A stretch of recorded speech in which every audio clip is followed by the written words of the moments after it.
All right, ladies and gentlemen, welcome to this evening's NASCAR Cup Series live commentary coverage of today's Cracker Barrel 400 at Nashville Super Speedway as we get set for the 14th round of the 2025 NASCAR Cup Series season, and we mark the midway point of the NASCAR regular season. Before we get into how exactly this race is going to shape up, in my personal opinion, going through the pre-race predictions, going through the fantasy league, highlighting how the season has gone so far as we are halfway through the regular season, and what I expect to come for the rest of the regular season, who may get into the playoffs, who may not. We will first do our NASCAR trivia, and with that, we are doing that on NASCAR Sporkle, or I should say sporkle.com/NASCAR quizzes as we usually do to kickstart these live commentary streams. Welcome everybody to today's action. Second race on Amazon Prime Video out of 5 consecutive weeks. And we will not be broadcasting next weekend's race right here on KRC on the channel. I'll actually be at Michigan International Speedway for the Cup race. But we will enjoy tonight's race just as we did last Sunday, which in my personal opinion, I thought last Sunday's Coke 600 was probably my favorite race of the year, at least my favorite to call. Great action all the way throughout, as the intermediate tracks tend to do for the NASCAR Cup Series. We're on another intermediate track this week. We're on another one next week. So time for Nashville Super Speedway to take the center stage and see what they can do with their performance. This is the 5th race at Nashville in the NASCAR Cup Series history. Obviously, the first race there was in 2021, so 5 consecutive years of going there. Originally, it was signed to be a 4-year contract with Nashville Super Speedway, but they were able to re-sign the contract in the closing year to keep NASCAR in the Nashville area. I know they've been pushing to try to get races at the Nashville Fairgrounds. That obviously has not come about yet, so this is the closest thing we've got to it. Obviously, a huge market for not only NASCAR and NASCAR fans, but just in general. So great to see NASCAR staying at Nashville. Nonetheless, this racetrack has put on some pretty good races for us in the first few years as well. For today's NASCAR quiz on the channel, we will be redoing the NASCAR Xfinity Series quiz, which we will be naming every driver who has ever won a NASCAR Xfinity Series race. This is up to date. I have done this quiz once already this season. We did it, I think, in the second week of the year because we were pretty much doing all three of the top 3 series the first few weeks of the season as to whoever got a win in those series that I said I was going to come back and redo them. So today we're coming back, we're redoing the Xfinity Series to see if we can top what we did before. We get 20 minutes on the clock. There are 179 drivers who have ever won a NASCAR Xfinity Series race, and this is up to date. This is up to literally last week. So any new drivers that have won in the last couple of years, we will have to name them as well. And as far as our last time doing this quiz, we had 131. So 131 will be the number to beat for ourselves here today because we did beat the average score. So we're not going to beat average today. We need to beat 131. You can play along in the chat. I'll be looking at the chat to see what you guys have for your picks. No real strategy for how I'm going to do this. I'm just going to go right into it. So I'll try to name the guys who probably have the most all time. We know that Kyle Busch is on here. We're going to get Kurt Busch with that name. Mark Martin is up there on the list. Kevin Harvick, he's got a lot of win. Oops, I have to put Earnhardt for junior and senior. They're up there on the list. I know Justin Allgaier's on the list. Towards the top, I should say. Sam Ard's up there. Randy LaJoie's got quite a few wins. Yeah, he's on the left. Christopher Bell's got quite a bit. Byron only had 4. Okay. Elliott, we got Bill Elliott, Chase Elliott. All right, I think I should just start naming active drivers because I'm starting to kind of go off of what I was initially going to do. Larry Pearson's going to be up there on that list. Edwards, Kenseth, Garland has some. Biffle's got quite a few Xfinity wins. Newman. Yeah, Robbie Gordon's on here, so is Jeff Gordon. I put Newman already? Yes, I did. Stewart, Hamlin, Truex. Keselowski's got quite a few. Wow, Brad Keselowski's 4th all time. Joey Logano's up there. Ryan and Dave Blaney are going to be on the list. Back to the active drivers. Alex Bowman, Kyle Larson. There we got Elliott and Byron already. And then I got Bell already. Hamlin, Briscoe, and Gibbs.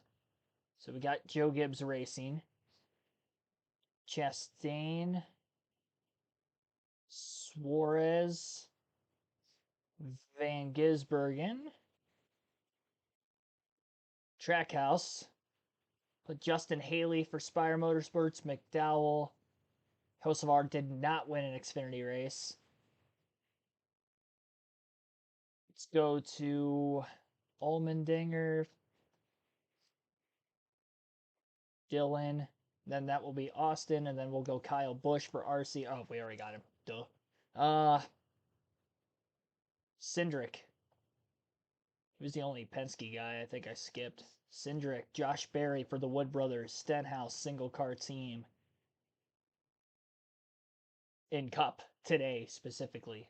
Bubba Wallace, Tyler Reddick, Herbst. Got 2311. Eric Jones, John Hunter Nemechek. That'll give us Joe Nemechek as well. I'll put Johnson on here for legacy because he does have one.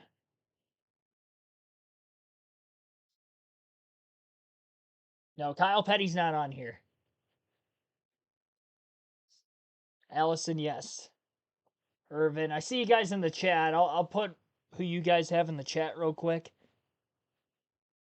Shout out to everybody that is tuning into the stream right now. Again, for today's quiz on the NASCAR commentary stream, it is all-time Xfinity Series wins. So anybody who's won an Xfinity race. We're currently naming active drivers. What are some active drivers I haven't gone through? I was trying to go team by team. Got Hendrick. Front row, Gilliland. Although that's going to be David Gilliland, not Todd Gilliland. Zane Smith. And then Sammy Smith, Regan Smith are going to be on here as well. Gregson. Front row, okay. Is there anybody in Cup that I've missed so far? You guys are going to have to help me out in the chat. So let me know if there's anybody on the Cup Series side of things that I haven't named yet. Active Cup driver. I think I've got them all. JJ Yaley's part-time. I don't think he's on here. Casey Mears ran this year. All right.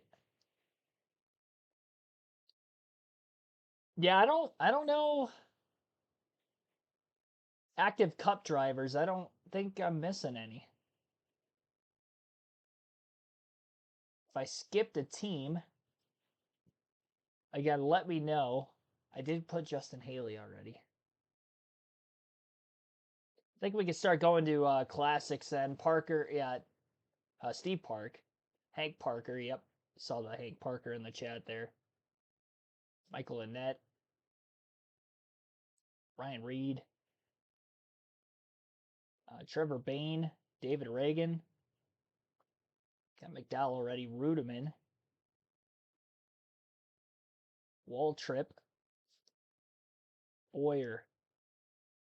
Burton. Got 4 Burtons on there. Labonte. Gant. Rick Mast is on here. Bobby Hamilton is on here. Spencer. Oh, Stacy Compton's not on here. Casey Atwood is. Sorensen. He's on here. Riggs. Wimmer? Yep, Wimmer's on here. McMurray. Montoya. Boris said. Ambrose. Fellows. At the road course riggers. Ricky Rudd is definitely on here. Yep, Bodine. Is Neil Bonnet on here? Yep, 1 win. Here, Cope. We got Jones. Ernie Irvin? No, Ernie Irvin's not on here. What about Kenny Irwin? Nope, Kenny Irwin never won an Xfinity race. Jason Leffler did. So did Tim Fedewa. David Green. Jack Sprague. Mike Bliss. Got 106 already. Wow.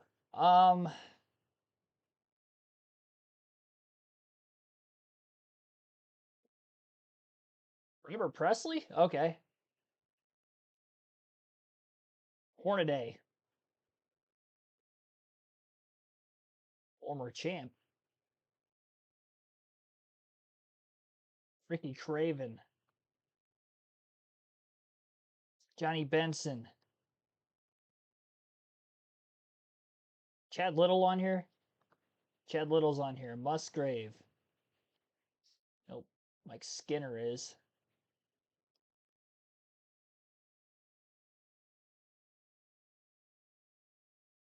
Oh, Chris Buescher. I didn't get the RFK guys. I did get Keselowski already. I didn't get Buescher though. Priest. I didn't get the RFK boys. Okay, now I think I have all the active drivers. Johnny J. Sauter. There we go. Sadler. Jarrett. Custer. I didn't get that Cup driver either. Active right now. Justin Marks had a win too. Sieg hasn't won yet. Yeah, that's right. Active right now. Zillich. Connor Zillich. Zillich. Okay, then we got Allgaier. Brandon Jones would have been on here with the Jones. Almirola. Gray hasn't won yet. Active Xfinity with a win. Who else has won this season that I might not have named yet? I don't think I have all of them. I feel like I'm missing somebody active.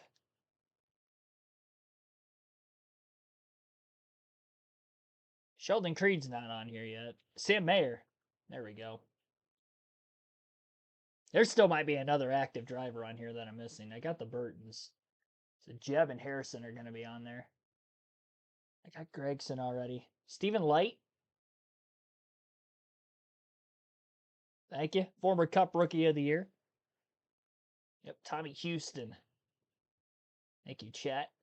Ellis, Tommy Ellis. You said Houston, Tommy Houston, and then I automatically thought of Ellis. The two Tommies. Man, I'm missing a big one on there. 31 wins. Who did I skip? Got 9.5 minutes yet. I know Schrader's on here. Ken Schrader. Tim Richmond. I didn't go through the classic Hendrick guys yet. Casey Kane, that's a big one.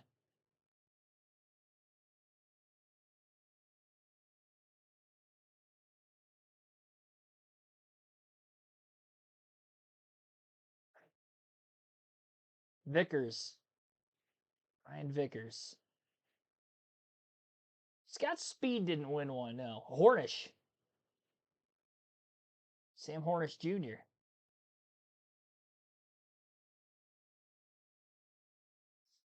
Menard, yep.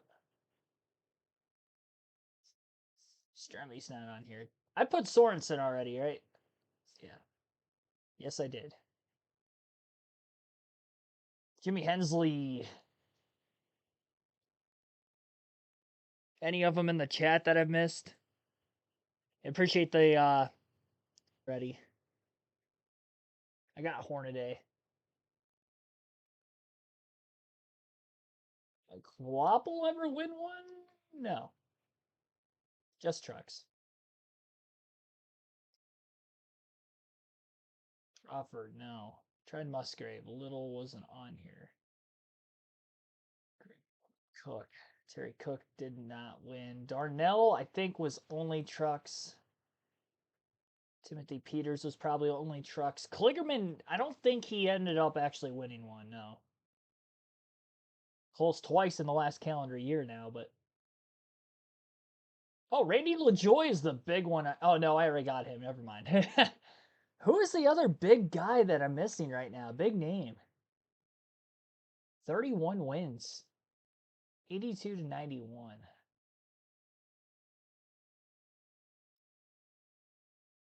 John Andretti's not on the list. Would? No. I mean, we've beaten 131, which was what we had last time, so. Already done better than what we did early in the season when we tried this quiz. A lot of one-time winners. Oh, Myatt Snyder's got one. It's another active driver. Got Ryan Reed already. Any other Roush guys that I'm missing? Did I put Kenseth? Edwards, I already got. Biffle. I got Stenhouse because he's active. Reagan and Bain, I already have. Who else drove that 60 car? Ty Majeski, but he didn't win. Yeah.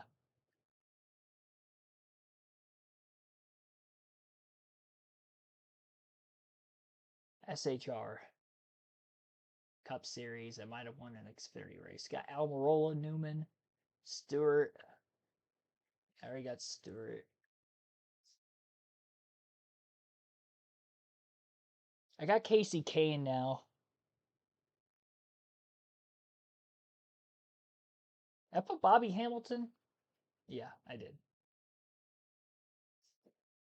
Got 138.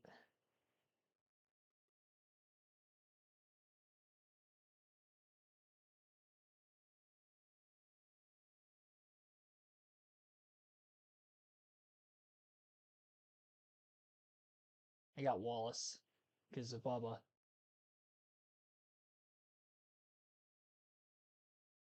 Look behind me. Haven't done that yet. Oh, Miller. Ah, there we go. Saw that 21 car behind me. Even though it wasn't from him, it was a Harvick car. I got Gilliland already. Man, I already got Leffler. Jason Keller. 140 out of 179. I've got the Labanis. Pretty sure I got them, yep.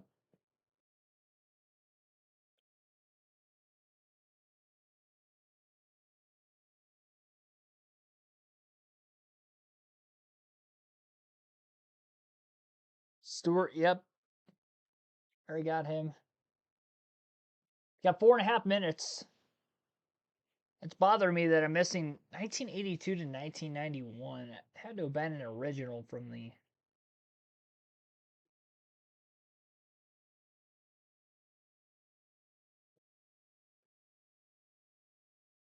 I put Allison yet? Is Full Wiki on here? He's probably. I don't know. I think he was Cup exclusive, yeah. I got Ricky Rudd already.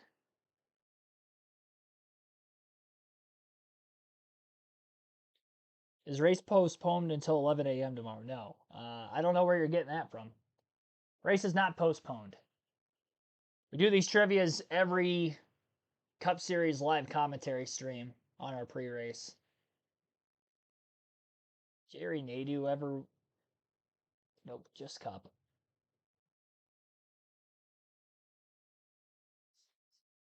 Yeah, the Bakers are not on here. Oh, Parsons. There we go, Phil Parsons. 141 out of 179. We've got 10 more than we did the last time. Tried Musgrave already. He's not on here. Man. 2016 to present. Somebody's active, and I haven't named them yet. 27. I have at least 2 active drivers. Hemrick. There's 1 active driver. He's just not in that series anymore.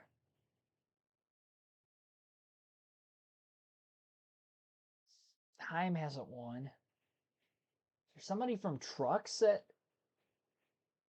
De Benedetto did not win one.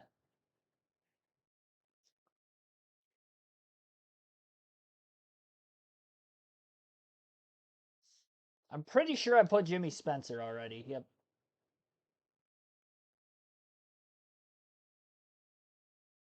Elton Sawyer.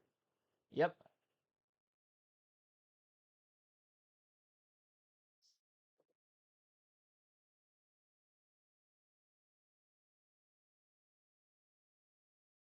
I'm stumped.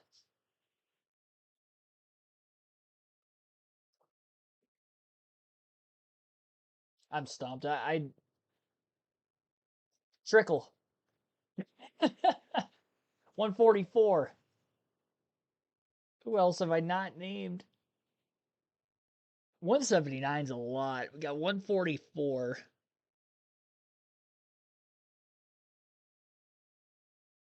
I do have Jeremy Clements already. There's another active driver though that I'm missing.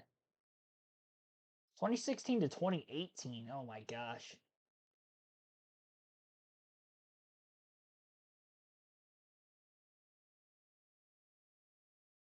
Out of ideas. Bickle? Nope, Rich Bickle's not on here.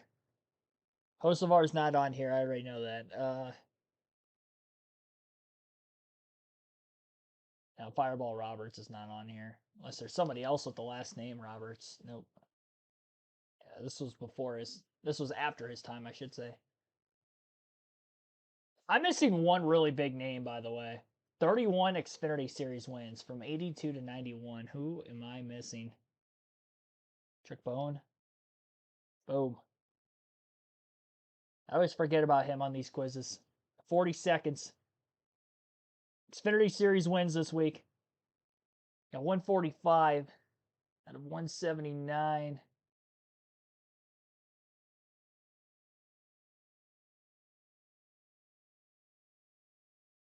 I got Hamlin Menard. I got Reddick. I got the Biff. At least I thought. Yeah, I already got Biffle. Who is the big name that I'm missing?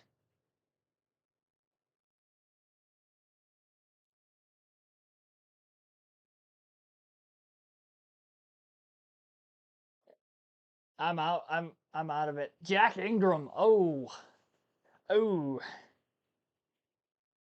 Got 81%. Morgan Shepherd.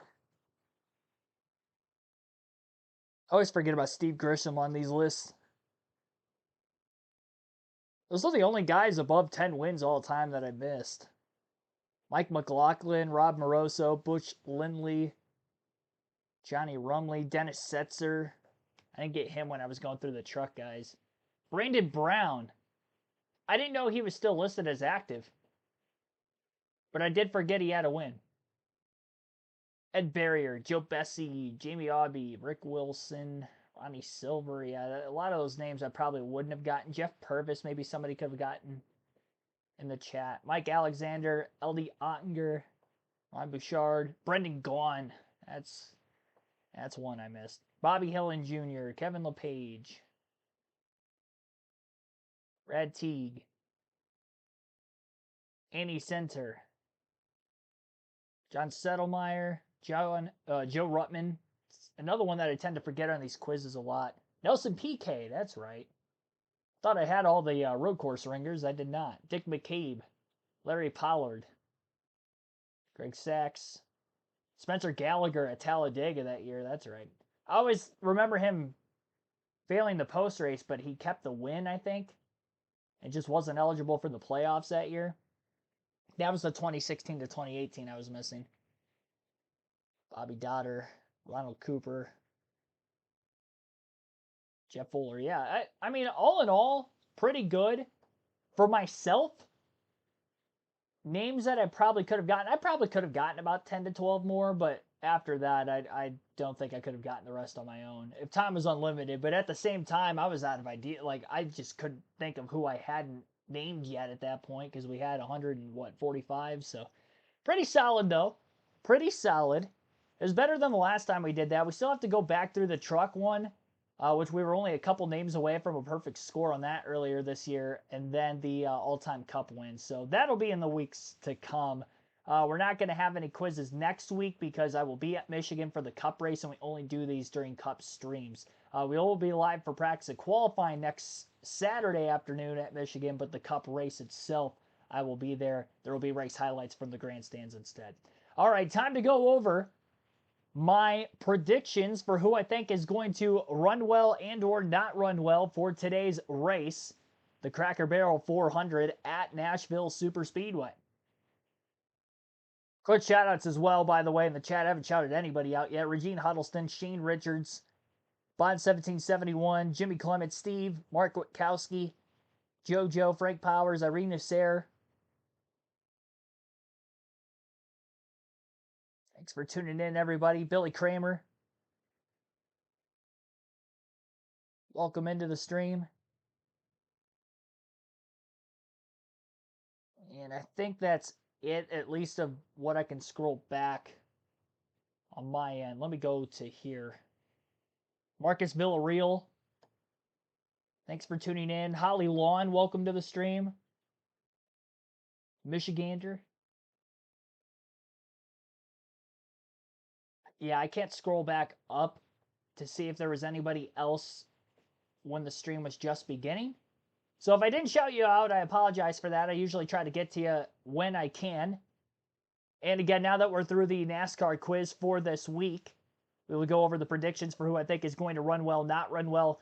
You still have several minutes to change your fantasy league lineup for this weekend. You can join our fantasy league on the NASCAR.com website and or the NASCAR mobile app. It is free to join. All you need is your email to sign up. And if you win our league championship, you win 2 tickets to any NASCAR race if you're choosing the following season, excluding the Daytona 500. So if you have joined already, awesome. If you haven't joined already, be sure to do so. We will have 2 separate champions, so 2 possible winnings. We have a regular season champion, and then we have a playoffs champion. You don't need to qualify for the playoffs, literally 2 separate championships, because when I start the league obviously starts at the beginning of the season. So if we get new followers along with this YouTube channel throughout the course of the year that want to have an ability to be able to play, that's why we have the playoff championship. So we have 2 separate championships. You can join the league now, get a gist for exactly how things work.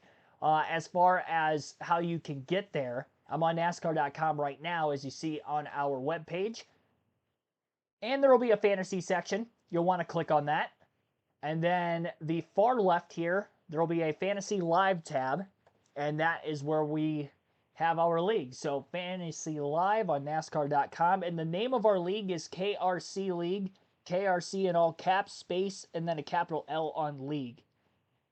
I'll put the name in the chat real quick. So if you're looking to join right now, you can. My team for this weekend, I've got Denny Hamlin, Tyler Reddick, Ross Chastain, Chris Buescher, Chase Briscoe, and Chase Elliott. And you have until the end of Stage 2 to lock your starting 5 in. And you can only use the same driver up to 10 times throughout the course of the regular season. When we get to the playoffs, everything will reset. Like I mentioned already, points at 0. You can only use the same driver up to 5 times. Bonus points every week, 10 points on a head-to-head basis. You pick one driver to beat the other. This week's head-to-head, Ross Chastain versus Chase Elliott. I took Ross Chastain. Chris Buescher versus Ryan Blaney. I took Chris Buescher. Ryan Preece versus Zane Smith. I have Ryan Preece. And Tyler Reddick versus Joey Logano. I have Tyler Reddick. So you can kind of get an idea of who I think is going to run well in this stream. I'll give you my in-depth analysis for who I think is not going to run well first, and then we'll circle back around to the must-haves and the sleeper picks for this weekend's possible race win. The don't have list for this weekend, and I try to pick different names every week. I'm trying not to use the same driver more than 3 or 4 times on the season. I've got Daniel Suarez. This is Trackhouse Racing's backyard, basically. Their headquarters is based out of Nashville, so this is a priority race for them. Ross Chastain's gone to victory lane already in the 4 years of the Cup Series racing at Nashville. Daniel Suarez, on the other hand, not great runs in recent years. His only top 10 at Nashville was in 2021. Therefore, he has not scored a top 10 in the next-gen car within the last 3 races at this track. He qualified 32nd for this weekend. He was 21st in practice, and he's 30th in points. So he hasn't been great for most of the year. And not only that, the speed this weekend just does not look anywhere close to that of Ross Chastain. Even Shane Van Gisbergen was quicker than him in practice and qualifying. SVG's coming off a top 15 last week. Suarez has not been great in the last few races. In fact, the last 2 intermediate tracks, he's finished outside the top 30 at both Charlotte. He crashed out last week. And then at Kansas, the mile-and-a-half track and the points race before that. So stay away from Daniel Suarez. If you were looking at a sleeper pick because you don't use him much this year, I would just stay away from him entirely. Alex Bowman is another driver I would stay away from out of the Hendrick Motorsports camp. Hendrick looks a little bit off on speed this weekend compared to most years that we've seen here at Nashville. Of course, Kyle Larson and Chase Elliott have won here before, but Bowman, on the other hand, he has not had great runs. No top 10 finishes in the 4 Nashville races for Alex Bowman. And the speed this weekend hasn't looked great for him. He qualified 24th, and he was 22nd overall in practice. So that tells me qualifying is pretty much about as quick as his car was. Obviously, they can make some adjustments from overnight last night into the afternoon today before the start of the race, but I don't expect him to have a great run. He also hasn't scored any stage points in the first 4 races, so stages 1, 2, and 3, no top 10s to show for. Stay away from Alex Bowman. I do not like him for anybody's fantasy team today, so I'm picking him to finish outside the top 10 along with Daniel Suarez, and I'm picking Joey Logano to finish outside the top 10 this year. Logano, although he won last year's race and is the defending winner of the NASCAR Cup Series race at Nashville, he didn't run in the top 10 that whole race. No stage points to show for, and it took until the first overtime before he cracked the top 10 for the first time. Obviously, 5 overtimes later, he was able to get to victory lane in that war of attrition race. Now, he qualified 9th, but he was 32nd overall in practice. The speed was not there on the long runs compared to his teammate Ryan Blaney, and even Austin Cindric looked a bit better than Logano through practice yesterday. Obviously, Penske could have some varying setups there, but steered clear of Joey Logano. It's definitely a questionable start for him as well. So, again, don't have lists for this weekend. Daniel Suarez, Alex Bowman, and Joey Logano. On the sleeper picks for this weekend's race at outliers who could potentially win the race that you don't usually see competing for race wins on a week-to-week basis, AJ Allmendinger coming off a top 5 last weekend in the Coke 600. He was one of my sleeper picks for that race. He's going to be a sleeper pick again for me today. He's finished in the top 10 3 times on intermediate tracks already this season, including, again, a top 5 a week ago at Charlotte. He won an Xfinity race here in 2023, and his last 2 finishes at Nashville in the Cup Series, 11th last year, 10th in 2023. So look out for AJ Allmendinger. I don't think he's going to be as good as he was last week, but I definitely see him flirting with a top 10 run. He qualified in the 17th place position, so not as good as what he was in practice, which was 11th overall, even though that team had 10 minutes less of practice in their session compared to others because of failing the first time through the optical scanning session. They were able to pass through the second time. NASCAR had deducted them 10 minutes of practice out of the allotted 25. Chris Buescher is on the sleeper pick for this weekend. No wins to show for so far this year, but Buescher has been one of the best Fords this season on a consistency basis, despite not having to win. He qualified 10th place, and he was very good at Nashville a year ago. He finished 5th in that event. He was in the top 10 in both Stage 1 and Stage 2, so I expect Buescher to have a pretty solid day again today. Both RFK Fords of Keselowski and Buescher look really fast this weekend, honestly. It's a bit questionable because RFK hasn't had the speed on a consistency standpoint, but the intermediate tracks as of late, they have been a bit better than before. Keselowski had a top 5 at Charlotte a week ago. He's running second at one point at Kansas. And Chris Buescher had a pretty decent run last weekend also. So Chris Buescher on my sleeper pick for this week. And I've got the pole sitter, Chase Briscoe. Very high on the Toyotas this weekend. They look pretty good all the way across the board between Joe Gibbs Racing and 2311 Racing for the most part, outside of Riley Herbst. And Ty Gibbs was lacking compared to the other 3 Toyotas at JGR. Briscoe starts on the pole in this one. He was 5th overall in practice, and he was top 5 in the 5 to 30 lap averages, so he's good on the short run. He's good on the long run. We're not going to see a lot of tire fall off in this race today in particular, so track position is key. Starting up on the pole should be good for him. He has not scored a top 20 finish in his 4 races here before, so that's a bit concerning, albeit that with with SHR. Now he's with JGR. Gonna say that he does have at the very least a top 10 finish, and he should again score some stage points today, so that could be a big help for your fantasy league. I've only used him one time this year, so I'm definitely going to use him again today. Save some usages for other drivers. Now it's down to my three favorites for the race win in today's race. I'm going to go in descending order. My number three favorite to win this race today is last week's winner in the Coke 600, Ross Chastain. Chastain qualified in the 5th place spot for this weekend, 7th overall in practice, and as I mentioned already, momentum is riding high. He won the race last weekend at Charlotte Motor Speedway. He finished 2nd, 5th, and 1st through 2021 to 2023, so 3 top 5s. That's most of any driver other than Kyle Larson, who matches Chastain for the most top 5s at Nashville for the Cup Series. He ran the Xfinity race yesterday, so he's got more lap time than any other driver in the field today. I do think that helps, even though it's a completely different car as well. So look out for Chastain. I think he has a solid run. He can compete for the win for sure here today. My number 2 pick for the race win is going to be Tyler Reddick. Reddick was pretty quick in this race a season ago. Look at his stats here. He led 16 laps. He was top 3 in all 3 stages last year. So stage 1, stage 2, top 3, and he finished 3rd in the race as well. That was his only top 10 of the 4 prior Nashville races, but he has been quick all weekend. Again, Toyotas look very fast. Tyler Reddick seems to be the best on the short run. 5 and 10 lap averages. He was the quickest of any driver yesterday in practice. So look out for Tyler Reddick on the short runs. If you need a guy in the short run and the long run, here's my pick for the race win today, and that would be Denny Hamlin. Hamlin has a won at Nashville. He has scored 2 poles here before, but here's my reasons for why I'm taking him to win this race. He had the fastest 15 and 20 lap averages in practice yesterday. He did not make a consecutive lap run of 25 or 30 plus laps, so he didn't pop up in those categories. Had he ran those laps, I guarantee he would have been, if not at the very top of that list, he would have been towards the top. So that's good. Concrete ovals with the next gen car, Denny Hamlin has been great at. He won at Martinsville already earlier this season. Concrete, corners at least on that racetrack, shorter oval. Dover, he won at last season. Bristol, he's won at twice. That's all since 2023, so it's not even just the next gen car. Since 2023, he's got 4 concrete oval wins. He's been good here, just hasn't broken through the victory lane at Nashville. I think he breaks through the victory lane here today. He does have finishes of 3rd, 6th, and 12th in the 3 next-gen races here. Average finish-wise, that's the 3rd best in the Cup Series outside of Kyle Larson and Ross Chastain, who I already mentioned. As far as the next-gen side of things go, he's got the 2nd best average finish there, but the 3rd best of any driver amongst those entire 4 races that we've had so far. So, Denny Hamlin, my pick for the race win today. I'll pull the chat back up on my screen. And see who you guys think and or what you think of my predictions for who I think will run well and not run well in the race today. More often than not, I do pull some obviously good stats as I was reading off to you guys, but I have been right for most of these picks more often than not. Not to toot my own horn necessarily, but there's some people in the chat on a week-to-week basis whenever something happens with somebody that I had on the don't have list or a driver is running well, competing for a win.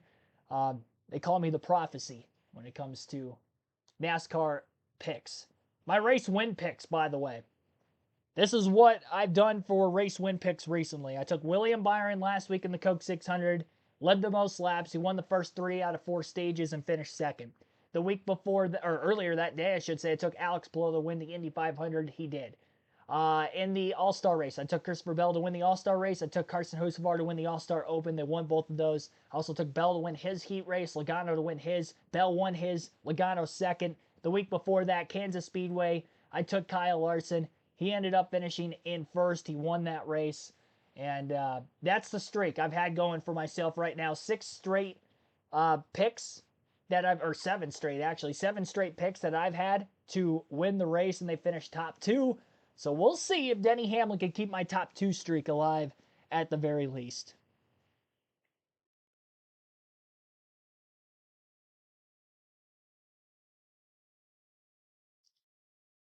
Alrighty. Got 51 likes on the stream already. Greatly appreciate that. We're on our goal to get to 150 today. That might seem like a steep climb. Usually I've been doing 100 this season. But last weekend's Cup race on the channel was, I believe, the 3rd Fourth most viewed stream of the fifth. If I'm counting the Rolex 24, but that was a 24-hour stream. But the fifth most viewed stream of the year last week. I think a lot of it had to do with it being on Amazon Prime Video, as well as it being a crown jewel, of course. But I'm expecting quite a few people here today, so let's see if we can get that like goal to 150. Linda Jacobs, Cam, welcome to the stream. Denny's your favorite driver, so of course we're going with him for the win. There you go. Cam pulling for the 11 also. YT Goat taking Kyle Larson. Kenneth Clark, welcome to the stream as well. He's pulling for Chase Elliott. Regine Huddleston. I don't know if I shouted you out yet, but thanks for tuning in also.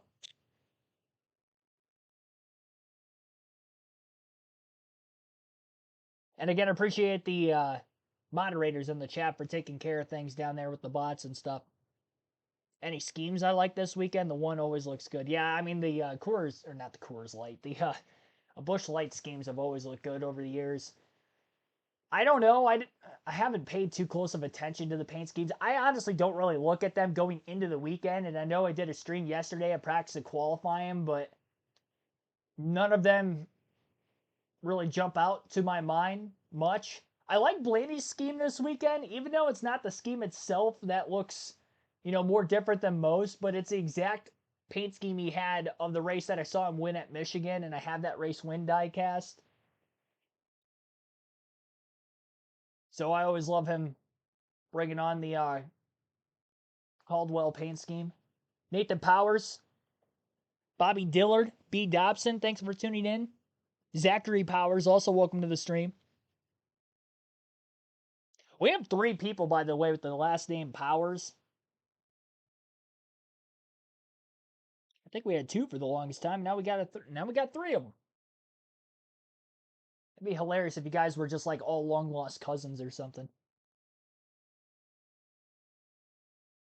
Alrighty. So they just fired engines off moments ago. We've gone through our pre-race predictions. We've gone through the NASCAR trivia. We highlighted the NASCAR Fantasy League. Now it's time to go through the starting lineup for today's Cracker Barrel 400.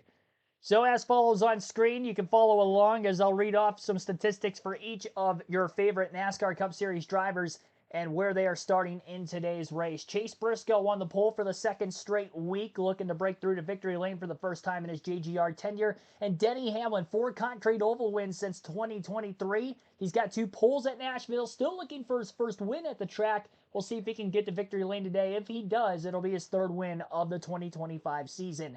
Our current points leader, William Byron, will start inside of row 2, and Tyler Reddick, who was fastest overall in practice yesterday, alongside him.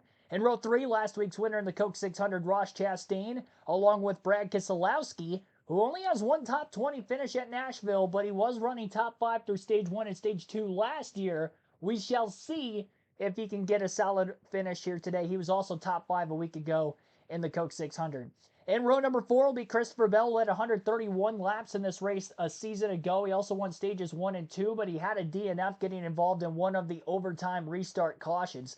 Michael McDowell also led 31 laps, in that race a year ago. He starts outside of row 4. Behind them in row 5, rounding out the top 10, will be the 2024 Nashville winner Joey Logano and Chris Buescher, who finished 5th in this race a season ago. In row number 6 will be the 2022 Nashville winner Chase Elliott and Bubba Wallace, who has a Nashville best 7th a year ago. In row 7, Ricky Stenhouse Jr., who has a Nashville best of 6th in 2021. And Eric Jones, whose best finish here is 8th in 2023. In row number 8 will be Ryan Blaney, who has a best finish of 3rd at Nashville in 2022, and Austin Cindric a year ago finished 15th. In row 9 will be AJ Allmendinger, who had a top 5 last week in a Nashville best of 10th in 2023, and Justin Haley, who finished 13th here a season ago. In row number 10, rounding out the top half of the field, Ryan Preece, who finished top 5 last year at Nashville, and Josh Berry. In row 11 will be Austin Dillon, who has 3 top 15 finishes in his 4 races at this track, and Ty Gibbs, who has no top 10s in his only 2 starts. Row number 12, Shane Van Gisbergen, coming off his oval best 15th a week ago in the Coke 600, and Alex Bowman still searching for his first top 10 at Nashville Superspeedway. It'll be the 4-time Xfinity Series race winner here, Kyle Busch, and Carson Hocevar, who is making his 2nd Nashville start. Row number 14 for Zane Smith, who was a runner-up in this race a season ago, and Kyle Larson, the 2021 winner. Cole Custer making his third Nashville start, making up the inside of row number 15. Noah Gregson to his outside. In row 16 will be Ty Dillon and Daniel Suarez. Suarez also looking for his first next-gen top 10 finish at Nashville. In row 17, Corey Heim making his second start of the season, 13th in his first start at Kansas a few weeks ago, and Cody Ware making his second start at the track. In row 18 will be Todd Gilliland making his fourth start at Nashville, and John Nemechek, who does have an Xfinity win here, which came a season ago. In row number 19, Riley Herbst making his Nashville debut, and J.J. Yaley making his fifth start of 2025. Rounding out the field, in row number 20 will be Chad Fincham making his second start in the Cup Series this season. So that is your starting lineup for today's race. Again, title sponsor, the Cracker Barrel 400. Our scheduled distance will be 300 laps, roughly 400 miles for this race. 90 laps will be in stage 1. All these teams have just checked their pit road times the last time by, so they'll be getting the one-to-go signal this time. To quickly highlight the point standings coming into the race today before we get the green flag, William Byron is our points leader. He took over the lead in points after a great points-paying effort last weekend at Charlotte, won the first 3 stages, finished second in the race, and I believe he had the Xfinity Fastest Lap Award as well. He goes from 35 points out of first behind Larson. Larson only scores 1 point the entire race. No stage points, 1 point for his race finishing results, and that means it's a 29-point cushion now for Byron, who's on top again, as he has led in points for all but 3 races this year. Christopher Bell, 74 points out in third. Chase Elliott, fourth, and Tyler Reddick rounds out the top 5 in the standings. Denny Hamlin in 6th, Ryan Blaney 7th, Ross Chastain 8th, Joey Logano 9th, and Alex Bowman rounds out the top 10 on the driver's standing side of things. And as far as the playoff standings go, we have 8 drivers who have locked their way into the Cup Series playoff field with the win this season. And those 8 drivers will be Kyle Larson, Christopher Bell with 3 apiece, Denny Hamlin with 2, William Byron, Ross Chastain, Joey Logano, Austin Cindric, and Josh Berry are the 5 drivers with 1 win. And the 8 drivers above the cutoff line on points coming into the race today would be Chase Elliott, Tyler Reddick, Ryan Blaney, Alex Bowman will be them. And then the next 4 in will be Chase Briscoe, Bubba Wallace, Ricky Stenhouse Jr., and Ryan Preece. Preece is the last driver above the cutoff line to start this race today. He is only 6 points ahead of his teammate Chris Buescher. AJ Allmendinger, 18th in points, lurking just on the outside. Kyle Busch is 19th, and Michael McDowell rounds out the top 20 in the standings. Our stage splits today will be 90 laps in stage 1, 95 laps in stage 2, and 115 laps in stage 3. Pit road speed is 45 miles per hour, and the estimated fuel window will be somewhere between 70 to 75 laps. Chase Briscoe, who is our pole sitter for today's race, will start on the inside of row number 1. His teammate Denny Hamlin on the outside. Of course, Briscoe the control cars. We are awaiting the green flag. Pace car heads for pit road. That means the field will be at speed here shortly. Firing off early in the zone. Green flag is in the air, and Chase Briscoe leads us. We're underway at Nashville in front of a packed crowd in Lebanon, Tennessee. Hamlin with a big block for second on William Byron going into the first turn. They almost made contact. Same for a little bit behind them between Ross Chastain and Brad Keselowski. They almost got together in the outside lane. The 1 and the 6 fall back a few spots on this opening corner. Christopher Bell going way up the racetrack. He appeared to get really tight through 3 and 4. Maybe the bump unsettled the race car. He was stuck in dirty air with the side-by-side battle between Tyler Reddick and William Byron going on in front of him. Pass-through penalty for AJ Allmendinger, one of our sleeper drivers, to win this race here today. Stop-and-go penalty. That was after failing the pre-tech inspection before practice yesterday. They passed going through the second time. They were disallowed 10 of their minutes in practice. He should be able to stay on the lead lap as they'll get to speed. But if this stage goes, well, never mind. He's going to go a lap down. I thought he was going to be able to get off the pit road in time, but I think the stop and go hurt him. If it was a pass-through, he probably would have came out with the lead lap still. But the stop and go, he will be a lap down in the early going.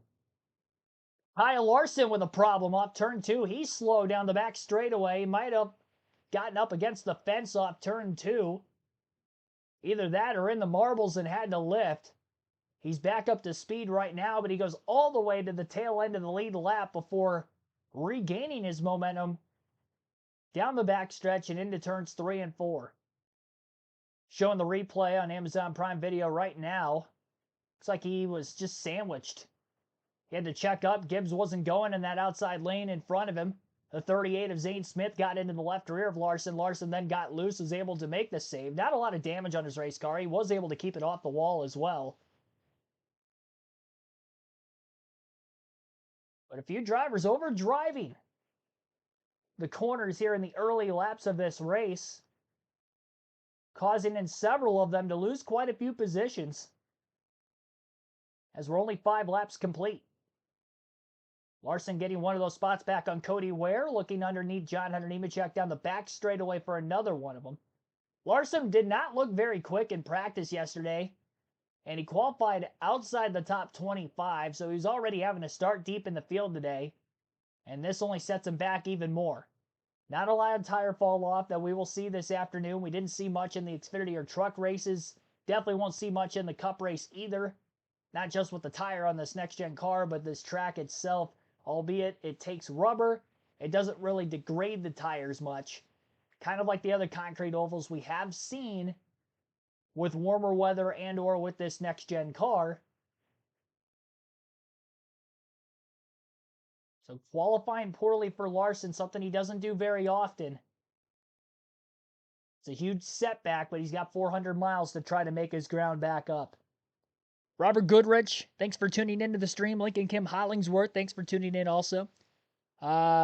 Georgia Lee, welcome to the stream. Marcus Villarreal, welcome back. Wayne Martin, thanks for tuning in. Got over 100 people in the chat already. Appreciate everybody tuning in for the early going of this race today. Our light goal will be 150. We're at 65 in the early laps. You can vote for who you think will win today's NASCAR Cup race at Nashville in our chat poll. And that will close at the end of stage 2 per usual on these NASCAR Cup Series streams on the channel. 106 votes have been casted so far, and 52% are taking somebody other than my top 3 to win today's race, which were Denny Hamlin, Tyler Reddick, or Ross Chastain. Hamlin's second in the voting poll at 21%, Chastain at 17%, and Tyler Reddick at 10%. Also, a breaking update that I found out yesterday during the practice session at Nashville is that Denny Hamlin does have a relief driver on standby. That driver is Ryan Truex, who I don't believe has ran an Xfinity race this year. And unless he's done testing in a Cup car, I don't know that he's even made any laps in a Cup car before either. But the reason why he's on standby is because Denny Hamlin is awaiting the birth of his 3rd child. So if he, for some reason, does have to leave the track early today for that, Ryan Truex will be there to finish the race out. Because Denny Hamlin started the race, he will get credited points. Now, I'm going to say that Hamlin is my pick to win. If for some reason Ryan Truex steps in his place, I definitely don't think that Hamlin will be the race winner anymore. But he's still my race win pick as of right now. Maybe he's just going to try to get this race over with as soon as he possibly can. So that's his motto, to run fast throughout the course of the race today and try to win this thing. Gator MF, welcome to the stream. Audio, turn it up. Is my audio a little too quiet? Let me know in the chat if there's any audio issues going on my end. The mic may be peaking out. So if it is cutting in and out at all, then that could be why. I'll have to readjust the audio settings if that's the case. I can't see that on my end. So like I said, you'll have to let me know in the chat. That's the first comment that I had seen on it. Candy Cox, welcome to the stream also. Leaderboard's on qualifying. It is, but that is the actual leaderboard. There we go. It's on the raw feed now. Which is the first time that the raw feed's worked all weekend. It was not working for the Xfinity or truck races the last 2 days. It wasn't working for Cup practice and qualifying yesterday either.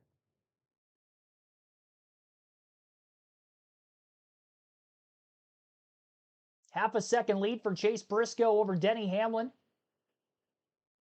as we are working lap 14 of 90 in stage 1, lap 14 of 300 entirely in this race today.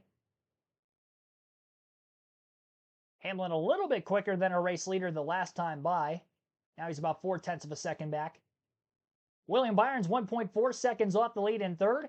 Tyler Reddick 2.1 seconds off the lead in fourth.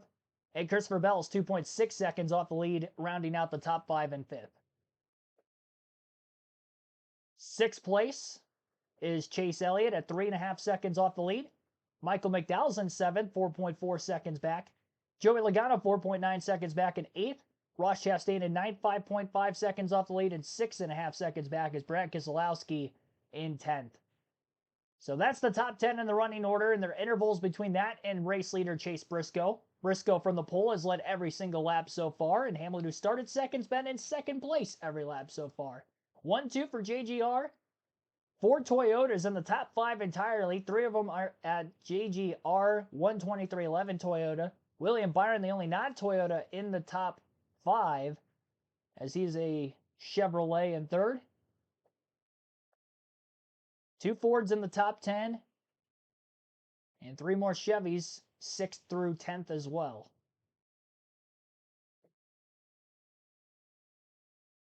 So 4 Chevys, 4 Toyotas, and 2 Fords in the top 10 on the manufacturer side of things. Side-by-side commercial break on Prime Video right now. We'll take our first break of the stream. You're listening live on KRC to the Cracker Barrel 400.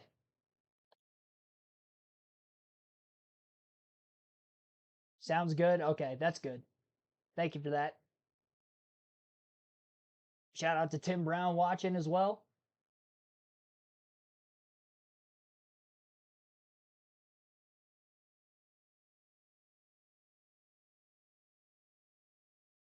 Hamlin is catching Briscoe. He's only about 2 car lengths, maybe 3 at the very most, behind Briscoe and trailing down the backstretch. He's able to drive it in on corner entry much deeper than the 19 car, despite running the wider lane on the racetrack. Trying to go above the grounded bump in the center of 3 and 4 on the outside there. We'll see what lane he'll pick down into 1 and 2, as he has a big closing rate on entry into 1. He goes about a half a lane wider than the 19, but he couldn't go any. Will now fall off the lead lap. Briscoe got by him much easier than Hamlin, so Hamlin might have lost just a bit of time through 1 and 2. Looks to gain it back through 3 and 4 again.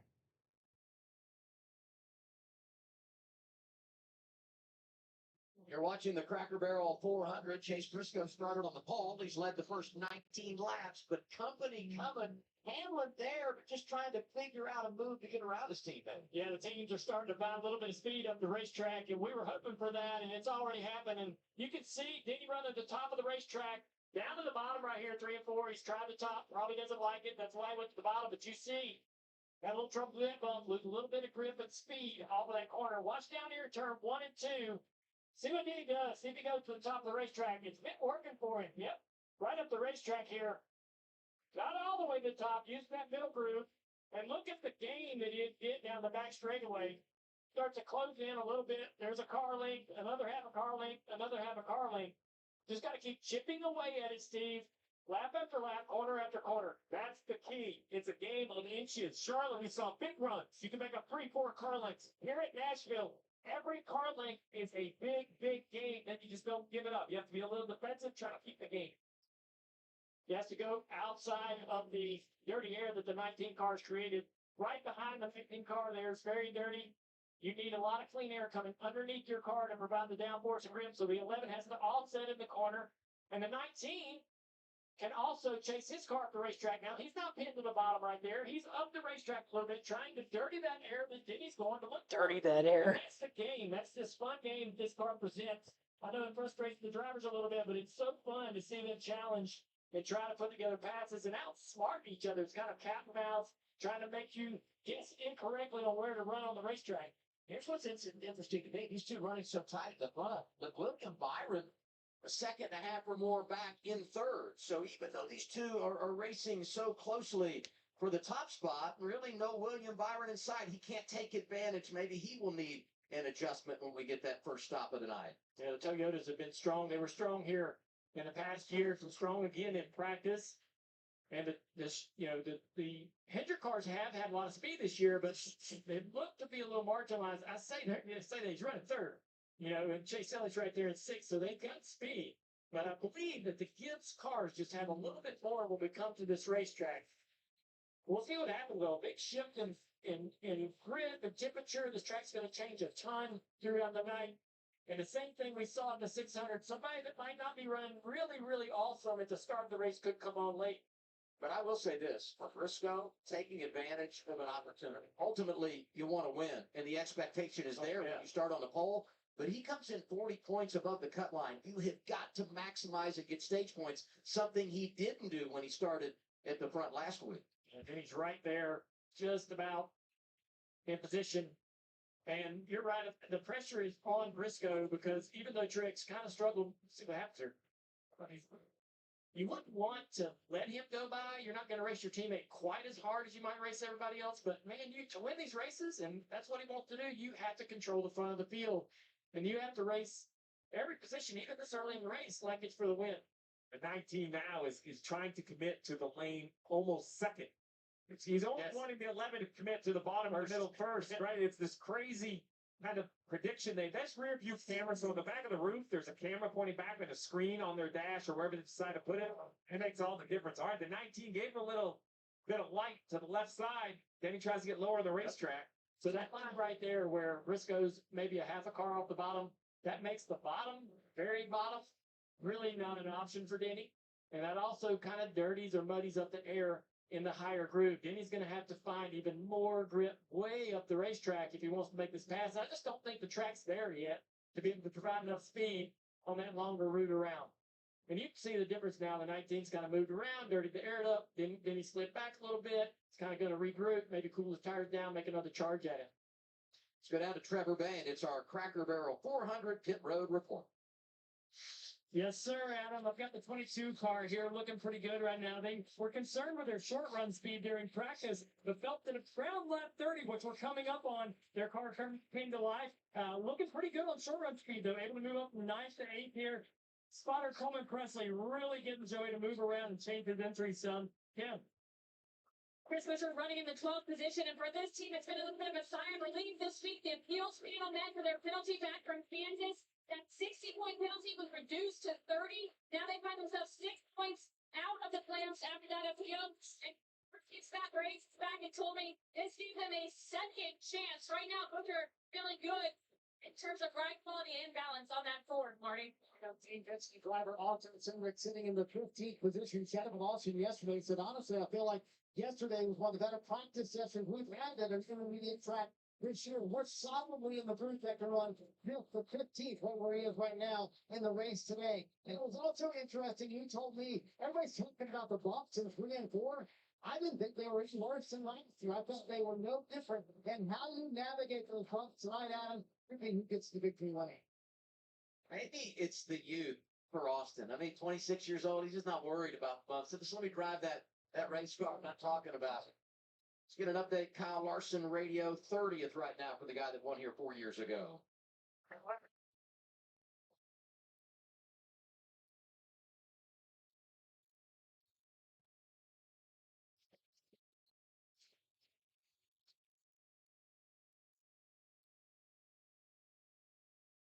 Great information, and the driver sounds relatively calm to have only moved forward about a couple positions, still sitting in 30th spot right here. His lap times are basically the same as all the cars around him. The leaders are running 30-30s. Some of the cars in the top 10, 30-40s. This car right here, this 5, is running 30-60s and 70s back in the field. Driving to pay off the top end, Chase Elliott, Michael McDowell, Double Wallace up there, Rob Chastain, Chase Briscoe, your race leader. Couple more cars going a lap down at the tail end of the field. Has widened his lead out just a bit over Denny Hamlin. The last time by at the start-finish line, it was scored as Briscoe having a half a second lead over the 11 car. He's 2.1 seconds ahead of William Byron in third, and Tyler Reddick's 3.1 seconds back in fourth. Fifth place is Christopher Bell, then Chase Elliott is sixth, seventh for Michael McDowell, Joey Logano eighth, ninth for Ross Chastain. Bubba Wallace is in 10th. 11th place for Brad Keselowski, Chris Buescher 12th, Eric Jones 13th, Ryan Blaney 14th, and Austin Cindric is 15th. 16th for Ricky Stenhouse Jr., Ryan Preece 17th, Justin Haley 18th, Ty Gibbs 19th, and Josh Berry 20th. Shane Van Gisbergen 21st, Austin Dillon 22nd, Corey Heim 23rd, 24th for Carson Hocevar, Kyle Busch 25th, Ty Dillon 26th, Alex Bowman 27th, 28th for Zane Smith, Noah Gregson 29th, Kyle Larson 30th, 31st Cole Custer, Riley Herbst 32nd, Todd Gillen 33rd, John Nemechek 34th, Daniel Suarez 35th, and Cody Ware 36th. AJ Allmendinger 37th, Chad Fincham 38th, and JJ Yaley rounds out our 39-car field. Still 56 laps to go in Stage 1. They should be having the first pit stops of the day somewhat soon. They will not be able to make it on fuel to the end of each of the stages today, so there will have to be green flag pit stops at some point before the end of the stage if we don't catch a caution. Stage 1 went caution-free both last year and in 2023 at Nashville, so it wouldn't be a surprise if this race had a long green flag run to start things off again here this season. And for a lot of these teams that are probably going to try to split this opening stage in half, I would expect them to pit around 45 laps to go, which is only about 10 laps from now. Joe Rochester, welcome into the stream. He's pulling for Blaney too. I actually do have to make a wardrobe change at some point. I do not have my Ryan Blaney shirt on at the moment. I apologize for that. I got the hat on. I'll have to find a shirt to put on here at some point. Probably have to hold out until the end of Stage 1. How dare I? Might be the first time in a long time I haven't had it on at the start of a race. Fuel window 80. 70 to 75 green flag laps is the fuel window. So 90 laps in Stage 1. They're definitely 15 to 20 laps short. You're not going to be able to save that much without any yellows. And with tires not really being a huge factor for tire wear, it'll be interesting to see if short pitting is actually going to make anything of a difference. It's been around 3 to 4 tenths of a second of fall off so far. That's about it. Denny Hamlin's currently got the fastest lap of the race. He ran that on lap 4. That lap was a 29.859. That last lap he ran was a 30.282. So about 3 to 4 tenths of a second is all the fall off we've seen so far. Which I think the fire off is probably going to be the big thing if we see green flag pit stops as to where somebody might be able to make some gain for a lap or two. Now you're second back, you pit 2 laps before everybody else. Might be able to gain a second, but that's going to be about it. It's basically going to come down to the amount of time on and off of pit road by the driver and by the actual pit crew making the 4-tire stop. And Kyle Larson will be the first to pit road for his 4-tire stop. This is a little on the early side of the window. 39 laps into the run. 51 to go in the stage. They can make it to the end of the stage. Looking here for Kyle Larson to maybe get some clean racetrack, but Steve, you think that's a little earlier than you thought they might have pitted tonight? Chase Briscoe pitting from the lead as well. Been shocking for the Fox. He's going to go down 2 laps, which is a big risk. Now we see Briscoe, the leader on pit road. This will get everyone's attention. He's going to kind of set the standard. Doesn't want to give up that track position, Kim. No, absolutely not. Remember, they made some pit road mistakes last week, so they are looking for perfection on pit road this week. Really no major feedback on the cars handling from Chase, but spotter telling other cars have more full speed through the center, but good job wrapping up a four fresh Goodyear tires, snowboat fuel for leader Chase Briscoe. Denny Hamlin, William Byron are also in. Hamlin, William Byron, kind of forced, right? If you're not going to run long and do something very off-cycle, then you need to follow Briscoe down pit road to not lose time, Marty. Real complaints from Denny Hamlin, and we kind of saw that longer run. Just need to show up here for the early part of the race as well. But once he caught his teammate, we could go on. And Takairon riding way tighter than expected. In fact, he said, I need it freed up. Oh, towards the end of that running, let's say off the corner exit, it did start to get a little bit freer. William Byron got his service.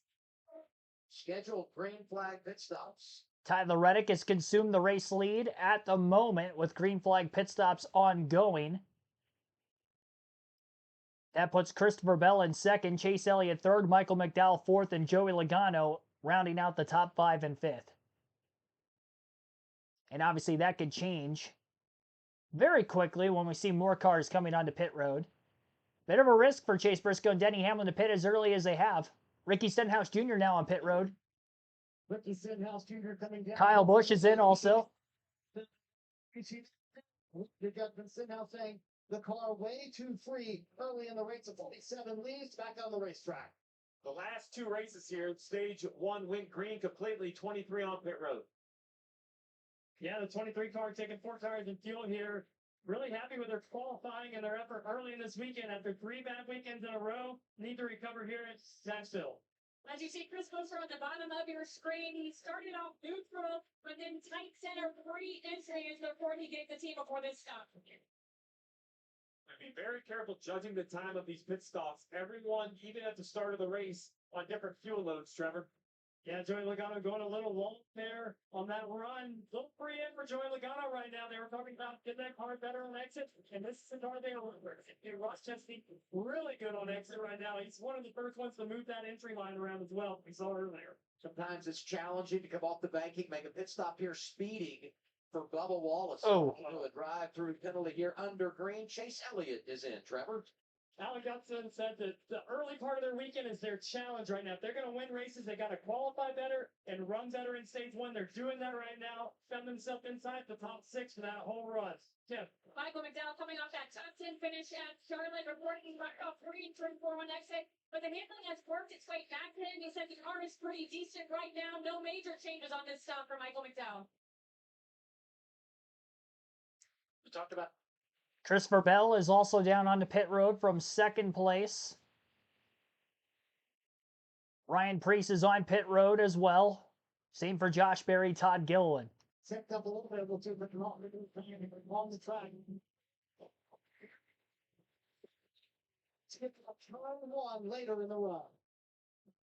Tyler Reddick leading the race. He's up there with Blaney, Cindric, Ty Gibbs, Justin Haley. Yeah, Reddick now on pit road. He's the car at the top of your screen. Right there's Reddick. Familiar 45, new partner with Pinnacle on the side, Marty.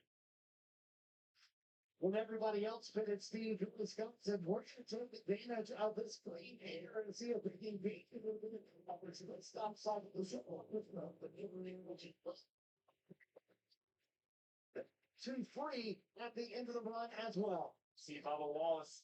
Wallace serving his pass-through penalty, may end up losing a lap because of it. The Penske Fords of Ryan Blaney and Austin Cindric are now first and second. Ty Gibbs is third, Justin Haley fourth, and Corey Heim rounding out the top 5 and 5th. All of the top, scroll through our leaderboard here. It looks like the top 13 cars still have to hit pit road. So top 13 have to come to pit road yet. 14th on back have already made their stops. Ryan Blaney has now eclipsed 200 lap sled on the season, 6th most in the Cup Series this year. By way of just leading 1 lap today is all he had to lead. He was stuck at 199, so he's led a couple during green flag pit stop sequences right now. And if he chose to stay out all the way to the end of the run trying to catch a caution and flip the field, then he could still go about another 20 to 25 laps on fuel yet.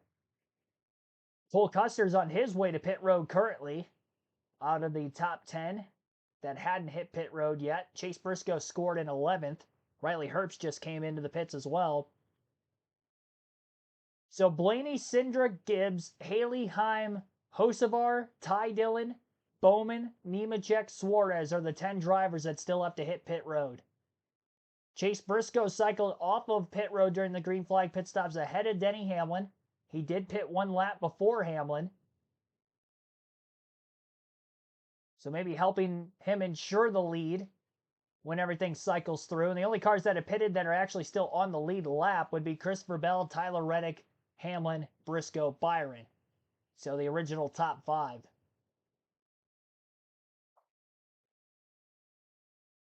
Ace Alshire, welcome to the stream. Rebel Soul, thanks for tuning in again. And many others, thanks for watching as always. Be sure to hit the like button on the stream if you haven't done so yet. We have over 100 people in the chat, only 72 likes. Our goal is to get to 150 likes for tonight's stream. We had over 100 during the Xfinity race yesterday, so trying to go for 150 for the Cup race here today. We'll obviously be live on the channel all the way throughout, and we'll have a post-race show, which will last about 15 to 20 minutes after the race as well. Like we do every weekend for these Cup Series race streams, we'll go back over the pre-race predictions, see how everything's shaped up there, the Fantasy League spotlight, and obviously what went down in the race as well. Interviews from the top finishers, which we should get more with the Prime Video broadcast like we did last week with the 600. Alex Bowman's down onto pit road now. There was another car that just hit pit road. I think it's Ty Gibbs. Yeah, Gibbs in the 54 is in. Corey Heim in the 67 pits from the top 5. Still waiting Blaney, Cindric, Haley at the top of the field to hit pit road. Hocevar I don't think is pit either.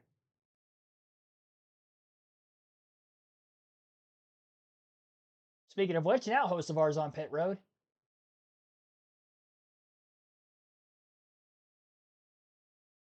First stop of the day for the 77 team.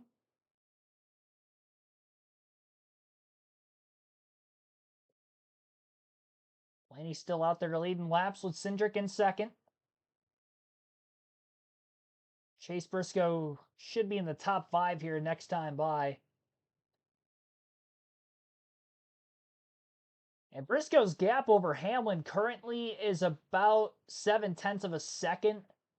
So really not all that much more than what it was before both of those cars hit pit road under green already.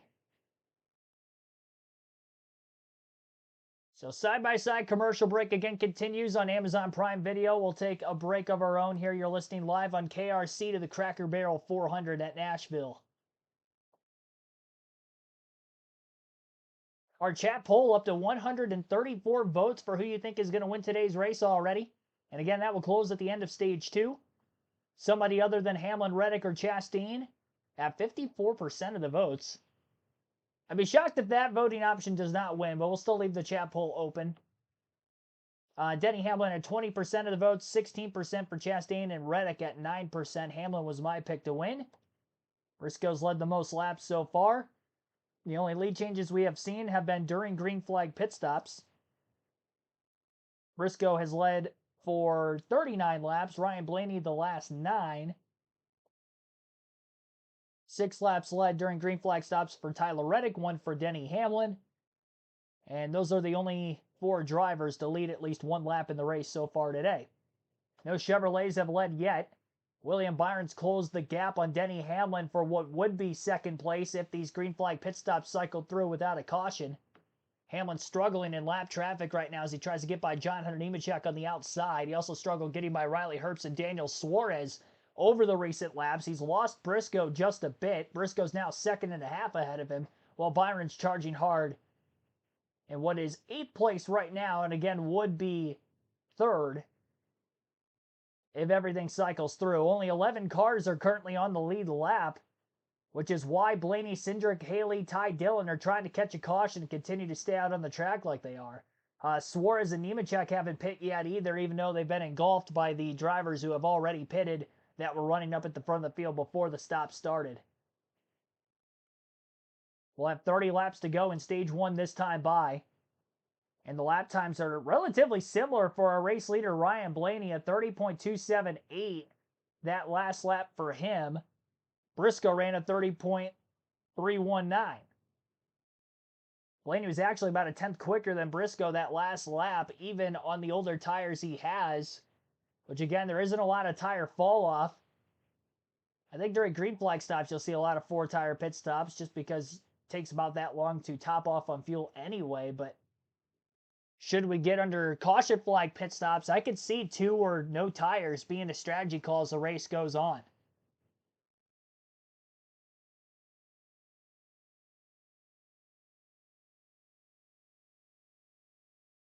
Lap 62 this time by.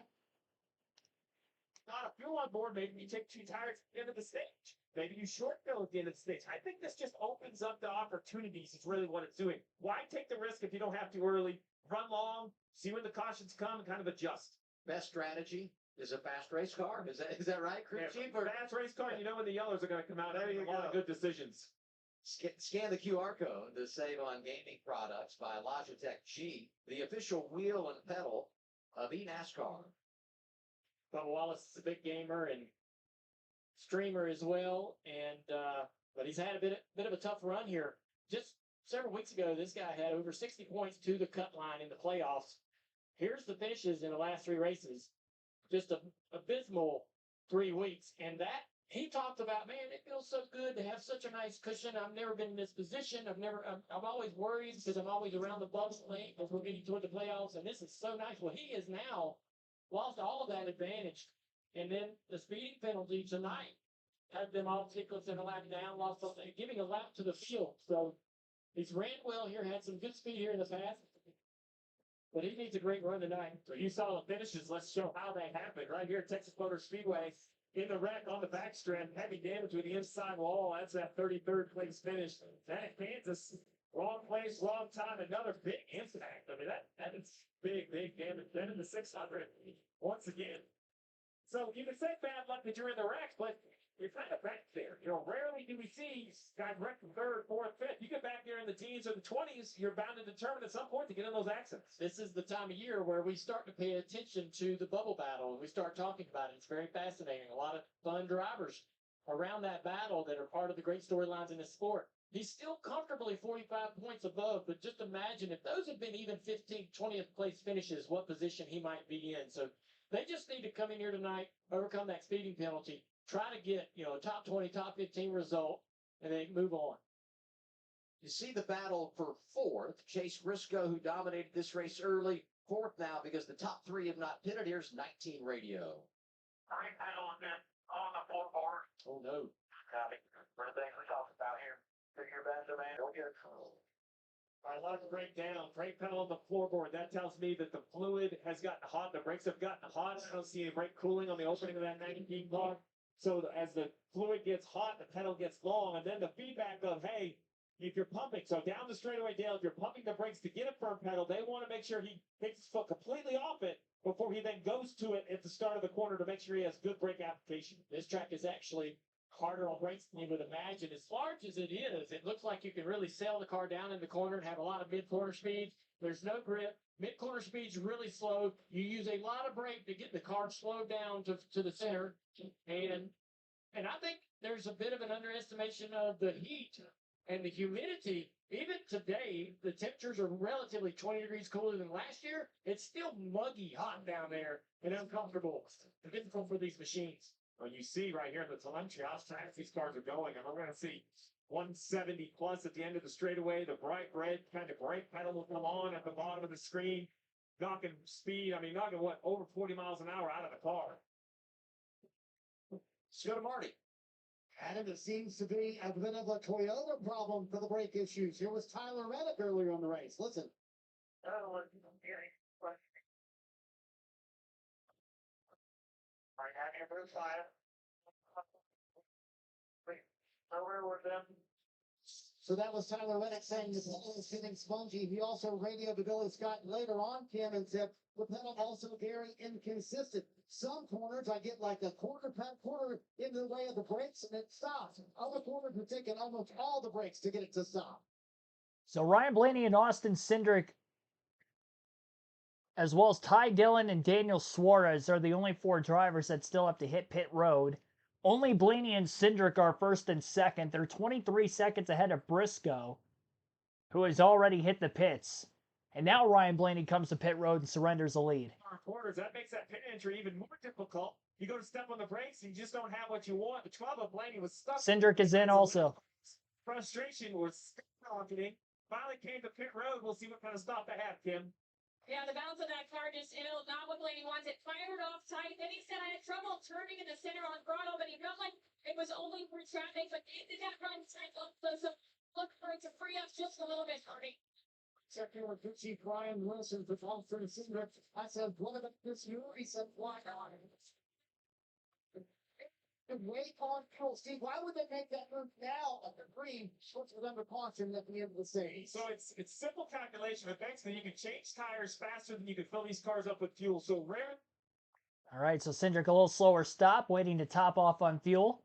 AJ Allmendinger is also on pit road. He was trying to stay out to try to get a lap back. Not going to work out for him. The race lead for Briscoe is about a half a second over Denny Hamlin.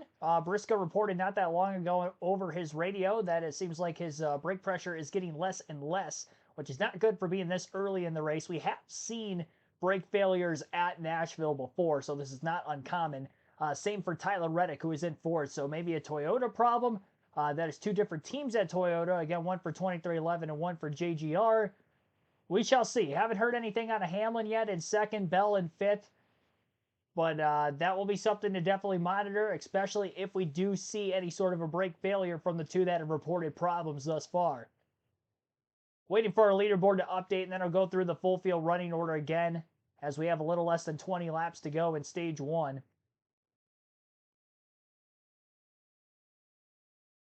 There we go. Okay, so the leaderboard's updated now. Again, a half a second lead for Chase Briscoe over Denny Hamlin in second. William Byron's 1.5 seconds off the lead in third. And Tyler Reddick's 3.2 seconds off the lead in fourth. In fifth place is Christopher Bell, sixth for Chase Elliott.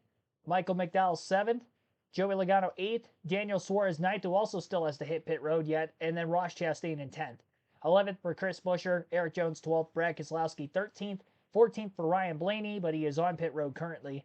Ryan Preece is 15th. Ty Dillon, 16th. Ty Gibbs, 17th. Austin Cindric, 18th. He is also on pit road currently. Ricky Stenhouse Jr. in 19th and Austin Dillon 20th. 21st for Zane Smith, Josh Berry 22nd, Shane Van Gisbergen in 23rd, Corey Heim 24th, and Noah Gragson 25th. 26th place, Kyle Busch, Carson Hocevar 27th, Alex Bowman 28th, Kyle Larson 29th, and the first car one lap down is Riley Herbst, actually now Larson's 28th, and 29th for Herbst. Bubba Wallace, after his speeding penalty during green flag stops, is 30th. 31st for Cole Custer, Todd Gillen 32nd, Ty Dillon 33rd, Justin Haley 34th, Cody Ware 35th, John Hunter Nemechek 36th, AJ Allmendinger had the pass-through penalty, stop and go actually, at the very beginning of the race, he's 37th, and then JJ Yaley 4 laps down in 38th, and Chad Fincham 5 laps down in 39th. But all 39 cars that started the race are on the lead lap. Biggest mover since the start of the race, Corey Heim up 10 positions to 23rd. 23 spots gained for Suarez, but he hasn't hit pit road yet. A lot of fuel in that race car. Run lap 76 right now. So he's definitely been able to stretch it. Window of 70 to 75 laps, and he's going just beyond that. Zane Smith is up 7 spots to 20th. 6 spots gained for Ty Gibbs. And some of the biggest losers in this race so far today as far as positions lost. Ross Chastain has lost 5 spots. Most of those were on that opening lap, opening corner. 8 positions lost for Brad Keselowski. Kind of the same deal there as he was trapped behind Chastain, who had to lift after overdriving the entry to the first turn of the race. Stenhouse is down 5 positions as well. And 18 positions lost for Bubba Wallace because of the speeding penalty. Denny Hamlin and William Byron are both closing on a race leader, Chase Briscoe. 12 laps to go in stage 1 this time by. Hamlin going to the wider line through 3 and 4, but he might be a little bit too far wide, and as he's out of the groove, he lost a lot of time to Briscoe, and William Byron will get through to second place. Now the 24, Byron is in position to try to steal the stage win away from Briscoe. Briscoe is sort of stuck right here with Larson. Yeah, Larson is doing everything he can to stay in the lead lap because that's kind of his race. You know, he's right on point. If you got any refusal to William Byron, reminding him at 12 laps what is on the line. He was undefeated in stages last weekend at Charlotte. Was William Byron, won 2 in the Xfinity race, went 3-0 Sunday night the Coke 600, and tried to pounce again late here, stage 1 at Nashville. And 11 laps to go. A lot of time for Byron to move around. He's actually staying right on the bottom of the racetrack and following that dirty air of the 19. But the 19 stuck as well. Well, and who, didn't get in? It was the 19. Pole sitter, got behind, recovered to third. Here we go. Going to the top of the racetrack. Similar to Denny, just not able to make time up there just yet. But a good speed down the front straightaway here. A little bit of the draft. It's going to close in a little bit. I think the top of 1 and 2 is a little bit better. Oh, he went to the bottom. Lost a little bit of grip, the sleek of that 19 car, turned sideways, now we're side by side. Reddick, 6-lap pressure tires, right behind these two. Remember, he ran longer. We're going to see, does 6 laps matter? I mean, it turns the middle. You see the advantage of those cooler, fresher tires And right now, Briscoe's like, yeah, you two get side by side and get off my back. He's going to have his hands full again soon if he don't find a way around the 5 car. Larson get himself some clean air. He's going to have to move around. He does up the racetrack a little bit. Here comes the 45 back at the top of your screen. Reddick trying to get to the inside of his 24 down the back straightaway, not able to do it. And Dale, you explained it so well earlier when you said, well, he just can't pass. He can't pass because Byron won't let him. He's mirror driving as he should. Right there, Reddick dives to the bottom, and on he goes. With Red Hamlin, here he comes off the corner, trying to dive inside of his team. Big block. Chase Briscoe, 8 to go in the stage. Contact right there. What happens down in this corner? Where does the 5 go? That's going to predict really who has the best grip to this corner. The 5 down there in front of the 11, and Hickey up the racetrack gets the 19 tight. We're side by side down the back straightaway. Don't forget these bumps, Dale. You talking about how tough they would be by themselves. How about with traffic? Can Hamlin hold on over the bump right here? Oh, he's going to clear. What a great job of Denny Hamlin taking advantage of how the 5 car was limiting the 19. The 19 struggling, trying to get around that lap traffic. Denny was way up the racetrack, got passed by Byron, works his way back around both of them. Here comes the 45, though. Nope. Briscoe starting to fall back now that he's in traffic a little bit more. The heavy lap traffic from Kyle Larson held him up and up for the faster car of Denny Hamlin to finally. Briscoe started on the pole. Hamlin started second, but it was those two obviously battling for the lead for the majority of this race. Hamlin took until after 80 laps in before he was finally able to make the pass, and that was even after he had lost second to Byron in the midst of battling Briscoe. Got back by the 24 also. Tyler Reddick has since passed Byron and Briscoe, and Reddick is now up to second, trying to close on Hamlin for the Stage 1 win. The car will have to go down there. Nobody gets an advantage there. 66 Chad Bencham, a couple of laps down, so he's really not part of the equation. So talking here. 5 to go in the stage. And pretty much we got clean air right now in front of the 5 car for quite a while. So the 5 really gets to decide what he wants to do. Denny would rather win the stage than to go over and slow himself down on the back of the 5 car here. Can he hold the 45 off? Two things I'm noticing. Pressure tire, the 45 paying off. Pressure tires on Ryan Blaney. Restarted or rejoined the back outside the top 10. He's driven up to 8. So pressure tires matter at the end of the run. Filling my notebook if I'm a crew chief for what that final stage may look like. Tremendous call for Jonathan Hassler on the box for Ryan Blaney. Someone else we need to give a call to in the top 10, Michael McDowell. Great qualifying effort yesterday. He is 7. 4 to go in the stage as Byron works over Briscoe. That's for 3rd. Man, he almost got to be outside of Briscoe. Now he's finally there. Down into turn 3. He's going to get side by side, but we've seen this corner just not provide the speed and grip. Can he stay on the outside? I believe he does. Going to use the momentum off the top down the front straightaway. Gets away so he can be set side draft. The 19 gets a little side draft right there. Holds him down in the corner side by side. And after 51 laps led, the positions bleeding off for Briscoe with only a couple laps to go on the stage. Track position that he is going to want on the next restart. On the other side of it, you've got William Byron. Comes in with a championship lead, and all he does is just keep adding those stage points to the bucket. Going to be 2 to go when we cross the start-finish line this time. And 2 for Denny Hamlin over Tyler Reddick. Lap car Kyle Larson right in front of him. Larson is the last car currently on the lead lap and is scored in the 27th place position. Riley Herbst and Bubba Wallace will be battling for the free pass spot as of right now. They're riding in line right behind the battle for 3rd, which is between Byron and Briscoe. Byron got by Briscoe, only for Briscoe to cross him right back over and get back by for 3rd. So the 24 continuously getting held up. The Toyota's behind them on slightly fresher tires after pitting later. Especially that 35 car of Riley Herbst. Byron lost so much time to chase Briscoe after Briscoe got back around him that he's not going to have enough time to try to reel him in. Same for Tyler Reddick in the process of trying to reel in Denny Hamlin. Wasn't meant to be, and Denny Hamlin will go on to win Stage 1 here tonight at Nashville. Hamlin wins the opening stage, picks up another playoff point. Tyler Reddick 2nd, Chase Briscoe 3rd, William Byron 4th, and Christopher Bell rounds out the top 5 in 5th. Then Chase Elliott in 6th, Ryan Blaney 7th, Michael McDowell 8th, Joey Logano 9th, and Ross Chastain rounding out the top 10. 1 point per position for the stages at the end of Stage 1 and Stage 2. Byron adds on to his regular season points lead on Larson. 7 points for Byron, none for Larson. as Larson has struggled in that 5 car so far today. Again, he was almost a lap down at the end of that first stage. Qualified outside the top 25, and he's been running there pretty much ever since. Denny Hamlin came into the day 6th in the driver's standings.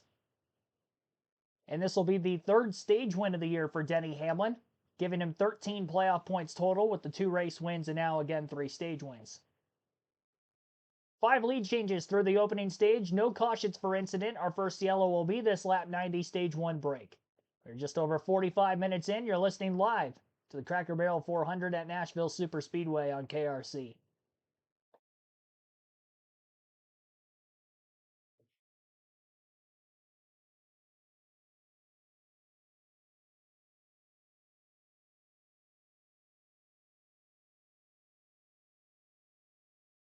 So good job by Denny Hamlin off the rip. Got 87 likes on the stream. We're past halfway to our goal of 150. Be sure to hit the like button if you haven't done so yet. Subscribe for more weekend NASCAR content like this for NASCAR Cup races, as well as Cup practice qualifying, Xfinity, and truck races every NASCAR race weekend. Easy Network, welcome to the stream. Got Blaney or Elliott maybe to win. There you go. So he's thinking of somebody outside of the top 5 right now. Elliott was consistently 6th place that entire run. He did gain a handful of positions off the initial start. Qualified 11th. And Blaney started 15th and got up to 7th. I think just having the open traffic for Blaney leading was the biggest thing there. And to him getting out in front. I don't think it was so much the fresh tire, because he was running equal lap times when in traffic compared to the leaders. The 12 car was very fast on the long runs in practice yesterday as well, so that also helps. That's been the case on most of these intermediate tracks this season. Even though Nashville's not a track that has yielded a lot of tire wear, he was still good on the long runs. Same for Hamlin, and Hamlin was able to win the stage. I think the most open air you can get, the better.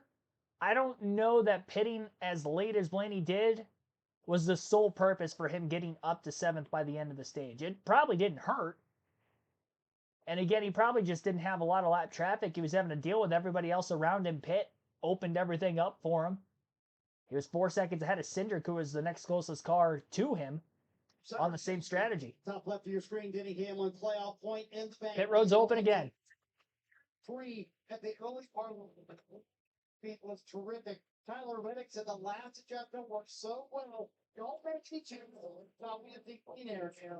Lot of fun. You see William Byron playing his chassis adjusted rear at the end of the run. He said it lost a chunk of purpose, and it looked nice. It does. Face first goes down, bottom right. He said shifting front, turn, and rear grip. Rear grip was the bigger problem though for them. That fuel strategy by the Penske cars and allowed them to take 2 tires, and just like that, they gave him a leapfrog, big win, first and second off pit road. They got it going on. Restart coming when we return. All right, there you have it. Strategy on display for the first time today. The Penske Fords that stayed out over 70 laps in stage 1 means they only have about 20 laps on those left side tires, allowed for them to take right sides only during this pit stop. 6 positions gained for Ryan Blaney to get out first, and Austin Cindric up 13 positions. He was second off of pit road. Denny Hamlin was third out of the pits, first of those that took 4 tires. So again, Team Penske with the strategy call. I'd say a pretty good one. I'm surprised no other drivers tried to go with 2 tires, because there were several others that were on the same strategy that Blaney and Cindric were on. They might have gone a lap down. Well, no, Carson Hocevar was on the lead lap still. Maybe he went 2 tires to gain some track position, but definitely didn't come out with the lead necessarily.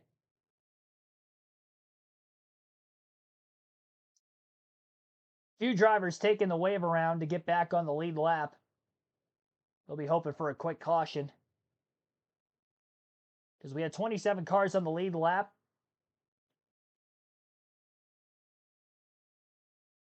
Free pass cars were Cole Custer, Daniel Suarez, Todd Gillen, Ty Dillon, Justin Haley, Jonathan Nemechek and AJ Allmendinger. And the free pass went to Riley Herbst.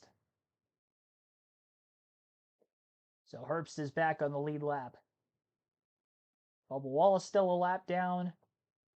Cody Ware also a lap down. Maybe 2.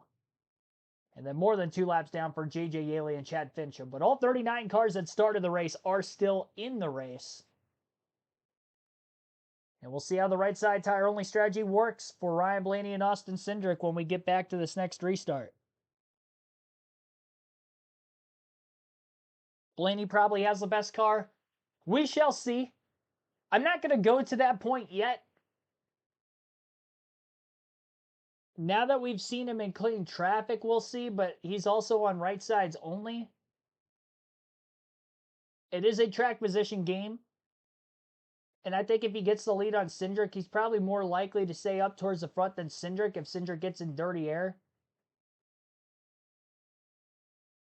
Only got to hold on for half the stage, about 45 laps until you get to the next set of pit stops, to try to have this strategy play out. And maybe if somebody further back tries to do the same thing that Blaney and Cindric did, run long and then take right sides only to get themselves out in front for the start of the final stage on a 2-tire strategy call at the end of stage 2.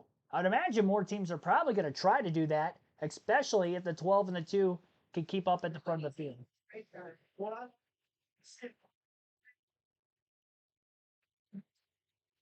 Going in to go long to take rights, and it came right to the wheelhouse. They flipped it to the lead, and we know how important track position is here, Carl. And what I saw is it took 82 laps for this track to start widening out. All right, so that's great for the fans. This is a slow burn of Nashville. It's going to get wider and racier. But I think they're picking up all the rubber. The restarts are doing the aggression, mix up. Everybody knows I don't want to wait 82 laps to pass. I want it right now. You also have your eye on this second stage, Carl. Restarts. You think they're going to be wild? Yeah, I think to the point that we've been talking about, concrete's very tough. It's very hard to pass. Like I just said, all these guys are like, man, I really have to go. The lane's going to be narrow, fast. This is where the action picks up. Well, the give and take balance starts to take a little more take as we go deeper into the singles. You know how hard it is to get track position. And your only chance to get it is for the first 2 or 3 laps after a restart. You put $5 on Denny Hamlin. He's making you look smart right now, Carl Edwards. Let's send it back up to the booth. Hey, wait, that's taking a page out of my. It was fun one to watch last week. So wait a sec. They get off the set to go to the bar. Bring the stuff here, just covered from above. And we got it from here. Hey, 8 drivers took the wave around here under our first caution of the night. 6 got back on the lead lap. Among them, AJ Allmendinger had the penalty, had to stop and go right at the green flag. Got a big adjustment. The 8 of Kyle Busch, where they went under the hood to adjust on that car. The 5 of Kyle Larson under the hood. So, Dale, you talk about how difficult it is to get the handling right. Some crew chiefs kind of jumping on it early, trying to get ahead with a lot of racing still to go. It'll be interesting to see how these 2 tires fare at the front of the field, both the Penske cars controlling this restart. But how will this strategy, that's going to be the telltale on the strategy if they actually could go out there and maintain this group track position. Gibbs teammates started the race in the front row. Penske teammates doing it now. Ladies, we can't go far. All right, green flag back in the air. Blaney kind of struggling to get going right now at the 11, all over his back bumper. Same for Austin Cindric on the outside of row number 1. Hamlin going to get underneath the 2 car, getting into the first turn. Blaney clear for the lead off turn 2. The longer it takes Hamlin to get by the 2, the more of a chance Reddick and Bell from 4th and 5th might have an opportunity to catch up or pass Hamlin on the restart. 20 and the 45 are gridlocked door to door, though, also, and not really slipping away from the 2 cars ahead of them, but they're not able to close the gap as much as if they would have been single file. Hamlin through to 2nd as he clears Cindric through 1 and 2. Now it's going to be interesting to see if Cindric's going to hold on to his track position in dirty air with the 20-lap older left side tires. Right sides are equal compared to everybody else around him after taking 2 tires on the last stop. Denny Hamlin's fastest lap of the race was still on lap number 4, which was a 29.859. With the clean traffic for Cindric and Blaney, they just ran their fastest laps of the race, lap 84 and 82, even with the older left side tires on this last restart. So that leads me to believe that they should be able to hold on to track position for the most part. If Cindric's car maybe isn't up to par to that of some of those drivers that are right behind him. Maybe he'll lose a few spots throughout the stage, but I think he holds on to a top 10 stage finish as long as he keeps the car clean. And obviously, he cycles through the pit stops in the middle of the stage if we stay green long enough as well. Survive the mayhem, essentially. Bell and Reddick have been door-to-door for about the first 3.5 laps following the restart. Reddick finally clear on that outer lane on Bell, who was running the bottom of the racetrack. And again, that battle was for 4th.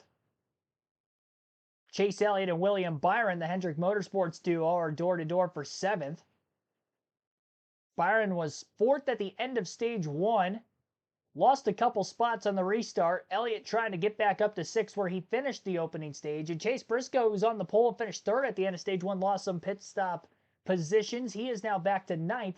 Eric Jones is in the top 10 for the first time today, just behind the battle between Briscoe and Logano for the 8th spot.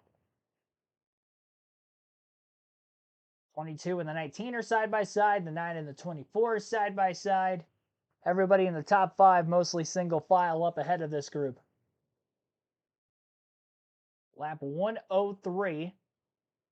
So the top 10 following the restart to begin stage 2 here has Ryan Blaney out in front, Denny Hamlin in 2nd, Austin Cindric 3rd, Tyler Reddick in 4th, and Christopher Bell in 5th. 6th place for William Byron, Chase Elliott 7th, Chase Briscoe 8th, Joey Logano 9th, Eric Jones rounds out the top 10.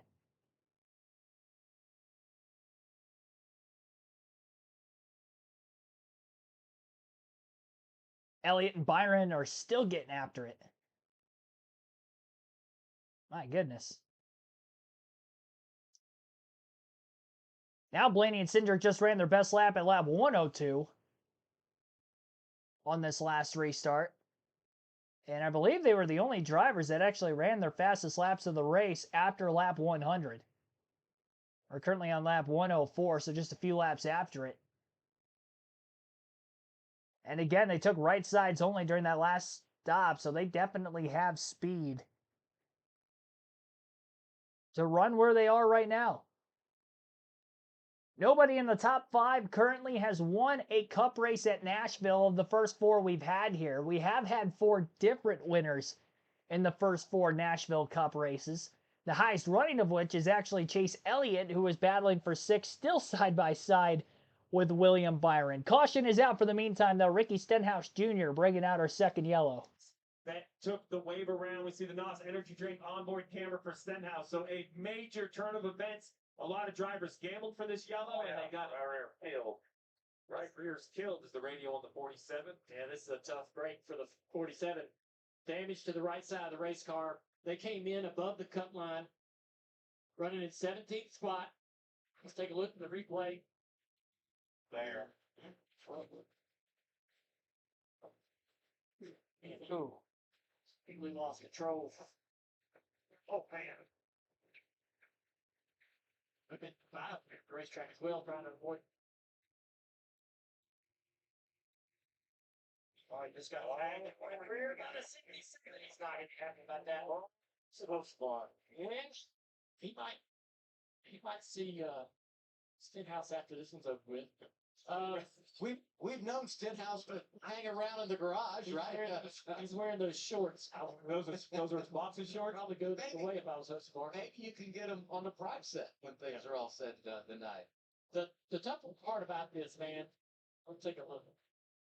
As far as driving down the corner, and then he had a chance to give him a break there. So Hutzavar drive down the corner, and there was a moment where Hutzavar definitely had an opportunity to not do that, right? And that's the kind of things that his competitors want him to clean up. Hutzavar thinks in his mind, hey, it's short track racing. I drove down in there, it's my spot. I'm gonna move you up out of the way. But his competitors don't see it that way. Pits are open, fuel window, 79 to go. I expect everyone on pit road, a complete variety of strategies, some tires, but everyone needs Sunoco fuel, Marty. Yeah, Steve, with 79 to go here in stage 2. They can make it to the end of the stage from here. Denny Hamlin told Chris Gale, we've made the car 30% better at the beginning part of the run. Still too free, but it's better. It's going to be fuel only for Hamlin, Tyler Reddick, and also Austin Cindric. Kim? So you see Ryan Blaney, your bottom right of the screen, said it fired off a little better. Just a snub for a couple of laps. You see him take right side tires only. Jonathan Hassler telling him this puts us right outside the window, so Max save. Hamlin the first off, Cindric, Logano come out behind it. Blaney with a couple of tires falls 3 positions. Then it's Christopher Bell. Free pass with our second caution goes to Bubba Wallace. He scored 35th. Went a lap down after that speeding distance. Cindric Kozlowski pulling out. Oh, man, right in front of John Hunter Nemechek. 42 has the right away here.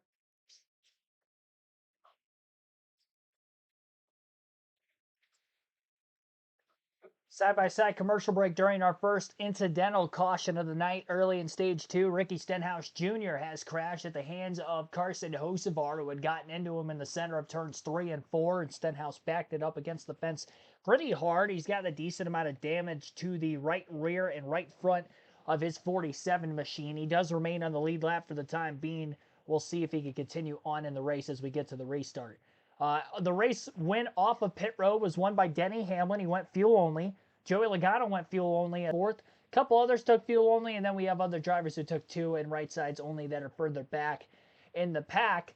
I'm surprised more drivers didn't take fuel only there, especially when you consider the fact that they just changed right side tires about 10 to 15 laps ago, and we haven't seen much tire fall off. So, interesting situation there.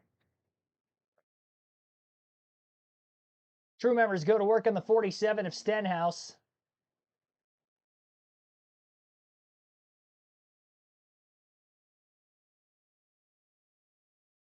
And now it looks like the crew members on that 47 team may be going underneath the hood as well. Wonder if something's wrong with the suspension of the race car. Steering maybe jacked up. Stenhouse has not DNF'd in the first 13 races so far this season. And he is above the cutoff line on points coming into this race as well. So this could be a big hit for him if he falls not only off the lead lap, but out of the race as well. So many drivers taking the wave around and then catching that quick caution. There is still quite a few drivers now on the lead lap. It was 27 at the end of stage 1. Now we're back to 37 cars on the lead lap. Bubba Wallace, Cody Ware getting their laps back during this yellow. And only J.J. Yaley and Chad Fincham are off the lead lap prior to the caution. Cautions breed cautions, beware, yeah. That could be the case. We saw that last year at Nashville, albeit that was towards the end of the race and into the overtime restarts at the finish. Make sure you check out Prime's exclusive in-race feature, Key Moments, during tonight's broadcast by clicking down on your remote. It's the easiest way to catch up on race highlights and flag changes as they happen. And if you're ever late to NASCAR on Prime, we've got you covered with Rapid Recap, where you can see all key race moments in 2 minutes or less. Under caution for the second time tonight, early stage 2. Things got out of shape for the driver of the 47, Ricky Stenhouse Jr. Yeah, FanDuel brings us look on board with Carson Hocevar. Dale, you kind of touched on it here. We like the aggression to this, right? This is one I would hope that Carson wants back. Right? Can't wait to talk to him after the race. I know it's happening in a blink, and he's a 22-year-old race car driver, but these are the coin flips that Carson has to give to Ricky Stenhouse if he wants to be raced with respect when it's his time to cut down in. I like aggression. I like hard racing, but this is the one where Carson, I think, could have a little discretion there would have gone a long way. Why? Because for the 47, this is a huge moment, Dan. Yeah, absolutely. And you see the playoff points right now with Stenhouse below that cut line. And this team, this is a smaller team that grinds it out. This is a stubborn, hard race car driver. When we rate the drivers in speed, pit road, passing, defense, this team rates very low. But their results speak otherwise. That's because he is a tough competitor and he gets more out of his equipment than most. He can't have weekends like this. They can't have falters like this and lose all these points. You see the frustration. Marty, it's going to be a long night riding around on this 47 car. And as a quick reminder, they came inside the cut line into this race. Stenhouse said the steering wheel is a quarter turn off. You can kind of see where that orange stripe is, way further left than normal. And they said the toe is knocked out 1 inch, it's going to be a long night for Ricky Stenhouse from here. Yes, it is. That much of a toe issue. Not sure the Goodyear tires will even make it. Coming back on pit road as the field coming back in the restart zone. Showing 36 cars now, 7 on the lead lap. One of those, though, is Stenhouse. Yep. Good launch for Hamlin in the restart zone. Green flag back in the air. He regains the race lead following the fuel-only pit stop, and now he tries to block off everybody else as they roll into first turn wide open. Looks like Ryan Blaney was about to go between his two Penske teammates up the middle 3 wide for second. That hole closed up quickly. Few other cars 3 wide on the back straightaway. That's just outside the top 10. Logano, Blaney are still side by side for third. Logano goes wide after hopping over that bump in the center of 3 and 4. Couple cars 4 wide off the exit of turn 4. Priest and Chastain making slight contact on the front stretch. Carson Hocevar underneath all of them. Eric Jones trying to make passes up in the top 10. He squeezes Chase Elliott 3 wide middle. He'll also get by Tyler Reddick with that squeeze play as well. Elliott was forced into having to lift, or he was going to get sandwiched between the 43 and the 45 in the middle of the corner. Oh, trouble! Big wreck in the back. Alex Bowman, Noah Gragson, Kyle Larson are involved. Spellman 48, never finished top 10. Turns 3 and 4. Gragson coming off a great run last week at Charlotte. Heavy damage for him. And we'll see how dinged the 5 of Kyle Larson is. All 3 right in the vicinity. Another cost. 30% of the time, we have another yellow inside of 5 laps. You know, cautions, precautions, we know that quote, we hear it all the time. No track bigger than Nashville is that accurate. Let's take a look at the replay here, see how this happened. There's the 4 car of Gragson, the 48. Getting down in the corner, right behind Corey Heim. Oh, the 48 gets super loose. Yeah, he just got over into the corner a little bit too hard. What a shot for the 4 car into the outside wall. Larson able to hang on to it up there. Very Pancaked. It for driver 5. Well, you're leader in Nashville. I don't think Gragson could have pancaked the outside wall more square with the right side of his car through 3 and 4 as he did there after contact from Alex Bowman. Bowman got loose after overdriving the entry to turn 3, slid up into the 4 as he was side by side with him. Kyle Larson piled in behind on the back of the 4 car, trying to miss the incident as he was up on the high side with nowhere to go. So 3-car incident right around lap 112, bringing out our 3rd caution of the day. 90 laps went caution-free to start this race. And now we've had 3 yellows, obviously one of which was the stage end. And then 2 more yellows soon after the last couple of restarts. See if we get another long green flag run going here at some point. Ricky Stenhouse Jr. has hopped out of his car and has pulled his car also back to the garage area. So unfortunately for Stenhouse, looks like it may be a last place finish for him. The toe was knocked out of the race car by about an inch. So not great. He was visibly upset as they had the in-car camera faced towards the driver, Stenhouse, slamming his steering wheel down. And again, this is the first DNF of the year for Ricky, and this was nothing of his own doing. Cleaned out by Carson Hocevar, which brought out the first incident of 2 early in the 2nd stage. Wouldn't expect there to be any pit stops after this incident, knowing that these teams are good on fuel to the end of the stage now. Maybe a couple at the back end of the lead lap will pit to top off, but that would be all I would imagine seeing hit pit road this time.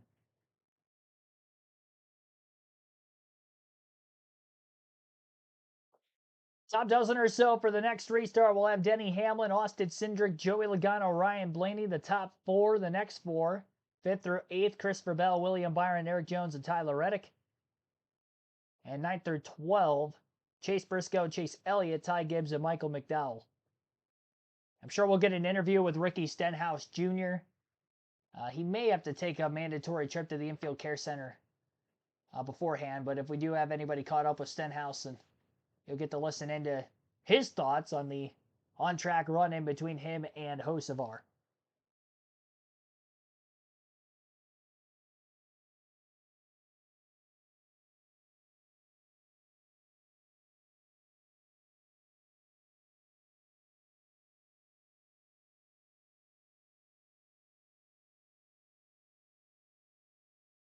The early portion of stage 2, Nashville Super Speedway for the Cracker Barrel 400. Let's look at what's been happening on track. Fast and furious and aggressive on these restarts, Dale. Yeah, looking to the back end here, this crash, the 48 up into the left side of the 4 car. Bowman just gets down to the corner a little too hot, loose, up, corrects into the 4, and look at this shot. The 4, that is a very hard, flat impact with the right side of the car. Larson does a good job to avoid everything, but you can see the 48 just get a little bit loose right there, and it doesn't take much. Wham! 4 car hard into the wall. And then Ricky Stenhouse getting out his car in the garage. They're going to try to make some repairs, I assume. He is unhappy. You talked about what has made them so good. It's that bulldog mentality, not just for Ricky, but the entire team. So when you're taken out like this, I mean, it really, really pains you because you've done so much to put yourself in position for success. And unfortunately, it's like the 47, no work being done, so they're going to retire the car. To Dale's point, you have the ability to make repairs, but you can only change certain parts and pieces. Obviously, the damage is too heavy on the 47. 48 of Bowman back up to go into the garage. It's an opportunity night, right? 47, 48, they're all right in that playoff picture that you talked about, Dale, right? So who's going to take advantage? Is it a Chris Buescher? Is it maybe a Ryan Preece? You know, is there another driver around that bubble? Michael McDowell. Yeah, right. Are they going to capitalize on others' misfortune? Choose right here. I'd be shocked if the leader doesn't take the bottom. Every number we studied coming here said bottom, won the restarts time after time. Been watching races here all weekend. Bottom has been the way to go. Yep. I marvel at Team Penske. And talk about some Bulldogs. But they'll get after it over there in that organization. Never stop. This race so significant for them a year ago when Joey Logano won it 5 overtimes, goes on to win the championship. And after disappointment last week in the Coke 600, best finish 17th. All 3 of their cars top 5 here. Final board with AJ Allmendinger here with the Bosch onboard camera. Other onboard camera we'll have tonight is the Josh Berry Ford Performance onboard cam. He's 13th right now. Moved up, taking advantage of the opportunity. Yeah, I love all these looks right here. The Toyota on board as well with Corey Heim in the 67. That's a great look at what that rear view camera can do. That's that big display you see right on top of the dash. Talk about a busy weekend of racing here at Nashville. Heim second Friday in the Truck Series race, running full time there. He's finished top 3 in 8 of 12 races this year. Congratulations. Raja Karuth got the win Friday in trucks. Last night, Justin Allgaier did it here in Music City in the Xfinity Series. We're ready for the restart as we get back underway in stage 2. Hamlin Cindric up front, and they're headed to the Echo Park restart zone. All right, we'll try this out again. Green flag back in the air. Denny Hamlin with the launch on the restart. Chase Elliott trying to go to the outside 3 wide. And Eric Jones to the bottom gets squeezed by Christopher Bell on the apron. And Bell's going to get turned up into the outside wall. Chase Elliott just missed him in the mayhem. And that was a bad block by Bell on Jones. And Jones wasn't letting him in. And he had no reason to do so. Last year with Christopher Bell. Last year won both stages. And then wrecked on a restart in that final stage. It looks like, again, in a bad spot. That was on him. Last year, Bell led 131 laps in this race, and it came around on him here. Contact with the 43 of Eric Jones. Everybody racing tight for position. Yeah, Jones to the inside here, and just he thought the 20 came down on him. He wasn't ready to give that up. He didn't like, I think, what happened there on the front straightaway and just stayed with it. Yeah, I think I had John Hunter Nemechek. Guy was Joe with similar paint schemes. Let's take a look from on board. Brian Cameron for Chase Elliott. He's going to get a big view of this 20. Keep going, keep going, keep going. Easy. Oh, how did he miss him? Any damage? Trying to hold the Ryan Preece here, and you can see. We're working hard here. Check. And I don't know, but I did just a little bit of that. See his car wiggle a little bit like he might have contacted the 20. Let's take a look. Very little, if at all. 4th caution of the night. 3 already in stage 2. Yeah, I think Elliott did miss Bell. But yeah, bad block by Bell, and Jones wasn't letting him in. Jones definitely stayed in the gas and stayed into that lane, not lifting to let Christopher Bell down in line once Bell had already tried to attempt to make the block, which he was not clear on, so practically turned himself off the front bumper of the 43, bringing out yet another caution. 3 yellows for incident in the early going of stage 2, a very start, stop, and go second stage. After stage 1 went caution free for 90 laps. So now our 4th yellow of the day. We've had 8 lead changes, most of which were during the green flag pit stops in stage 1, plus the couple of pit strategy things that we've seen here in stage 2. Ryan Blaney going right sides only to win the first race off pit road. Hamlin going fuel only to win the second race off pit road.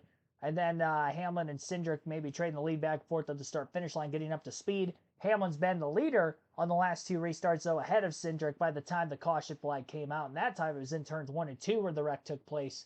It was turns 3 and 4 on the opening lap or 2 following that last restart where the second to last caution came out.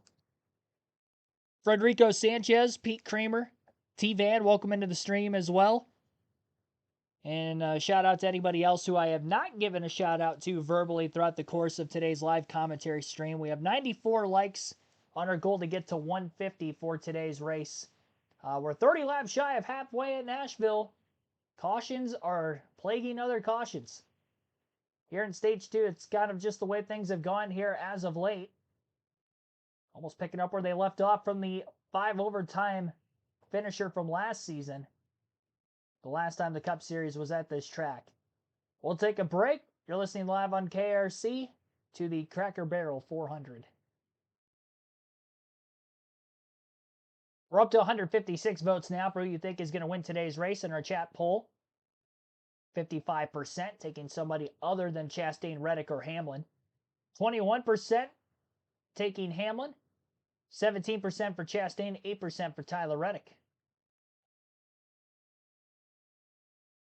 End of stage 2 is when we'll close that chat poll. We'll have our diecast showing at the end of stage 2 as well.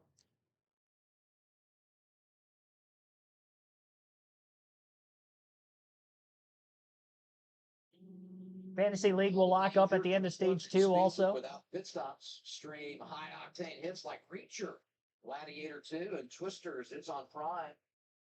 Big Reacher fan. Love me some Reacher on Prime. This relief lap sponsored by National Debt Relief. When debt hits hard, National Debt Relief gets you back on track. J.J. Yeagley getting his lap back here in Nashville. What's 44 back in the lead lap? Tonight really is, right now, the land of opportunity. We talked about it. I mean, so many cars on the lead lap, all this caution bunching everybody up. And I mean, we talk about some of these drivers right around the cut line having issues. And I'm going to try not to jinx them, but I just want to point out Team Penske. I made a big deal out of it because I thought it was a big thing. Kind of nowhere to be seen last week speed-wise after everything that happened at the Indy 500. I thought it would slow down the Penske Fords. Maybe it's just a handling thing for Charlotte because there's nothing slow about these 3 Penske Fords right now. You see Cindric, Blaney, Logano all in the front 2 rows. I would say this too, when you look at drivers that have won this year, Ryan Blaney on the list. Playoff field is half full. 13 races till we start running for a championship. He's someone to keep an eye on. And another car that I'm keeping an eye on that we haven't seen yet, we thought we might see, is Chastain. Sitting there at 13th right now, several rows back, just hasn't really moved his way forward like we might have expected. And good state practice, but just has to get the track position. Let's see if we can get a clean restart here. Listen in to Coleman Presley, spotting for Joey Logano, driver 22 going outside row 2. Leaders in a wait. 5, 4, 3, 2, 1. Green flag is in the air. All right, try it again. Denny Hamlin leads us yet again. Hamlin out in front of the field into the first turn. Austin Cindric, who was outside row 1, not able to hold on. 3 wide, nearly 4 wide off turn 2, back around. Chastain, Elliott, Tyler Reddick, all scrambling for position. Ryan Blaney able to get out ahead of his Penske teammate Joey Logano. A deep drive on corner entry and gets it to stick on the bottom of the track to get underneath Austin Cindric now. Tyler Reddick was stuck up out of the groove on the outside of 3 and 4. He loses several positions. Might have gotten up into the marbles a bit. Blaney through to second. Remember, he took right sides under the last stop. Austin Cindric was fuel only. Same for Logano and Hamlin. Few others behind the 12 also took fuel only. We just haven't seen that many green flag laps yet in the stage to kind of show for this. And arguably, the two quickest cars are 1-2, Hamlin, Blaney. Blaney only led during green flag stops into a pit strategy today. He isn't outright past the 11. Hamlin has the fastest lap of the day, which was still back on lap 4 with a 29.859. And he was also the stage 1 winner. Chase Briscoe has still led for the most laps so far in this race. 51 laps led for Briscoe, 38 for Blaney, and then 29 for Hamlin are the three drivers who have led the most laps. Now Tyler Reddick's in the middle 3 wide as he continues to go backwards. And I don't know for sure, but something may be not right on that 40. He was up in the marbles on that last restart, well out of the groove and was losing spots. But now he's out to the 29th place position. He was just inside the top 10 on this last restart. And not to mention, he was actually second place at the end of stage 1. So one of the favorites having problems. Kyle Larson, who has damage from one of these restarts on the beginning portion of stage 2, plus just not having a great car entirely tonight, has struggled. He's outside the top 25. Having a hard time trying to work his way through the field. Probably the worst start to finish race of the year for Kyle Larson. Last weekend, obviously having the DNF in the 600. Wasn't a great weekend for him, crashing out of Indy as well. And now Tyler Reddick coming to pit road for an unscheduled stop. Thinks he has a flat coming to pit road right now. Marty, you got to check it when it comes off. It's really hard on these lower profile tires, but the left rear looks soft to me. The left side tire doesn't look like it has as much air. It's hard because they run very little air pressure. He restarted 7th. Here he is on pit road. 172 to go. There's time to come back from it. Let's see if that left rear is low on air or not. But either way, Rick. Mickey's better than Ricky. Yeah, it's actually at some point you just have to jump. Great battle right here at the top of your screen. So potential left rear tire going out on the 45 of Tyler Reddick on that last restart. Could have ran over a piece of debris from the couple of accidents that had been had before that. Definitely didn't fire off well on that last restart. Goes from 7th to outside the top 30 before bringing it to pit road. And again, after finishing 2nd in stage 2, that's a tough break for Reddick. Trouble on the front stretch. Corey Heim is around and he's going to back it against the outside wall pretty hard. I would imagine there was contact off turn 4 with another race car. And this is going to end Corey Heim's night. Our 4th caution for incident in stage 2 alone. We've had 5 yellows and now 41 laps. Tough break for Heim. He finished 13th at Kansas about a month ago.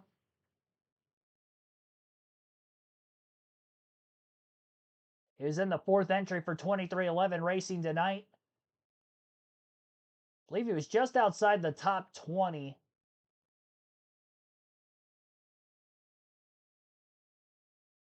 With where he was battling on track, and he was battling with former champion Brad Keselowski. Yeah, that was on Corey Heim there. Tried to clear high on Keselowski on the exit of turn 4 and squeezed both of them up against the wall. Corey just wasn't clear. Rookie mistake by the driver who's been tearing it up at the Truck Series level. Hopefully we see Corey full-time in the Cup Series to come. He's having a decent night to this point until now.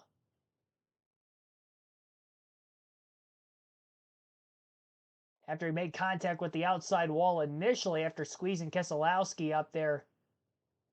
Kind of spun across the nose and then backed it up against the fence again for a second time through the center of the tri-oval. And that second hit was what is going to cause his finish for the race. Every car was in this thing after stage 1, and now we've had several already. Heim will be out of. We'll be past halfway through stage 2 when we get to the next restart, which will be just shy of the halfway mark.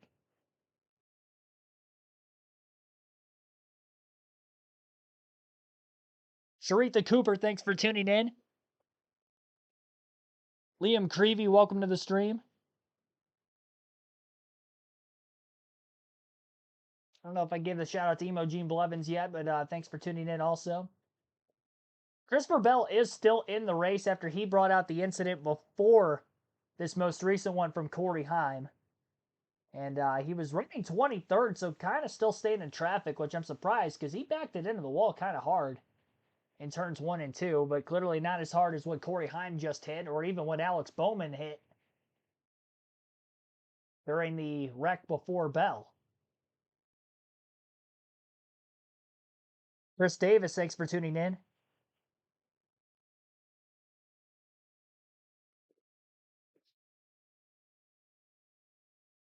I'll readjust the audio real quick. Yeah, Mike could be peeking out.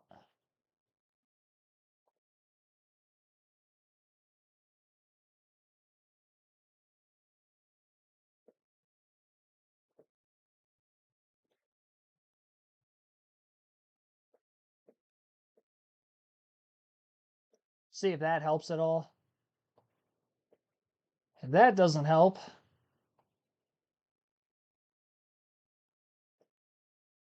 still got one more fix I can have. Tim Walker, welcome to the stream. If you've had any of your fantasy league driver 2,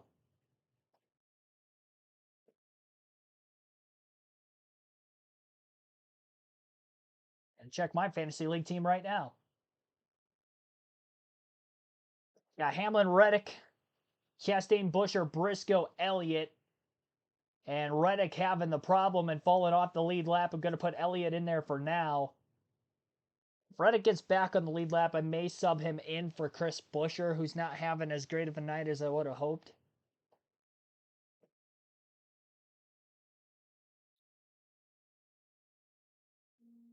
Head-to-head picks are looking kind of iffy for me so far, too. Obviously, at the end of the stream, we'll check to see who wins this weekend for the NASCAR Fantasy League.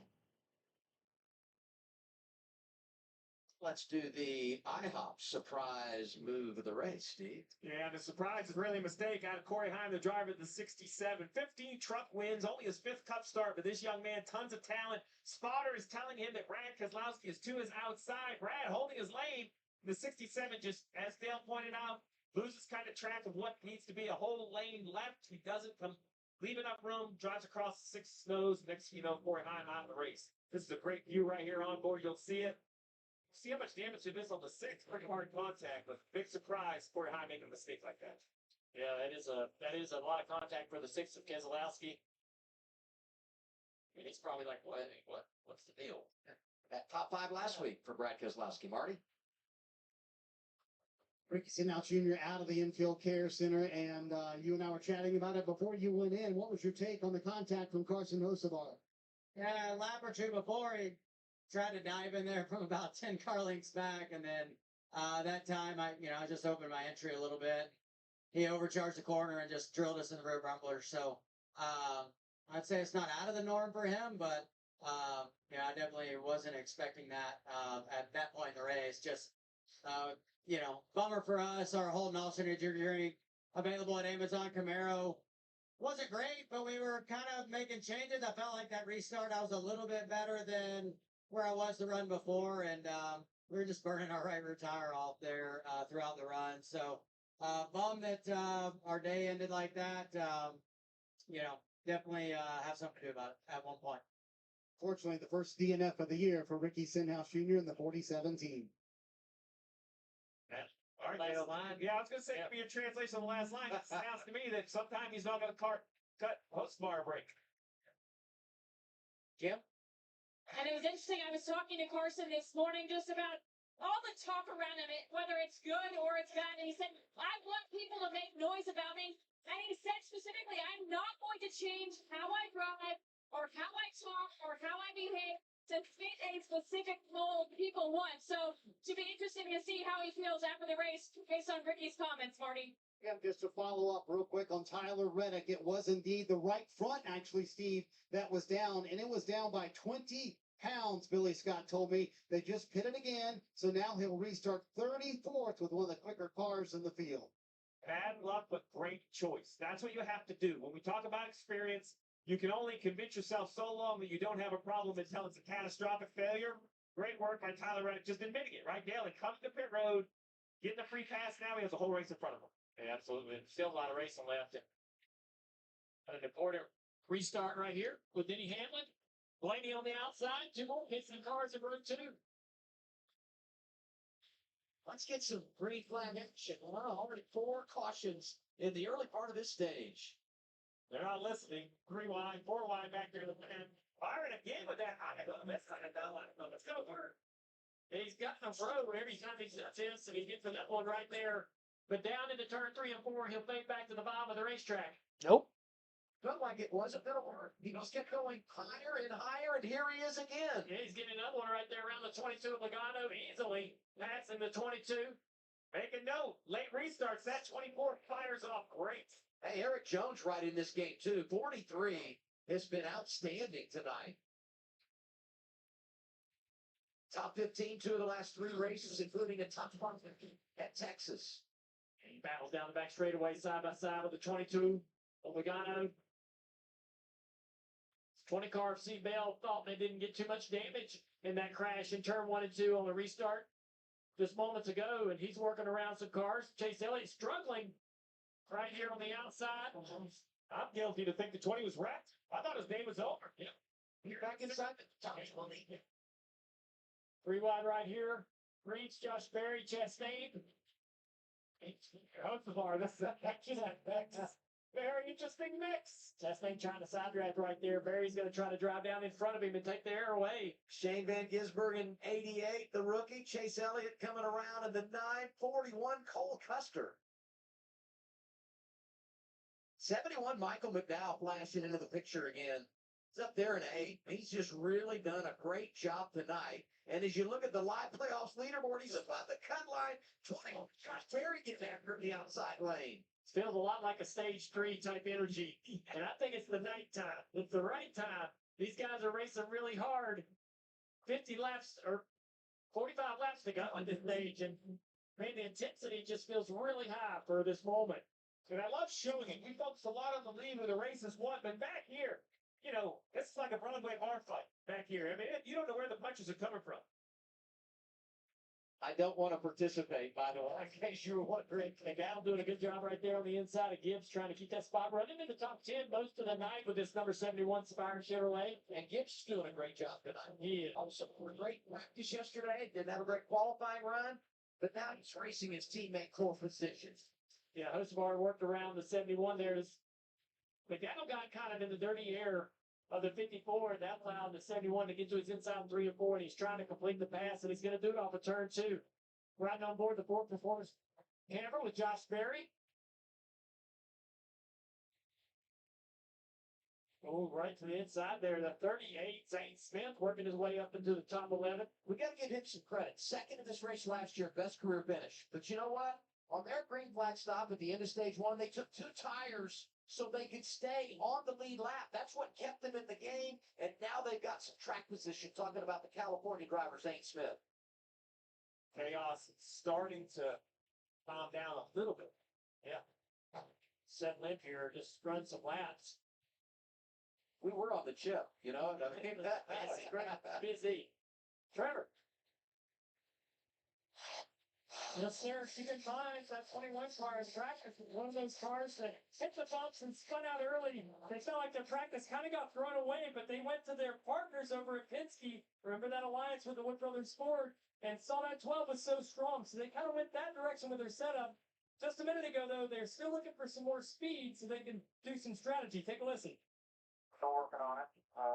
We're a bit too far off my pace to do anything crazy here. We'll just keep working on the car until we get it drive better, and then we'll try and do some strategy stuff later, do some track position once I get the pace better. You guys said it earlier, Steve. You got to have a good car to get off sequence. Maybe they can get this 21 dialed in. That's absolutely the case, right? It's easy to call strategy when you have a fast race car, because if you're not perfect, you know the speed will at least kind of mask some of the poor decisions. There's the one at Chastain, but that 20 car Christopher Bell is the one that's impressive right now. I don't know how he's passing cars. Just minutes ago, and now he's working to the inside of Chastain, taking 13th spot away. They're looking for more. I've always used the phrase driving angry. Maybe just additional motivation after the adversity, whatever it is. We have talked a lot about Bell hanging there, 5th, 7th, 8th, gets involved in that accident, and since that time, he is just really driving that thing up through the. Wrecked it correctly. Like, is that, are we, like, Very rarely do you hit things that make them go faster, but sometimes it happens. It's kind of like Edwards on the backflip when he was winning here. You just stick the landing, right? And you're okay. wow. I mean, let's just remind everybody the wreck that this 20 was in, right? So you see the 43 of Jones kind of get to the left side of the 20 and just basically holds his spot. You know, they're fighting over the bottom lane. So he's not going full speed, but this is not zero contact. I mean, he's going to go all the way up and watch this contact when they hit the side wall. That's pretty hard contact. Yeah, the lucky part, I think, is there wasn't real hard contact with the left front, knocking the front toe out. So we look at the battle for the lead, tightening up a little bit between Hamlin and Blaney. Blaney last changed left side tires at lap 69. Jeez. Jonathan Hassler brought his A game tonight. They've got some really, really good stuff to keep him not just in the game, but advance forward after starting 15th. And they got a chance to take the lead here. We used to talk about gambling. Hey, let's try something different. Try a gamble. When I go back and review how these races are run, and specifically how they're won, the top 5, they call the race in what I would consider an absolute gamble. That has become the norm. What a gamble is now is something outside of even perception or the idea that you would even try it 5 years ago. These crew chiefs continue to move the line. We see it a lot in other sports as well. Data analytics have changed the decision making. You see Jonathan Hassler on the bottom of the screen. You and I spent some time with him at Team Penske, Adam. Just a great conversation we have with Jonathan, his relationship with Blaney, the trust they have in one another. Great leader for the team. Absolutely. He's the coach. Blaney's the quarterback. Right now, they're executing the game plan. Hamlin leads at Nashville. Don't miss your chance to race for the millions. The NASCAR Powerball Playoff is back. Enter now to get a VIP trip to the NASCAR Cup Series Championship race at Haynes Raceway, where you could take home $1 million. All right, I was in the middle of making my wardrobe change there. Maybe I should have done it a little bit after the restart. Didn't wait as long, but here we go. I got the Ryan Blaney stuff on now. Watch it. Now's about the time he's probably going to rack out from second place. He's having a good. Denny Hamlin is our race leader. Ryan Blaney's 0.3 of a second off the lead in second. And then William Byron is 0.9 back in third. Joey Logano in fourth. Eric Jones rounds out the top 5 in fifth. Then our pole sitter Chase Briscoe is 6th, Austin Cindric 7th, Ty Gibbs 8th, Carson Hocevar 9th, and Michael McDowell in 10th. Zane Smith 11th, Josh Berry 12th, Christopher Bell 13th with damage. I still don't know how he is driven up that far through the field. I think he can legitimately be a top 5, top 10 threat again. Ross Chastain is 14th, Ryan Preece 15th, Shane Van Gisbergen 16th, Cole Custer 17th, Kyle Busch 18th, Chase Elliott 19th, and Ty Dillon 20th. 21st for Kyle Larson, Bubba Wallace 22nd, Tyler Reddick 23rd, John Hunter Nemechek 24th, Daniel Suarez 25th, Justin Haley 26th, Chris Buescher 27th, AJ Allmendinger 28th, Todd Gilliland 29th, and Austin Dillon 30th. Riley Herbst 31st, Brad Keselowski 32nd, Cody Ware 33rd, JJ Yeley 34th, and he is the last car currently on the lead lap. Then Chad Fincham 6 laps down in 35th. And then 4 cars are out of the race with Corey Heim 36th, Alex Bowman 37th, Noah Gragson 38th, and Ricky Stenhouse Jr. 39th. 10 positions gained on the restart for Christopher Bell from 23rd to 13th with the damage to the left rear of his race car. Kyle Busch is also up 7 spots since the restart to 18th. 8 spots gained, make that 11 now for Tyler Reddick, who took the free pass at the end of the last caution. He was the first car lap down. Remember, he had that unscheduled stop on that short green flag run we had just before the last yellow. So he got bailed out with that caution flag. He could try to get back into it now. So if you have Reddick on your fantasy team, or even Christopher Bell for that matter, you might still be able to go with them the rest of the way. 2, Cracker Barrel 400, Nashville Super Speedway. NASCAR on prime. Denny Hamlin, the race leader. Blaney is there. Byron, Lagos, Eric Jones in the top 5. Briscoe, Cindric, Gibbs, Kosovar, McDowell in the top 10. Let's look at the pylon. Yeah, and break down the teams that are represented there. 11 different organizations, top 15 last Sunday in the Coke 600. We're seeing a lot of wealth being spread again this evening. You mentioned Blaney on the older left side tire. You have to imagine when they do get coming on tires, he's going to have a little bit of an advantage in speed. He's got a holding right here, this same margin behind this 11, running a little bit higher.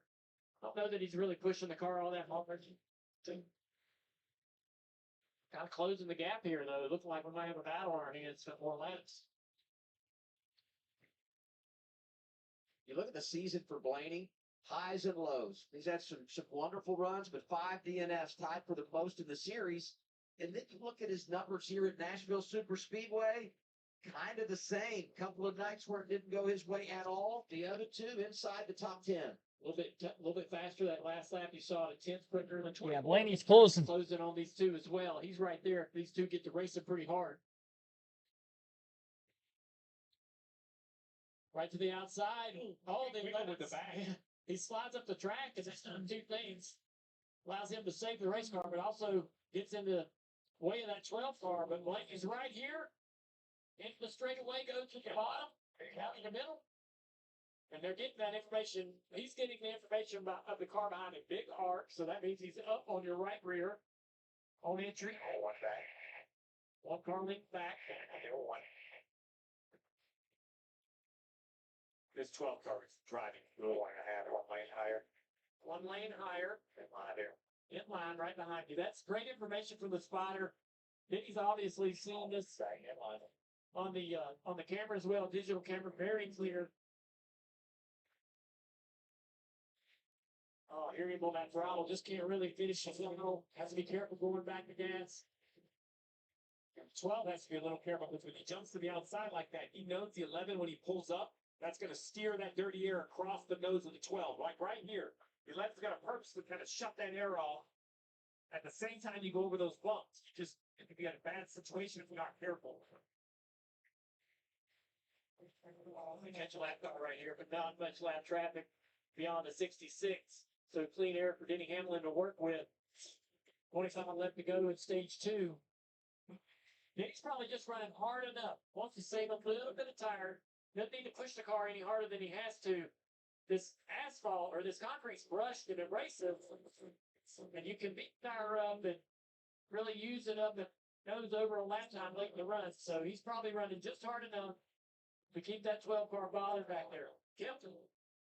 And Blaney's surprisingly quiet right now on the radio. That car very good on the long run, but Steve talked about the grief he gave Team Penske last weekend. Well, Jonathan Hassler said, I don't know why people are so worried. Yes, we had 5 DNFs, but our mentality for the second half of the regular season is it's not over. This team, they told me, expects to win multiple races before the playoffs. Their biggest obstacle coming into tonight was overcoming a bad qualifying effort. They did that with strategy. Blaney running in the second position. And Kim, he scored 110 stage points, right? They're there every week in the early portion of the race. Very defensive move by the 11. Absolutely, that's what that was. The sign of relief everybody's waiting for is after you win your first, right? Because it's one thing to say you're going to win some, and I agree with Jonathan. They have the speed. I don't think he's just crazy and making things up. But the first one basically guarantees the playoffs. That takes the pressure off those DNFs. I'll say this about Hassler. He's a positive guy. I'd say glass half full, but he's also honest. And when you have that combination, it really allows you to make the right decisions and give your team the proper setup week in, week out. Little wiggle there for themselves. Blaney is so good. That car is so fast. And this, the 11 block the 12, you see just behind the 12, here comes the Byron. Oh, there he is. Almost to the right rear quarter panel. Denny's going to clear off the corner, though. But the 12 is right there. We're going to find out whether Denny's got more in his pocket, a little more race car than he's showing. 1 lane higher by here. Great corner right there for Denny. But momentum's off the top of the 12. Here comes Blaney down the back straightaway. Oh, the 11 Bobbles over the bump right there, but he slides up in front of the 12, so Blaney can't finish throttle in the dirty air. Here comes the 24 closing in on this battle, Byron. Three outstanding drivers. You got a champion there. You got Daytona 500 winners there. 12 sliding around there in the middle of the corner now. He's got to look in the mirror and start to play a little bit more defense. Oh, the 12's going to lose the nose right here. This is awesome. Now Byron in front, the right. Yes. Oh. 12 got a deep end. Now we're side by side for second. Byron's in a good spot. Then he's going to block one of them. Take the air away from the 12. Had a great finish to stage one. 19 to go, stage two. And they're getting after it again. William Byron to second, and he's thinking about the race lead. What a run by the 24. Turn three. 24 nailed one up the train. Oh, he was going to get the 11 right there. He got him tight, so then he couldn't finish the corner. So they're going to be side by side right here. Blaney said, okay, Byron, it worked for you. Now I'll wait in the wings and take my opportunity to pounce. Byron was loose on entry to 3, but he got the 11 tight so that the 11 couldn't get the throttle. Then he's going to try to side draft or try to even up down the back straightaway. The 24 stays away to keep that from happening. 24 backs up turn 3 right here. Back to throttle. Won't be able to clear. Then he's going to have the momentum off the top. Here comes the 12 now. This is unreal racing. Here comes Blaney. He's thinking 3 wide on the flat. Yep. The yellow line not out of bounds here at Nashville. Blaney using all the track down the front straightaway, and Byron trying to swerve free. Hamlin's against the wall. This is the lead. Now we're back side by side. The 12, the 24, Blaney, Byron down into turn 3. Byron got the lead. He can't even take a deep breath because here comes Blaney. Finally, through all of that, it's Ryan Blaney on point. And now we'll see what that car does. What a battle. Absolutely. What a great couple of laps from these three. So much fun to watch. What a great racetrack. Really wide, providing us with all the corners. Clean and precise at the front. Blaney, Byron, Hamlin. 16 to go on the stage. Well, that was fun to watch. Ryan Blaney out in front for the first time on, well, I should say the first time of the day. It's the first time he's passed the race leader outright. Really the first time anybody's passed the race leader outright and hasn't just flat out won the race off pit road. It was after Byron actually cleared Hamlin for the lead, only for Ryan Blaney to have an even bigger run from third place and overtake both of them. Looked like Hamlin might have gotten squeezed against the wall off turn 2. Byron definitely ran him wide, trying to force him into lifting. I think Hamlin might have lightly grazed the wall. It doesn't seem like it's hurt the 11 much. But Blaney out in front. As of right now, William Byron is scored in second. He's only a 10th off of the race leader, so he's still very tight. Oh, nope, never mind. Now he's 7/10 back as the lap time sheet updates for ourselves here. So 7/10 of a second lead, Ryan Blaney over William Byron in second. Denny Hamlin's 1.2 seconds back in third. And then you've got Joey Logano 4.6 seconds off the lead in fourth. Eric Jones 5.5 seconds off the lead in fifth. Chase Briscoe 6.2 seconds back in sixth. Austin Cindric 6.4 seconds back in seventh. Then Ty Gibbs is 7.6 off the lead in eighth. Carson Hocevar still in ninth, 7.7 seconds back. And Michael McDowell is 8.2 seconds off the lead, rounding out our top 10. 5 cautions on the race today, all of them from lap 90 through lap 141. We've gone green for about the last 30 laps now. A heck of a battle that just went on between Ryan Blaney, William Byron, and Denny Hamlin for the lead. Blaney comes out with it for the time being. Hamlin, who was the leader, is now back to third, and Byron got one side-by-side with Hamlin. So I still believe that Byron has not led yet in the race today. Looks like he's led one lap, so maybe during the green flag stops earlier he led, but one lap led for William Byron. 11 lead changes now in this one. 25 laps under caution. We're just under 2 hours into this race to get to where we're at right now, which is 11 laps to go in stage 2. Matthew Dorter Bruno, welcome into the stream. For tonight's live commentary stream, we are currently at 105. And subscribe for more NASCAR content like this every NASCAR race weekend for Truck Xfinity Cup racing as well as Cup practice and qualifying. For weekends that I'm at the racetrack, there will be race highlight videos from the grandstands that will be uploaded later that night. And I say that as well because I will be at Michigan for next weekend's NASCAR Cup Series event. So I will not be streaming next Sunday's Cup race. We'll be back for the next Cup race after that at Mexico City. I will be live all day Saturday on the channel for Truck Series racing as well as Cup practice and qualifying on Saturday morning. So there will be a double header next Saturday, but those will be the only live commentary streams. The Xfinity Series will be off as well. Chase Briscoe starting to drop back just a little bit further. Austin Cindric, Carson Hocevar have gotten around him. Now Zane Smith passes him for eighth rather. Briscoe back to ninth. Carson Hocevar has moved up to seventh, gaining 2 positions since the commercial break that took place. 8 laps to go for Ryan Blaney this time by as he still continues to slightly pull away from William Byron. The lead is about 1 second. Hamlin's already fallen over 3 seconds off the lead after losing the lead not that long ago. Once again, fantasy lineups will lock at the end of stage 2. I think I got to put Tyler Reddick back in, and then I'm going to sit Chris Buescher. Based off of how things are going right now, as that is going to be on the lead lap. He hasn't got back in the top 10 yet, but he is moving forward. And he scored quite a few stage points in stage 1, so I really want that. He's gained 14 positions since the restart. Reddick has up to 20th. Chase Elliott's fallen back quite a bit. 21st for Elliott.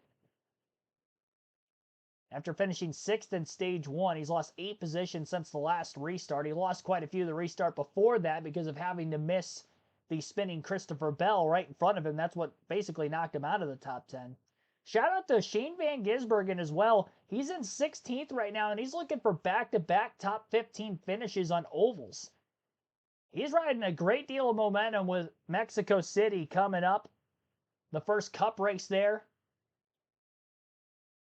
Could be the great equalizer that could get SVG a win this season. I'm almost thinking about taking him to win that race right now, just based off the momentum he's got on the ovals.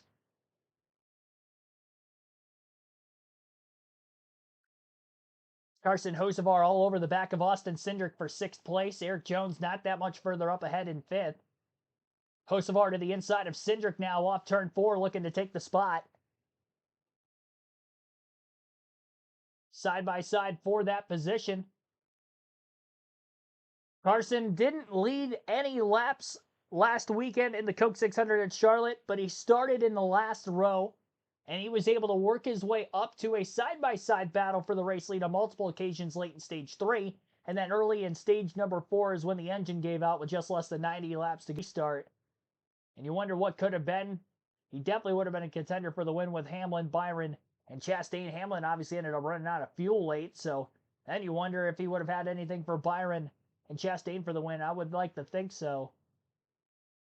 He had a great opportunity to get by Austin Cindric that last lap. Overdrove the entrance to turns 3 and 4. That allowed Cindric to clear. Then the lap car in the next corner, 1 and 2 of J.J. Yaley might have gotten in his way on the high side. He was forced to have to take the bottom lane at the last second in the dirty air behind Cindric. Zane Smith is on the move right now too as well. Smith is up to 8th place. Remember, he was 2nd place a year ago. He was in a Spire Motorsports Chevy in that event. This year in a Front Row Motorsport Ford, I think Zane Smith's just got this track figured out. Aston Sminkle, thanks for tuning in.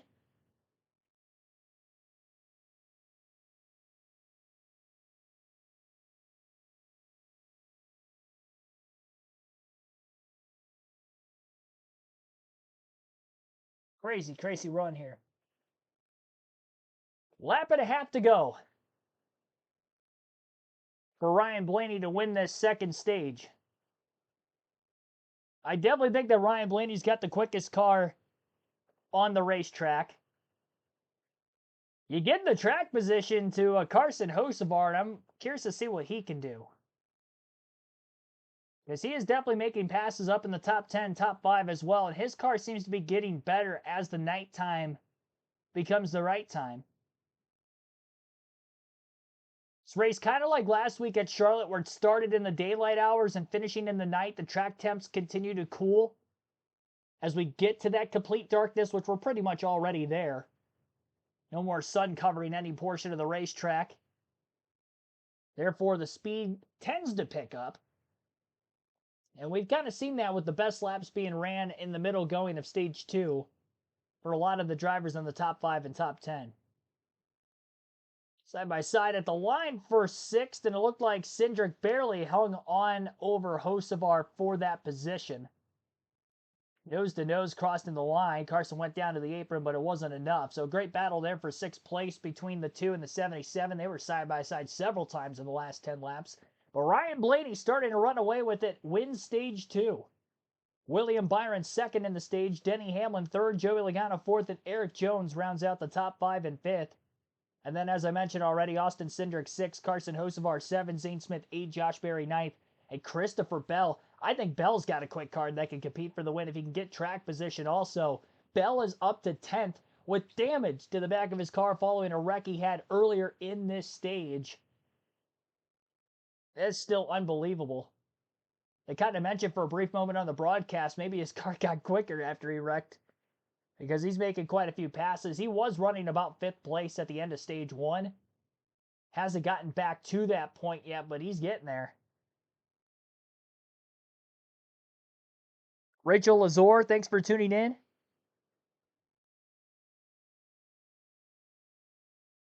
So Ryan Blaney going to win stage 2. 3rd stage win of the year for Blaney. Just like Denny Hamlin winning stage 1 got his 3rd stage win of the season. Blaney came into the day 7th in points, Hamlin 6th on the driver standings. Ryan Blaney was 5th last week, lost 2 spots in the standings after a not-so-good points day in the Coke 600 at Charlotte, compared to that of Denny Hamlin, who passed him in the standings. And I believe Tyler Reddick also got by him in the point standings last week.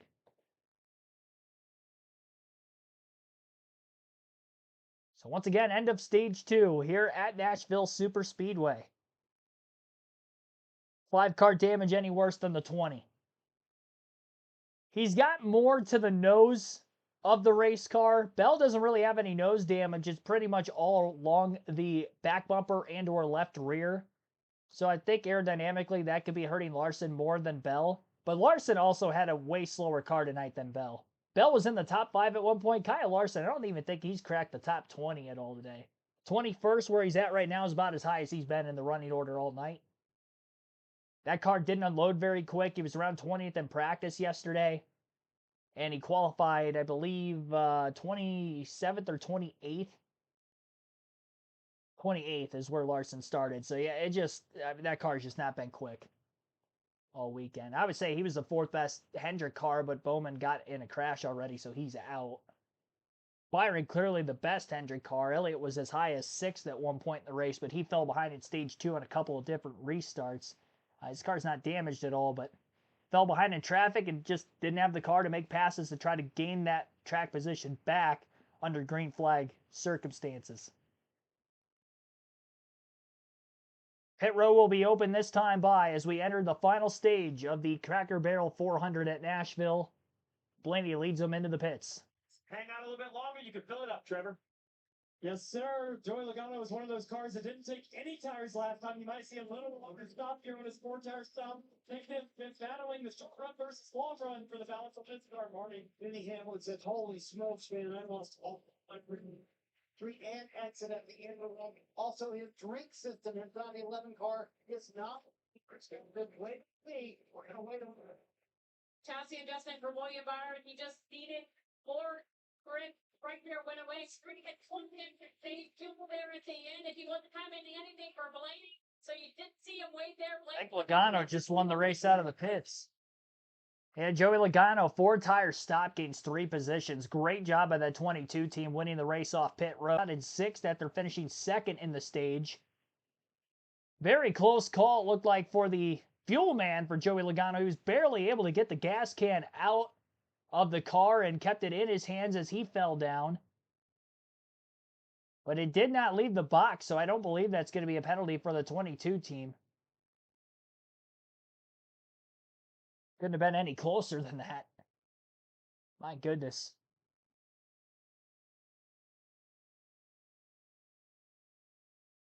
All right. We are working our way into stage 3 in this one. Be sure to hit the like button if you haven't done so yet. Helps these streams out a ton. Helps the channel out a ton on the engagement side of things and pushes it to other related NASCAR content here on YouTube. We're on the road to 7,000 subscribers on the channel as well. We just hit 6,000 a couple of weeks ago. So we are fast tracking to success, and I obviously couldn't do it without you guys. So thank you for tuning in every weekend for these streams. And here we are again. 111 laps to go at Nashville Super Speedway. Waiting for our leaderboard to update. I think Todd Gilliland in the 34 stayed out of the pits entirely. Because he scored as the leader on Prime Video's leaderboard. They haven't hit the start-finish line recently. Yeah, there he is. So he's leading on ours as well. So I believe Gilliland stayed out of the pits, and then Logano was the first off the pit road again. That four-tire stop. They were able to gain 4 positions. Great job by that 22 team. I don't think that they got the car full of fuel like everybody else to gain those positions, but even still, I mean, they've got the track position. We'll see if he can hold on. These are the kinds of races Logano really thrives on. We get into late race situations. Pit crew wins the race off pit road. Gets him in a great spot for a restart, and he's masterful in the restarts. I've said it before, and I'll say it again. I think Joey Logano is the best restarter in the NASCAR Cup Series today, at the very least. I don't think anybody times him out any better. You put him on the front row, he could be the control car, he could be the non-control car, and more often than not, he's going to come out with the lead. You give me a 2-lap dash at the end of the race, I want Joey Logano on the front row as my driver. Definitely aggressive enough to try to push forward and get the job done as well. So our schedule for next weekend on the channel, 9:30 a.m. Eastern, with our earliest live commentary stream of the year so far, taking place at Michigan. 9:30 a.m. Eastern will be practice and qualifying next Saturday. That is our next live commentary stream on the channel. And we'll also be live for the next Craftsman Truck Series stream on the channel at noon Eastern time that same Saturday for our doubleheader. Showing the replay of Logano's crew member. One of the, looks like the tire carrier on the front side was helping the crew member keep from sliding out of the box too. Grabbing a hold of him. Close call on pit road. Jeff Curry, welcome to the stream. Will Kyle Busch be relevant again? Or is he okay with money? I don't know. I mean, I would like to think we haven't seen Kyle Busch's last win in the NASCAR Cup Series, but it is worth noting that Jimmy Johnson went winless the last, 3 years of his Cup Series career. So I mean, Busch has more than 3 years left from his last win, which was Gateway of 2023. So I'd like to think that we haven't seen Busch's last win. And he almost won COTA earlier this year. Remember, he led the most laps in that race. It's the only road course race we've had this year. So maybe look out for Kyle Busch. We have, 5 more road races left? 4 more road races left this season? Could be a great opportunity for him to maybe strike through into victory lane. RCR's been great on the super speedways. I mentioned every time they go to a drafting style racetrack that he's definitely one of the favorites to win there. He seems to be up towards the front, in contention for the win late out of the Chevy camp. Focus on tonight's race, though. Right now, 108 laps to go on the restart. Green flag in the air. Joey Logano getting a great push from Denny Hamlin in the 11. Hamlin looking to get to the inside of the 22, and on corner entry into turn 1, Ryan Blaney shooting that outside as deep as he could have drove it in on entry. He's going to give that time up on exit, though, and Logano's all clear. Byron's done a great job getting to the outside on the restart in 1 and 2, and sometimes in 3 and 4 to pick up several positions. He just gained 3 spots in the opening half a lap after that restart to go from 6th back into 3rd after losing 4 positions in the pits just before that. Todd Gillen, by the way, who had stayed out of the pits, led a lap under caution, but then he topped off on fuel late, so he was not at the front of the field with the rest of the pack. And we've got an accident at the back. It's Ryan Preece in the 60, which is not good for him because he is the last driver above the cutoff line on points coming into this race today. We already saw one bubble driver on the inside having a problem earlier, which was Ricky Stenhouse Jr. and now Ryan Preece. And I do think Preece will be able to continue. It doesn't look like that 60 car's got a ton of damage.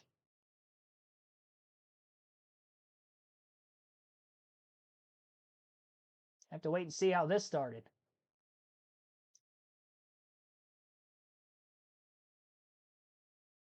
Like Preece just overdrove it. Overdrove the entry car, slipped out from underneath him, and around he went. Very lightly tapped the wall with the back of the race car a couple times. He'll definitely be able to continue. No contact in the result of the spin either. It was definitely all on him. Just a bit of an overdrive like we've seen several drivers do already today. Some of which have had a car underneath them, but for this case, Preece was actually in the outside lane already, so he didn't have anybody above him, which was probably better for him and everybody else because he doesn't have a lot of damage, and everybody else was able to get through unscathed without any damage either. Lazy spin brings out the yellow. Top 5, Joey Logano in the lead, Ryan Blaney second, William Byron third, Denny Hamlin fourth, and Eric Jones in fifth. Prime Video going on to a commercial break during the caution flag now. And we will take a break of our own. You're listening live on KRC to the Cracker Barrel 400 at Nashville.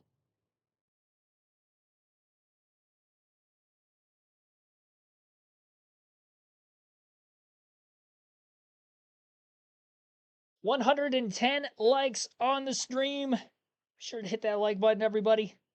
Most likes we've had on a stream this weekend, so thank you for that. Our goal was to get to 150 tonight.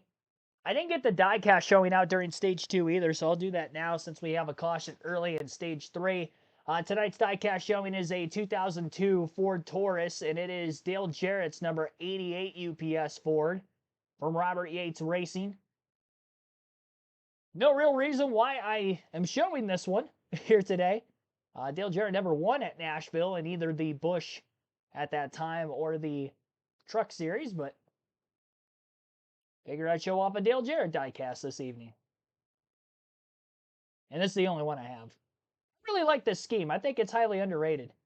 There's been a couple of throwback schemes to this. I remember Brandon Brown doing one in the Xfinity Series a couple years ago, and it was instead of what can Brown do for you, it was what can Brandon Brown do for you. I thought that was kind of cool.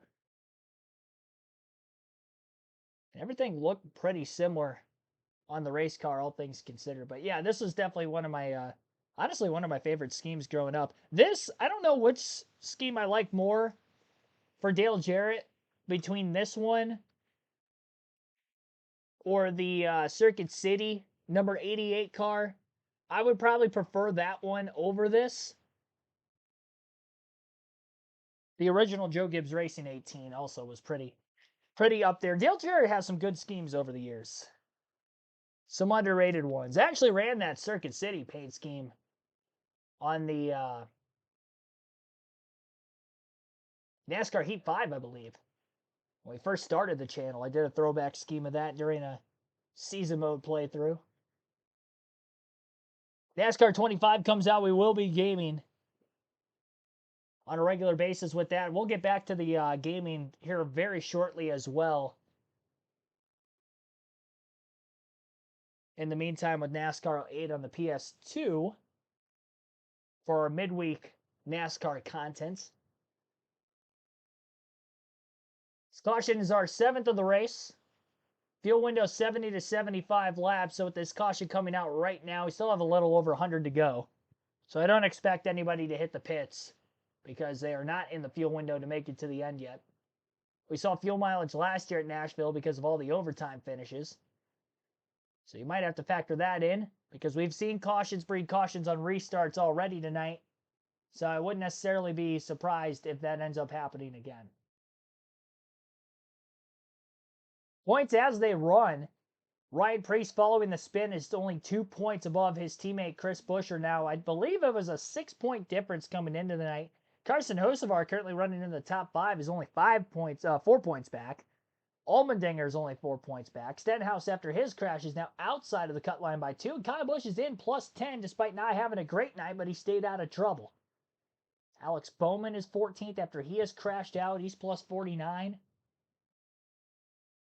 The 48 team's been going to work since Bowman went into the garage so they could try to get his car back on track and hopefully gain a couple of positions.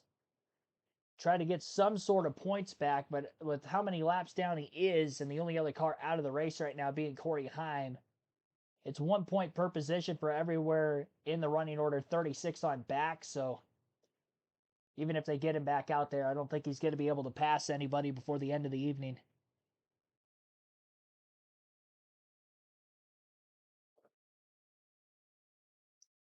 On to the next restart. 102 laps to go at Nashville. Green flag back in the air. It's Logano and Blaney on the front row again. Logano on the inside, Blaney on the outside.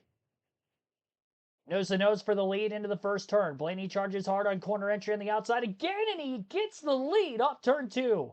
What a power move on the outside, and here comes Eric Jones now for second. Oh, big save, back straightaway. Who was that, Tyler Reddick? It was. Reddick in the 45 may have gotten clipped in the left rear. His car was aimed towards that inside retaining wall, and he straightened it out before he even got down into the grass. We'll have to wait to see a replay on that because that looked wicked. Eric Jones is still battling Logano for second. The commitment by Blaney to run that top side and nail that restart to perfection the way he did was actually amazing. He did have 3 restarts on the outside of row 1 today. That's the first time he's gotten to the lead, and really, that's the first time I think I've seen a car all weekend, Truck, Xfinity, and now in this Cup race, restart on the outside of row 1 and actually get to the lead. I think the inside car has gotten to the lead every time before that. Ross Chastain, Carson Hocevar running pretty tight right now with one another. Chastain on the outside of Hocevar. Eric Jones trying to block off Joey Logano as he was nearly clear off turn 2.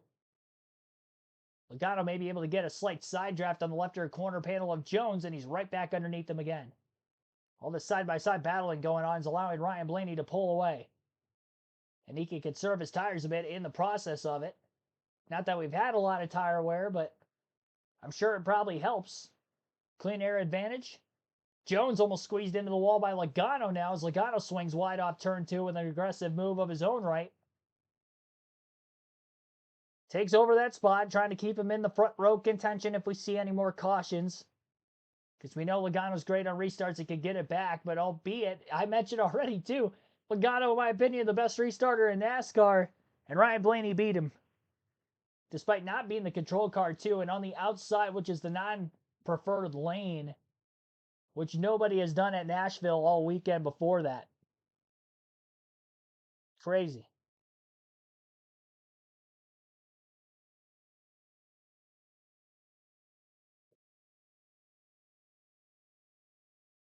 Carson Hocevar, Ross Chastain have been side by side pretty much every lap since the restart. That is a battle for 6th.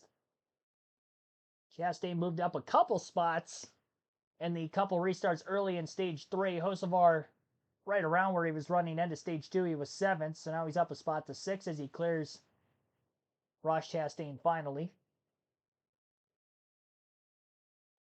Haven't highlighted it yet today, but with just less than 100 laps to go, we'll go through how the pre-race predictions have shaped up to this point. Denny Hamlin was my race win pick, so obviously one of the must-haves for this evening. He is currently in 4th. Another one of the must-haves, Tyler Reddick, is in 12th. And Ross Chastain is in the top 10, battling for 6th still with Hocevar, but he's currently in 7th. Leaderboard just hasn't updated that quite yet. So 2 for 3 there, and on the sleeper picks coming into the race today.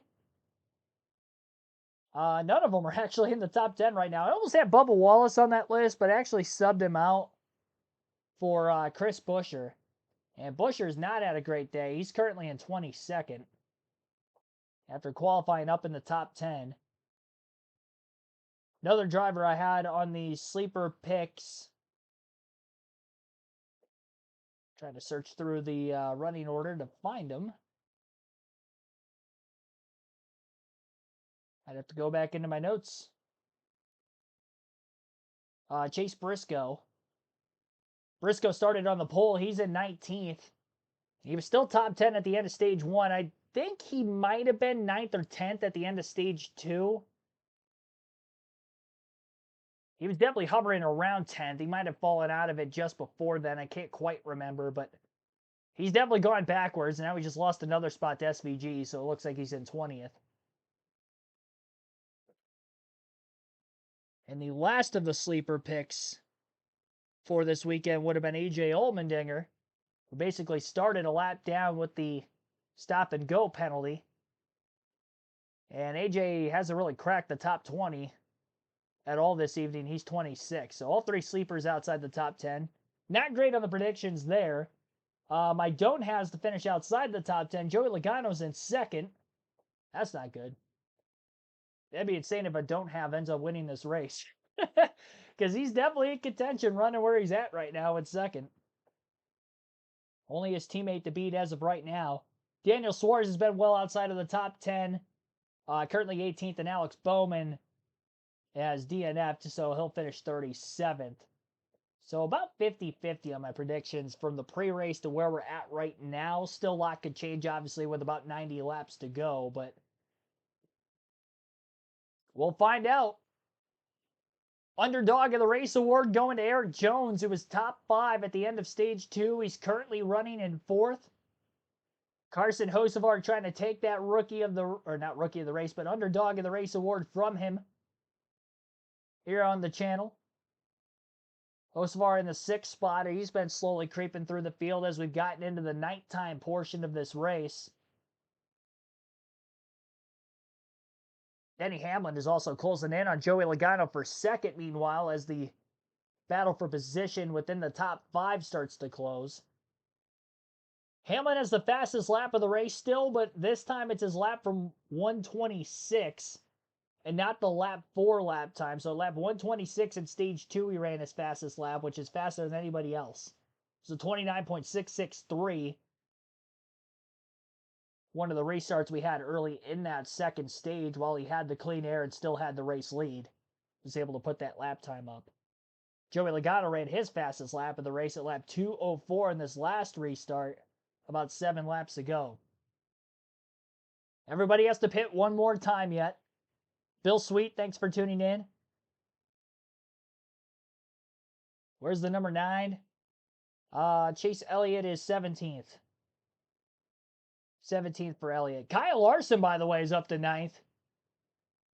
First time that Larson has cracked the top 10 today. Kyle Busch is also up to 10th. So the Kyle and Kyle show there. First time that both of them have gotten in the top 10 all evening. We really haven't talked about Kyle Larson or Kyle Busch this entire race because they've been nowhere to be found in the top half of the field for most of the race, especially for Larson. Larson was 21st at the end of stage 2. So maybe they've finally made the right adjustments to get that car right. Denny Hamlin just passed Joey Logano for second place through turns 3 and 4 on the currently side-by-side airing commercial, which is on Prime Video at the time. So our top 10 at the moment has Ryan Blaney in the lead, Denny Hamlin second, Joey Logano third, Eric Jones fourth, and William Byron fifth. Carson Hocevar is still in 6th, and Ross Chastain 7th, Bubba Wallace 8th, Kyle Larson 9th, Kyle Busch rounds out the top 10. Everybody, again, has to pit one more time before the finish. The fuel window 70 to 75 laps. We're at 86 laps to go right now. I'm sure drivers aren't going to want to catch a caution with the little fall off that we've had. There's going to be quite a few drivers probably trying to take this fuel run as far as they possibly can in the hope for a yellow to swing the momentum forward for them to try to leapfrog and have a shot to win. I think the 2 fastest cars in this race are running up at the front. Blaney, I think, is the quickest. He's leading Denny Hamlin, one of the top 3 cars, especially in the first half of a run. He's up to second. And Byron was pretty good on the long run in stage 2, but he's trapped back at pit still. Eric Jones putting a charge for third over Joey Logano. 85 laps to go on the Cracker Barrel 400 for Nashville. Blaney, Hamlin, Logano, Jones, Byron, the top 5. Throughout NASCAR on Prime coverage, you were hearing a reimagined classic Up Around the Bend, an Amazon Music original by John Fogerty and Eric Church. Listen anytime, as it's available to stream only on Amazon Music. Now our FanDuel race update. What do you got here, Steve? Blaney, the heavy favorite. You're going to have to bet more money than you're going to win. 115 to win, 100 in profit. Logano, Hamlin, a little bit longer. Byron. There's value up there. I know Blaney is a great car, but man, to think Hamlin and Logano was already this good and you get 4 times your money. This tells me that everybody loves Blaney. You know, you talk about that great around the Van program. I haven't seen that with the commercial with Dale. I'm a little disappointed they didn't put my cut in. I had a good little rendition. Well, there is a blooper reel. You can see that. I can see that on the Prime Video YouTube channel. Oh. Pull it up. Tyler Reddick trying to climb his way back through the field after losing a lot of spots. Goes around Christopher Bell for 11th. And this is a good little battle top of the screen. The 43 of Jones, he was looking like he was going to put a little pressure on Logano, but here comes Byron trying to find a way around Jones in the 43. If a green flag pit stop still required, the top 10 are within 6 seconds of one another. It's a very difficult period to get on and off, so much yet to be decided. And Jones had a fast car, went up there to race Logano, and Logano air blocked him, and he's like, wow, that was interesting. He hadn't had a lot of experience with being air blocked by Joey Logano in a while. Not this next year. That's going to be a tough pass. You know, I was talking to Carl yesterday, did a little pace car ride, and I asked him about the residual impact of a bad lap here. Because, I mean, it's so much about rhythm as things get tied off the corner here between these two Toyotas. But once you get blocked, you get out of shape. Now it takes a little bit of time to recover and find your. Yeah, that's the problem, especially on the restarts. If you lose a little momentum by getting in dirty air, everybody takes advantage of you, puts you in bad spots, and it's hard not to lose multiple spots. This battle here continues. Reddick's like, man, I just got the spot. Now he's going to lose it again. Party. Junior stage 3, and look who's in the top 10. Yes, Kyle Larson is sitting in ninth after 7 stops today for this 5 team. A lot of work under caution on this car, going under the front hood at one point to make several large adjustments to the 5 car. And as Cliff Daniels promised, he told me earlier today, it might take us all night long, but we'll be up there. And guess who was the 3rd fastest car on the racetrack on that last lap? Yes, Kyle Larson. Night not over for the 5 team. And Junior, didn't you start the night by saying this team is scrappy? They'll eventually find a way. Well, they've done it. Yeah, I didn't think any of us wanted to count them out, and they have done it the hard way. There's not a lot of speed in this race car, but they've been patient, smart. Championship team, this is what you do. This is how you win championships, is taking a bad car and getting a good run with it. Another driver that's having a pretty good night is 41 of Cole Custer, right there in 14th place. You know, Stewart Haas Racing now to Haas Racing. It's been a tough couple of years for this program and this team. We really didn't know what to expect out of this car this year. A lot of turmoil, and they've been able to really struggle on the racetrack and put cars out there trying to figure out what can make Cole comfortable, and they're grinding one out tonight, trying to get a top 15 finish. Byron has lost some pace to Jones right there, and Jones has drove away, which I'm a little surprised by that. Jones up the racetrack, and Hocevar is now trying to track down this 24 car on the long run. Trevor. Yeah, a couple spots behind Carson Hocevar, the 23 of Bubba Wallace. Remember earlier in stage 1, he got that speeding penalty and had to come back down pit road, but they have fought back to 8th place here. One of the fastest cars on the track through this segment here. Someone said car's really good. I'm just cruising right now.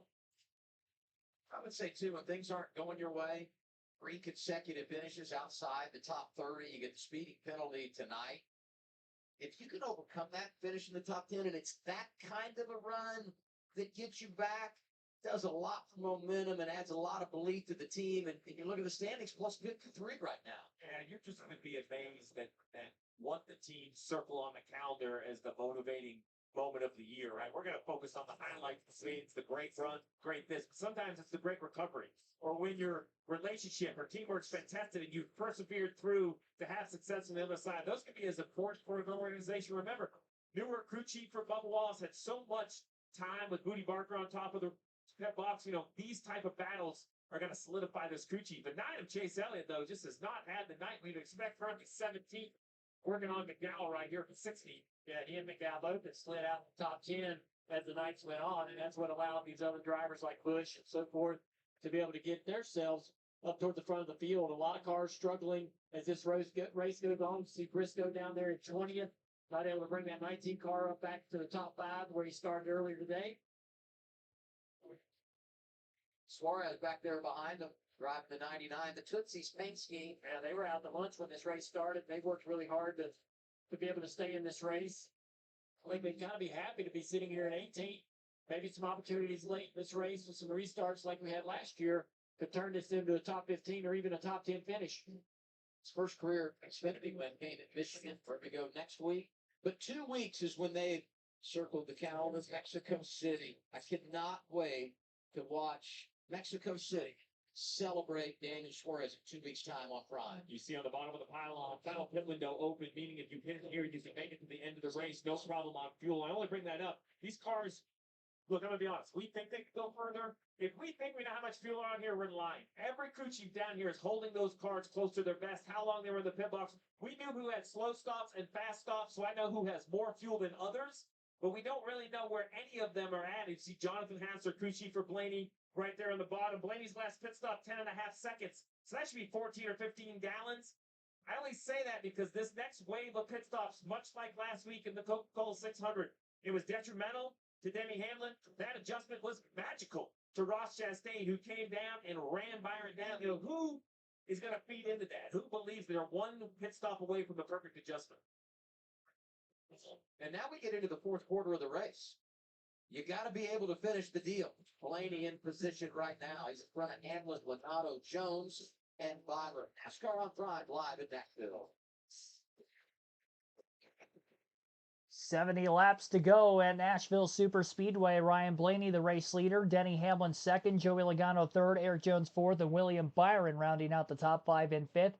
Sixth place for Carson Hocevar. Ross Chastain seventh. Bubba Wallace eighth. Kyle Larson ninth. And Kyle Busch rounds out the top 10.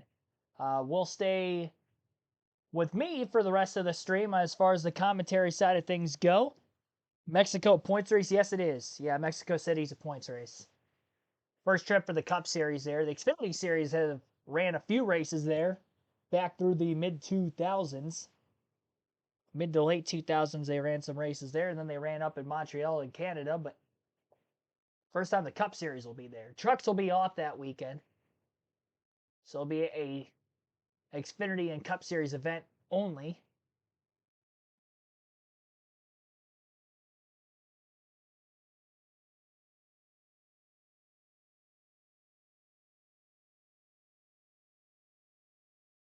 So we're going to take a quick break on our end.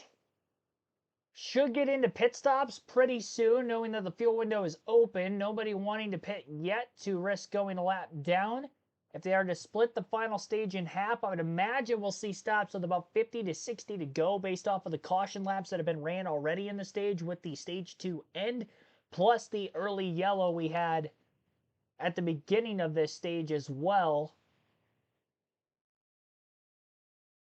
And that would have been following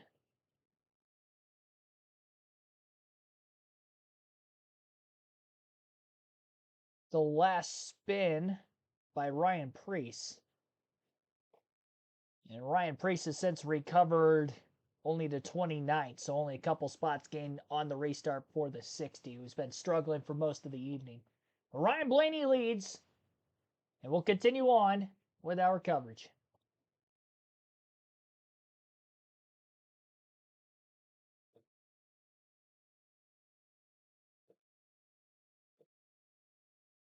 Getting down to it here at the Nashville Super Speedway, 65 laps to go as the 12th car has about a 1.9 second advantage over Denny Hamlin.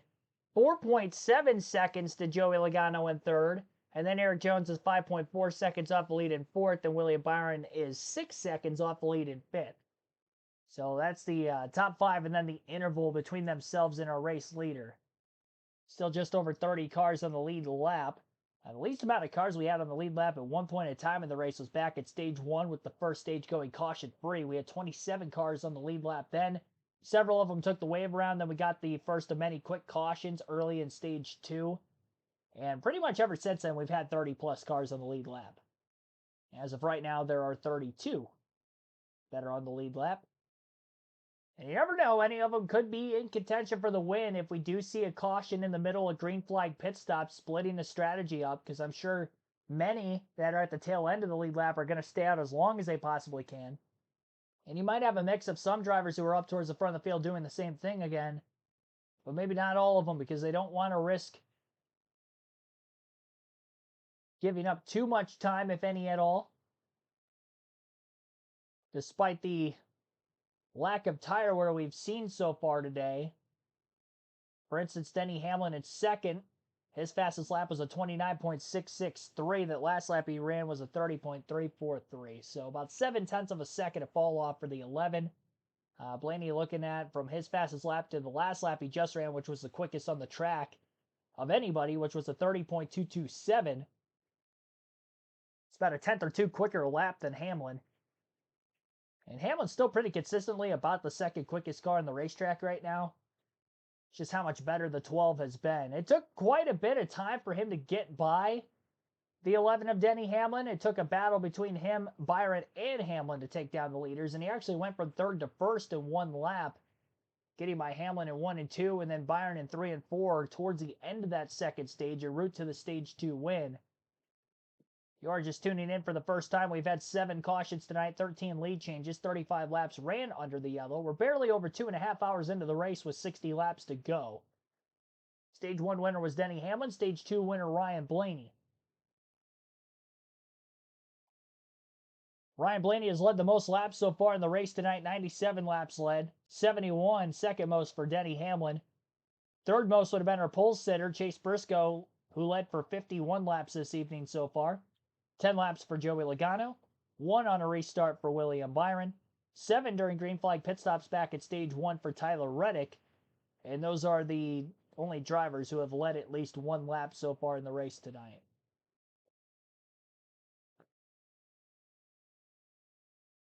I'd imagine, obviously, we stay green to the end. There will be lap traffic.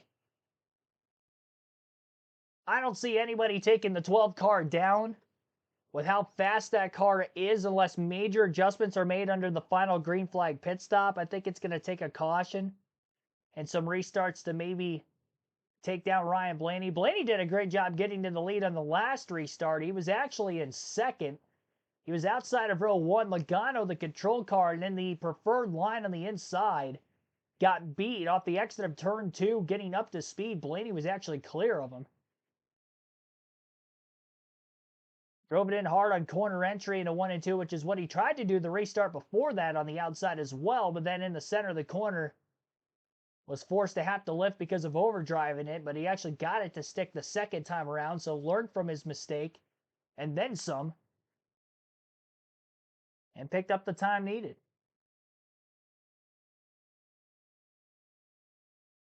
Eric Jones on the pit road. He's the first driver to hit pit road for a green flag stop, and he's pitting from 4th place.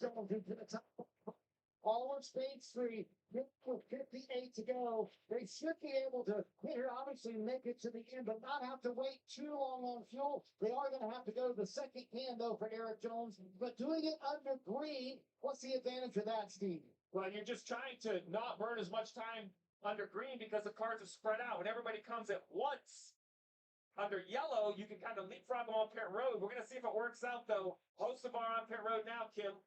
Yeah, and their last stop was a little shorter than others. I asked them if they felt good. They said fuel on the last stop was exactly the number they were aiming for what that's worth. Really happy, though, for the last adjustment. Said it was finally rotating. Balance did slightly go away during the later portion of this run for fresh Goodyear tires. You see that second can of Sunoco fuel. Michael McDowell on the bottom, teammate to Carson Hocevar. They've had a pretty good day. Just overall looking for a little bit more grip as they put on fresh tires and put your fuel in that column. What's the hit the 4 times and feel here they need to bless it down? She hit full there on kills and they need to hit. And then they're here to try to short that time. Rush inside the back of this car. Nashville typically a great track race. Let's start today. Trying to get the 7th finish to get down pit road. As they make green flag pit stops, look at the delta. Blaney 3 seconds in front of Hamlin. Here comes Logano, Trevor. Joey Logano hitting pit road as well. Felt like the rear of that car was really starting to phase here, so he wanted an adjustment to be able to go after that 12 car. Almost felt like they got it full, even though that fuel can disconnected at the end. See right there, Jack drops 22 leaves. That's the efficiency on the stop before, and Logano saving on the track that paid off, Marty.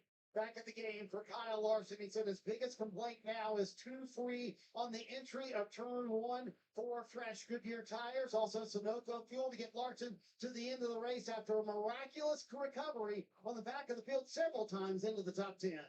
Speaking of recovery, Bubba Wallace's recovery continues. Trevor, in pit road in front of you. And so, trying or 3 up for Bubba Wallace. He wants to get a little bit for here. So, Jay just recovered. And you can hear it in his voice. He's proud of the doer right now. Here's what I would say to Ryan Blaney. You make a pit stop here. Do not speed. Your advantage 3.6 seconds. You can't have a miscue in this situation and give up the advantage. And think of how many cars. He's got over 10 seconds to the third place car, William Byron. Obviously, Byron was in 5th before the pit stop started. Eric Jones had already hit pit road from 4th, as well as the third place car of Joey Logano. Now Blaney's on to pit road from the lead. He's got to come down to service Chase in front of his crew for the 12. He just cannot have any miscues. You got to have tires tight, more importantly, fuel enough to make it to the finish, Kim. Yeah, that's hard for Ryan Blaney. Biggest complaint was it built a little tight on the long run, but it starts to work its way back to neutral. Slides it into the box. The crew's going to go to work. We'll see how long this stop is. Right side tires go on. First go inside. You see that second can going in for Ryan Blaney. Second can going in, and you saw not a long wait. Blaney, as he rolls out of his pit box, it was a 10.4 second stop for the 12 team. They had a 3-second advantage over Denny Hamlin. Hamlin running a little bit longer. Maybe going to try to get some fresh tires on the back end of the run and see if that has anything for Ryan Blaney. We shall see if that will be the strategy that can lend its way to working. Chase Briscoe getting his service with 51 laps to go. Christopher Bell in as well. Martin? Adam, speaking of rallies, I'm Christopher Bell. After his family talked with him a few times. He got down pit road in the top 10. Set the car just a little bit tight. He feels like the track is also taking a swing to the tighter side as well, pitting with 50 laps to go here in Nashville. Byron was second. Now he makes his pit stop. Hamlin leading Cindric on track. Kim, here's Rudy Fuel. Rudy Fuel had told his driver, we are going to go a little bit long on this. This rider complaining tight, late entry to center loose off. We just leave it to last longer for the last 50 laps. So he told the crew. See right here, Blaney going down into turn 1. Byron still leaving pit road. Normally we show this very close blend. Byron had an 11.8 second stop. That was about a full second slower than Ryan Blaney's stop. Denny Hamlin, again, still on the racetrack. He's stuck in traffic right now, so I can't imagine the 11 is running very quick. He's got to be losing even more time to that of Ryan Blaney if this is able to allow for Ryan Blaney to pull ahead even further. Even more so the case that we're going to need a caution to get anybody else back in contention for the win, which I kind of figured was going to be the case anyway. It's kind of playing out how Iowa did last year, where there weren't many cautions in the final stage of that race. Blaney just outright had the quickest car, was able to dominate, coast to the victory. We'll see if that will stay true here today. All the cautions, for the most part, were played back at stage 2. We had one of them early in stage 3 after the last restart. But we have had a few long green flag runs, this being one of them right now. 9 cars are on the racetrack that have not yet hit pit road in stage 3. And those 9 would be Denny Hamlin, Austin Cindric, Shane Van Gisbergen, Austin Dillon, Brad Keselowski, Josh Berry, Ryan Preece, Ty Gibbs, and Justin Haley. That would make Ryan Blaney in 10th place, the highest running of those that pitted for 4 tires. Carson Hocevar, pitting early, was able to cycle out ahead of Joey Logano and Eric Jones, excuse me. Fast stop for the 77 team, obviously included in that. Hopefully he's got enough fuel to make it to the end. But that 77 team looking pretty good. Ryan Blaney, by the way, is also the first car 1 lap down in the 10th place position. So if a caution were to come out in the middle of these green flag stops, and Blaney would be in the free pass spot, and everybody else behind him would have to take the wave around. And that is not going to be the case anymore, because now Denny Hamlin from the lead will come to pit road, so Blaney and others will get back on the lead lap, and Austin Cindric will take over the lead. Have to make up. The question now is, what do they have? I'm assuming 4 tires, but is it a 9-second pit stop? We've seen a lot of 10.5, Marty. Let's watch the time here. To your point, Steve, and that was very well timed for the 11 because he on the back. We heard that radio live. Chris Galvano was just go. We'll see where he cycles out with the 12 car. So he's going to cycle out behind the 12 cars with the... Oh, yeah, for sure. It's just interesting to see exactly what the gap is going to be. Blaney's already well clear of Hamlin. Hamlin didn't even leave pit road yet. I'm curious to see how many positions Denny Hamlin is going to lose. I'd imagine Carson Hocevar is going to get in front of him, which he does. Hocevar out in front of the 11. We'll see if Joey Logano, who's the next car behind Hocevar, catches him. That will not be the case.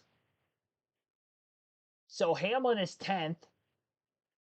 And the only 2 cars that have cycled in front of him of those that have already pitted would be Blaney and Hocevar. Now the top 7 cars on the racetrack are the only ones to pit. Cindric, SVG, Austin Dillon, Keselowski, Barry, Gibbs, and Haley. And now Austin Cindric comes to pit road with 43 laps left. And that will give the lead to Austin Dillon for the first time today. SVG is also on pit road at the same time as Cindric. Tonight that Brian Wilson and Austin Cindric have played this long strategy, trying to do it here in stage 3 with 42 to go. Now, the interesting thing for Cindric is that the car was stuck in 5th gear for much of the end of that run. He said he can downshift, but he has to use the clutch. So he's been busy behind the wheel. We'll see how this exit of pit road looks like. It looked pretty clean there for a guy who's been struggling with the transmission this evening. And Dale, using the clutch to downshift has to be so foreign for these guys that don't have to do it any other time, right? Ty Gibbs is also on pit road, so now that leaves just Barry Keselowski and Austin Dillon as the only 3 that have to pit. Justin Haley's also on pit road right now. Ryan Blaney is about 9 seconds off our race leader, Austin Dillon. This is the first laps that Austin Dillon has led this evening during the green flag stops. And we have about 17 cars on the lead lap with the way things are shaping up right now. A few more will get back on the lead lap once these last 3 cars come in and cycle through for what would be their final pit stop of the night.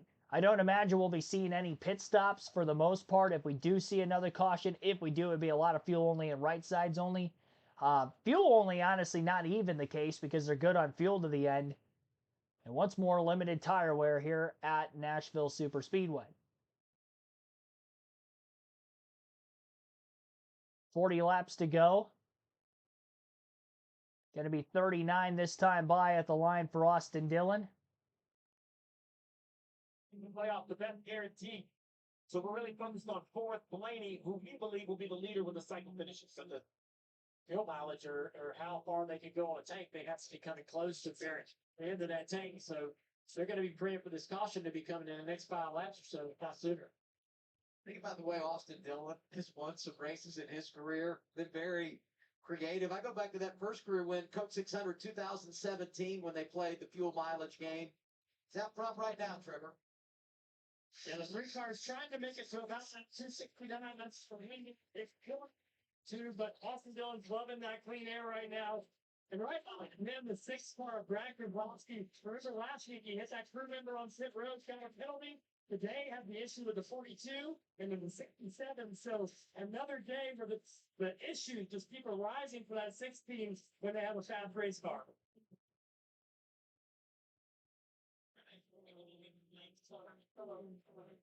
Josh Berry up there as well, trying to overcome the penalty. 3rd driver in that line, hanging on before making the pit stop. Hamlin is making up time. Hocevar is making up time. This is why. Blaney has run into the back of traffic. The 42 of John Hunter, not doing anything wrong, but it has become very challenging for the 12 car to make lap time because of this traffic. Behind him, the 77, look at the onboard camera. I mean, that is as clear as you're ever going to get at a track this size. He's making up time left and right. Hamlin doing the same thing, who's behind Hocevar. It really, Dale, comes down to, can Hocevar get through traffic cleaner? Yeah, it's not just this 1 or 2 cars. It's about 6 or 7 cars right here in front of Blaney that he's going to have to find his way by. And his lap times are struggling because of it. How much of that is racing luck versus managing your pit stop so that you know when you exit, you're going to have some clean racetrack to work with? A little bit of both, and I think this is when the veteran champion of Ryan Blaney is what they want to lean on. He can be emotional on the radio, but I don't see that hurt his lap time, and I think at this point, he just needs to focus at the 42. He gets emotional because his IQ of racing is so high, he knows what's happening behind him. He doesn't need an update. Last lap on the racetrack, you run a 30:27, Hocevar 30:12, Blaney a 29:95. Oh, the 12, big loose, big moment right there. And that shows us, what shows us he's pushing at everything he's got. There's nothing left in the tank right there. He's running lap time to the max, pushing the car, trying to get by the slap traffic, getting more and more frustrated every corner. And this is Nemechek. Nemechek's already 1 lap down. Look at the time that Blaney's losing here. And just remind everybody, left side, look at the difference in tires over here, right? Blaney 18 laps. Hamlin only 10. It's 8 laps pressure, but at this point of the race, it all matters. Look at this slide down. It's a really big moment inside the car. And we saw main cars get loose on entry. It's really wow. And listen to in-car radio here. Oh my God, dude. Come down, so he's not giving it up, so you don't want to be dogs. I'm trying.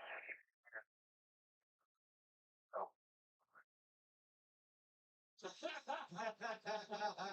wants to throw his spotter off the stand. That was spotter talking to Blaney. Tim Fita was an outstanding spotter. He was a racer. I mean, that's what this is all about. He's a great race car driver.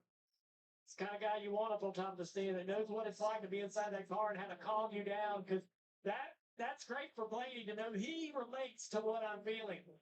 I just need somebody to say, man, I know how you feel, all right? But you know, Fita worked forever with Harvick.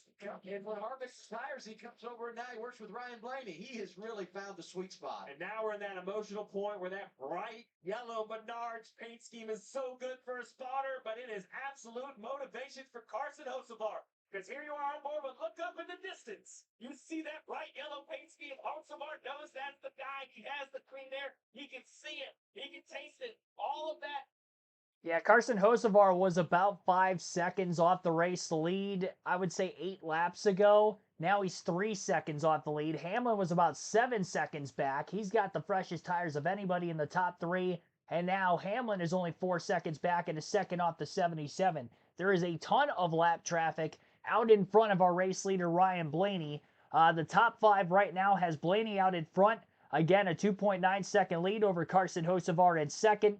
Denny Hamlin is in third place, 3.9 seconds back. Joey Logano is in fourth place, 8.1 seconds off the lead and 8.6 seconds back as Eric Jones still hanging out in the top 5 in fifth. 29 laps to go this time by. You're listening live on KRC to the Cracker Barrel 400 at Nashville Super Speedway.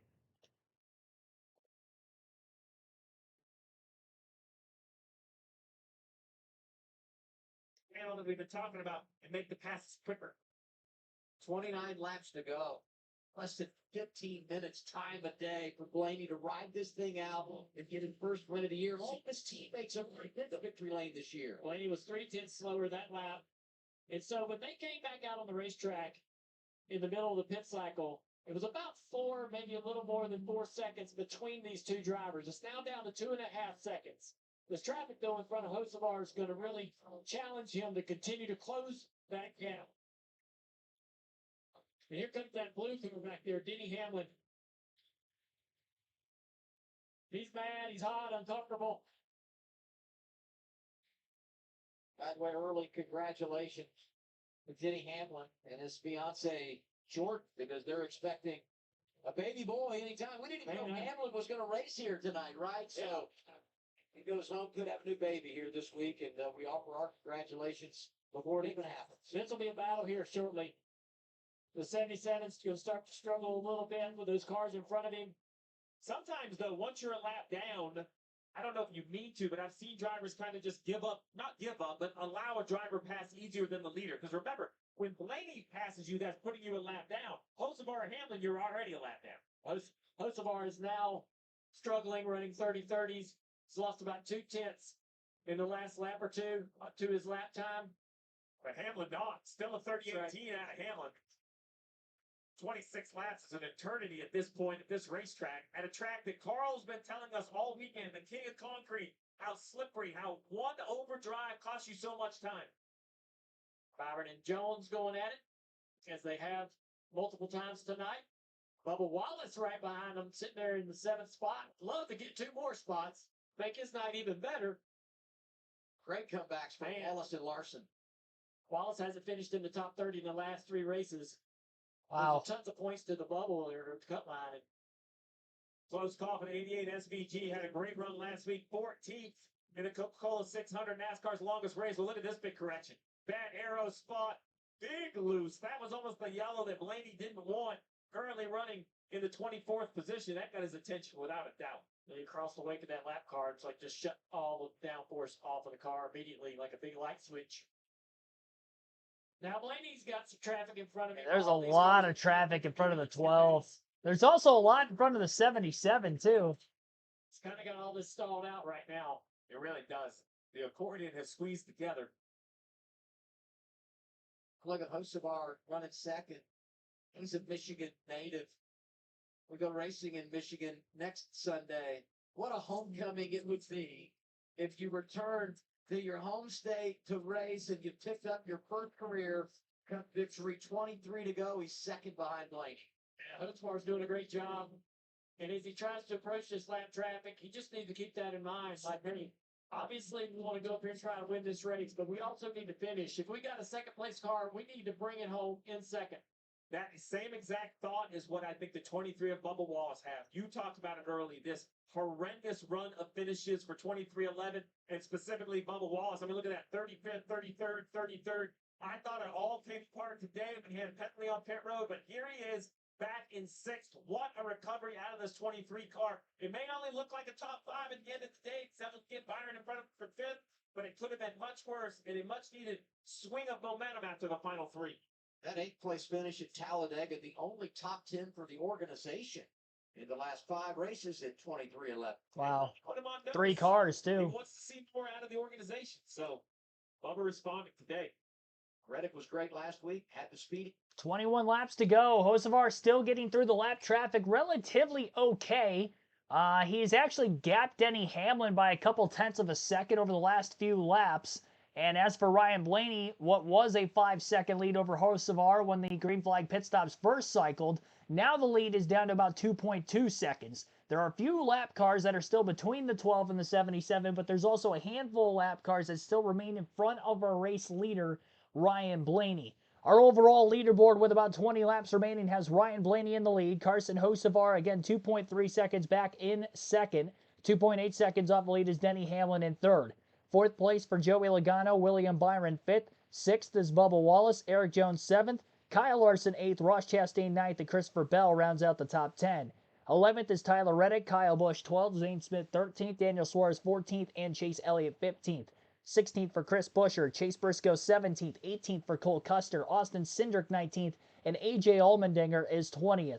21st, Michael McDowell, Todd Gilliland 22nd, Brad Keselowski 23rd, Riley Herbst 24th, and Shane Van Gisbergen in 25th.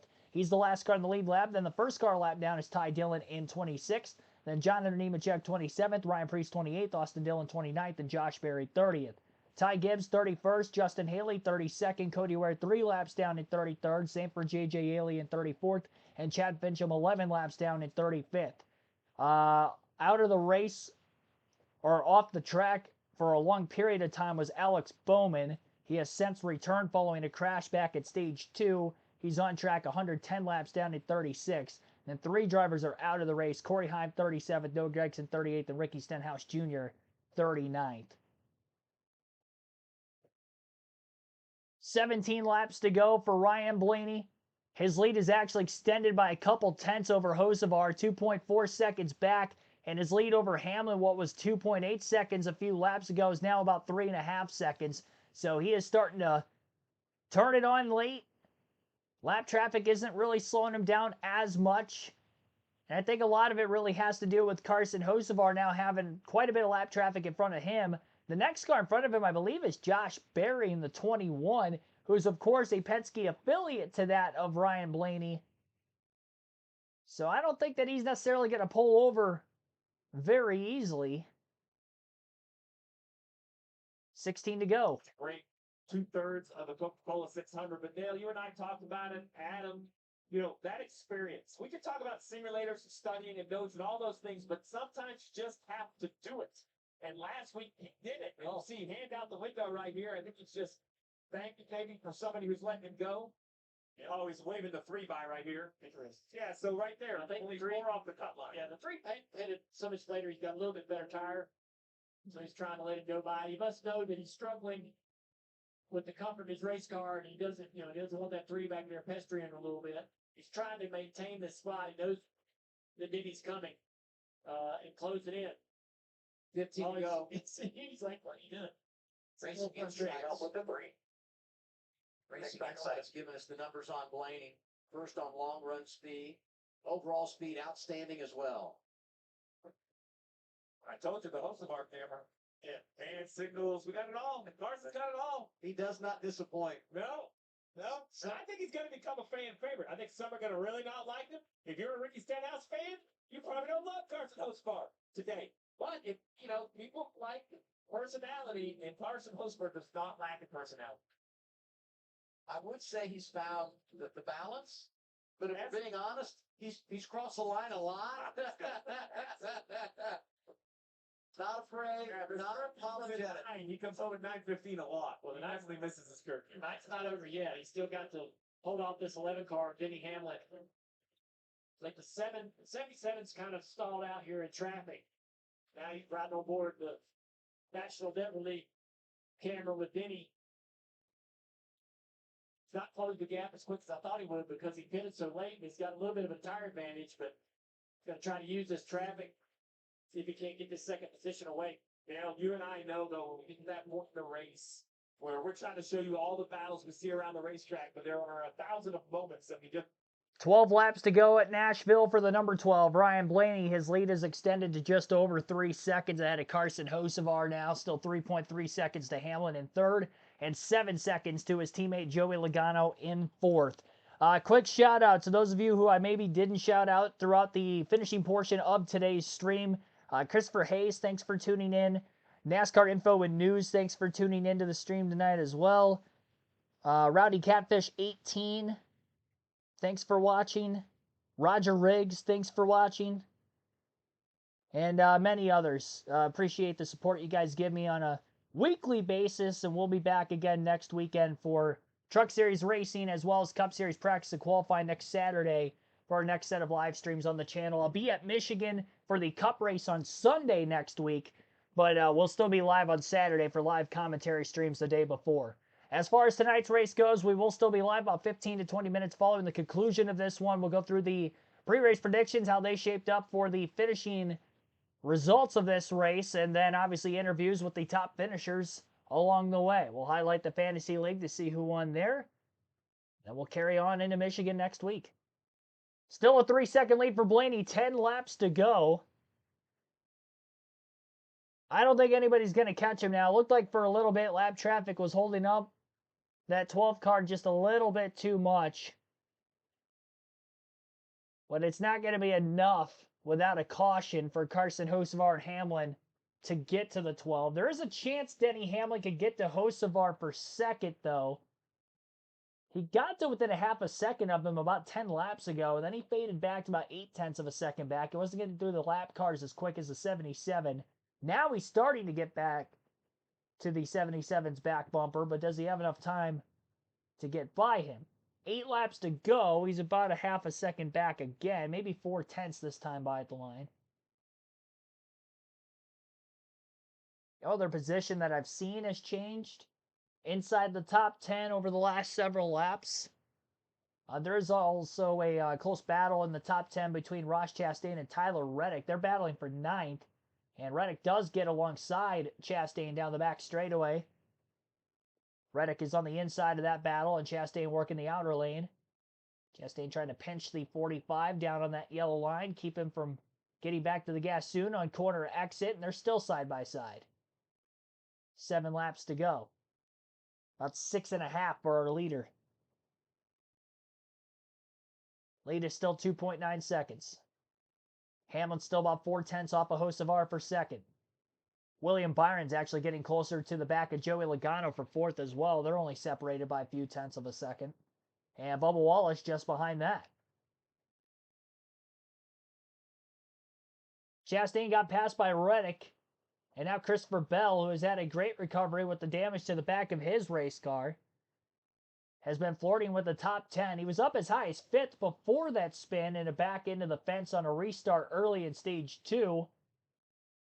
So I wouldn't say the car is as good as it was before, but still pretty good. The fact that he's been able to get back into the top 10. I think the speed is pretty much flatlined around 9th, 10th, 11th, because he's been there pretty much since the end of stage 2. A lot of long green flag runs in this one, and a decent amount of cautions. They were all just kind of compacted together in stage 2, and then we had one for incident early in stage 3. We've had 3 long green flag runs. The longest of the day before this one was 90 laps. Stage 1 went caution free. And then here for stage number 2, that last restart was with 102 laps to go. So it'd be a 102 lap green flag run to the checker. 25 cars still on the lead lap. And we're down to just 3 laps to go this time by for the number 12. Ryan Blaney hasn't won yet this season. Would they win, he would be the 9th driver to lock himself into the Cup Series playoff field this year.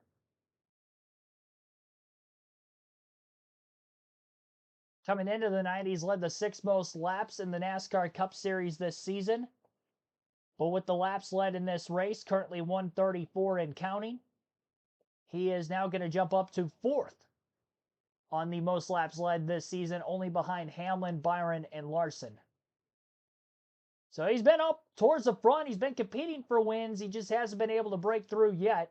Picked up a stage win in stage 2, his 3rd stage win of the season. A race win would be an additional 5 playoff points, and maybe he's got a good shot at getting back into the top 5 in the regular season point standings, which playoff points are awarded for those top 10 positions as well. Solid points night for Blaney, and to cap it off, he locked himself in with a win for the postseason as well.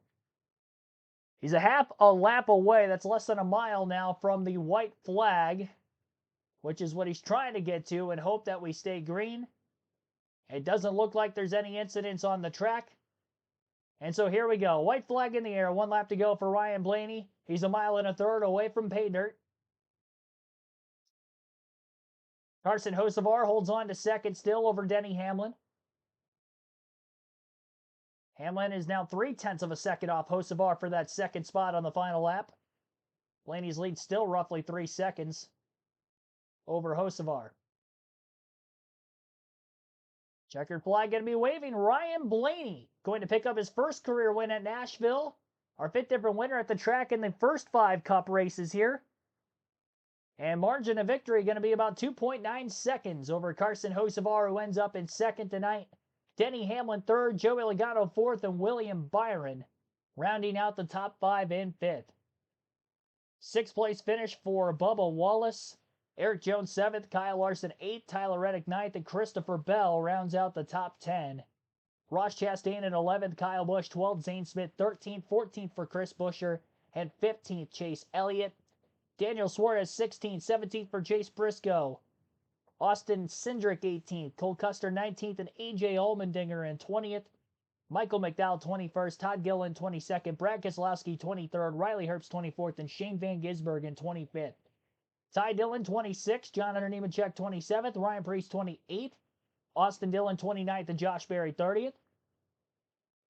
31st for Ty Gibbs, Justin Haley 32nd, Cody Ware 33rd, JJ Haley 34th, Chad Fincham 35th, Alex Bowman 36th, 3 DNFs tonight, 37th for Corey Heim, Noah Gregson 38th, and Ricky Stenhouse Jr. 39th.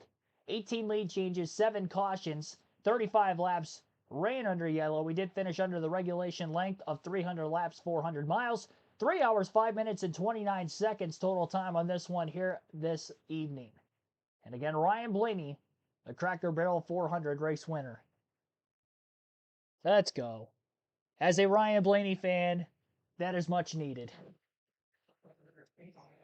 The traditional Ryan Blaney Polish victory lap on the front stretch, and you'll hear from him shortly. 14 career wins for Blaney. 5 races at Nashville, 5 different winners. And you've now had 9 winners in 2025. The playoff field is over half full.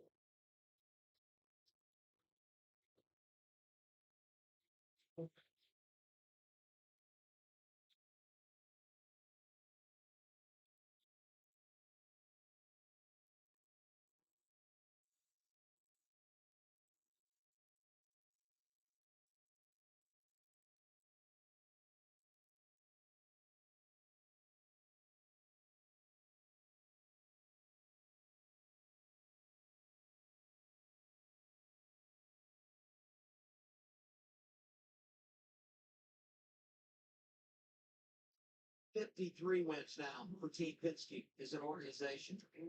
Tied with Junior Johnson and Associates for 4th on the all-time list.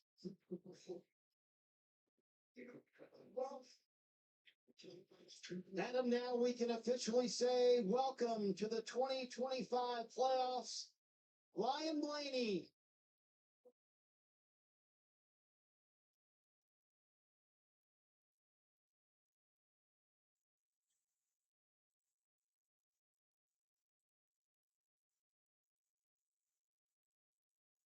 Flag and a trophy. Look on the insane in the stands once he gets this flag to hand it to him. He's looking for Ryan Blaney showed of course. And why not go in the stands with the fans?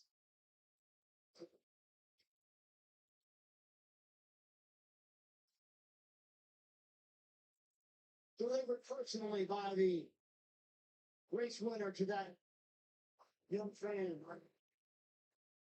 I'll tell you, Ryan, after another frustrating week last weekend in Charlotte, were you beginning to wonder, is this ever going to happen that you would get to the playoffs with a win?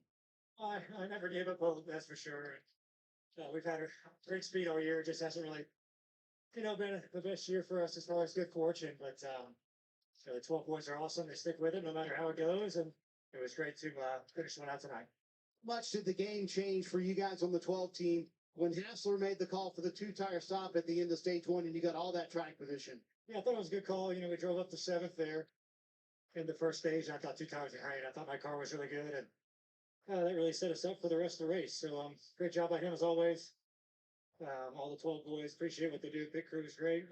Appreciate Menards, Cardell, Ford Motor Company, Rush 8's engines, Just Cut Tire, Wabash, Ward, Snap-on Decks, Imaging, Body Armor, a lot. Advanced Auto Parts.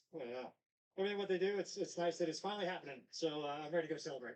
Now, normally you don't do burnouts after a win, but Corey LaJoie loves to grade burnouts. So I'm sure he's very happy you gave him one. I didn't think it was very good, but I don't know. Did the crowd like the burnout or not? Well, they liked it, so that's all that matters. They liked it, and Corey will grade it here in a little bit. Ryan Blaney wins in front of the sold-out house here at Nashville Superspeedway. Unbelievable team win.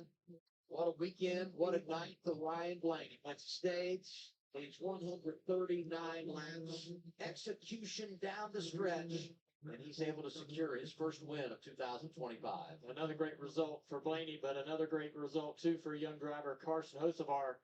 We've seen the speed out of this kid and solid run to bring it home in second place. And how disappointed must Denny Hamlin be? Every time he comes to Nashville, he's one of the best cars, if not at times the best car.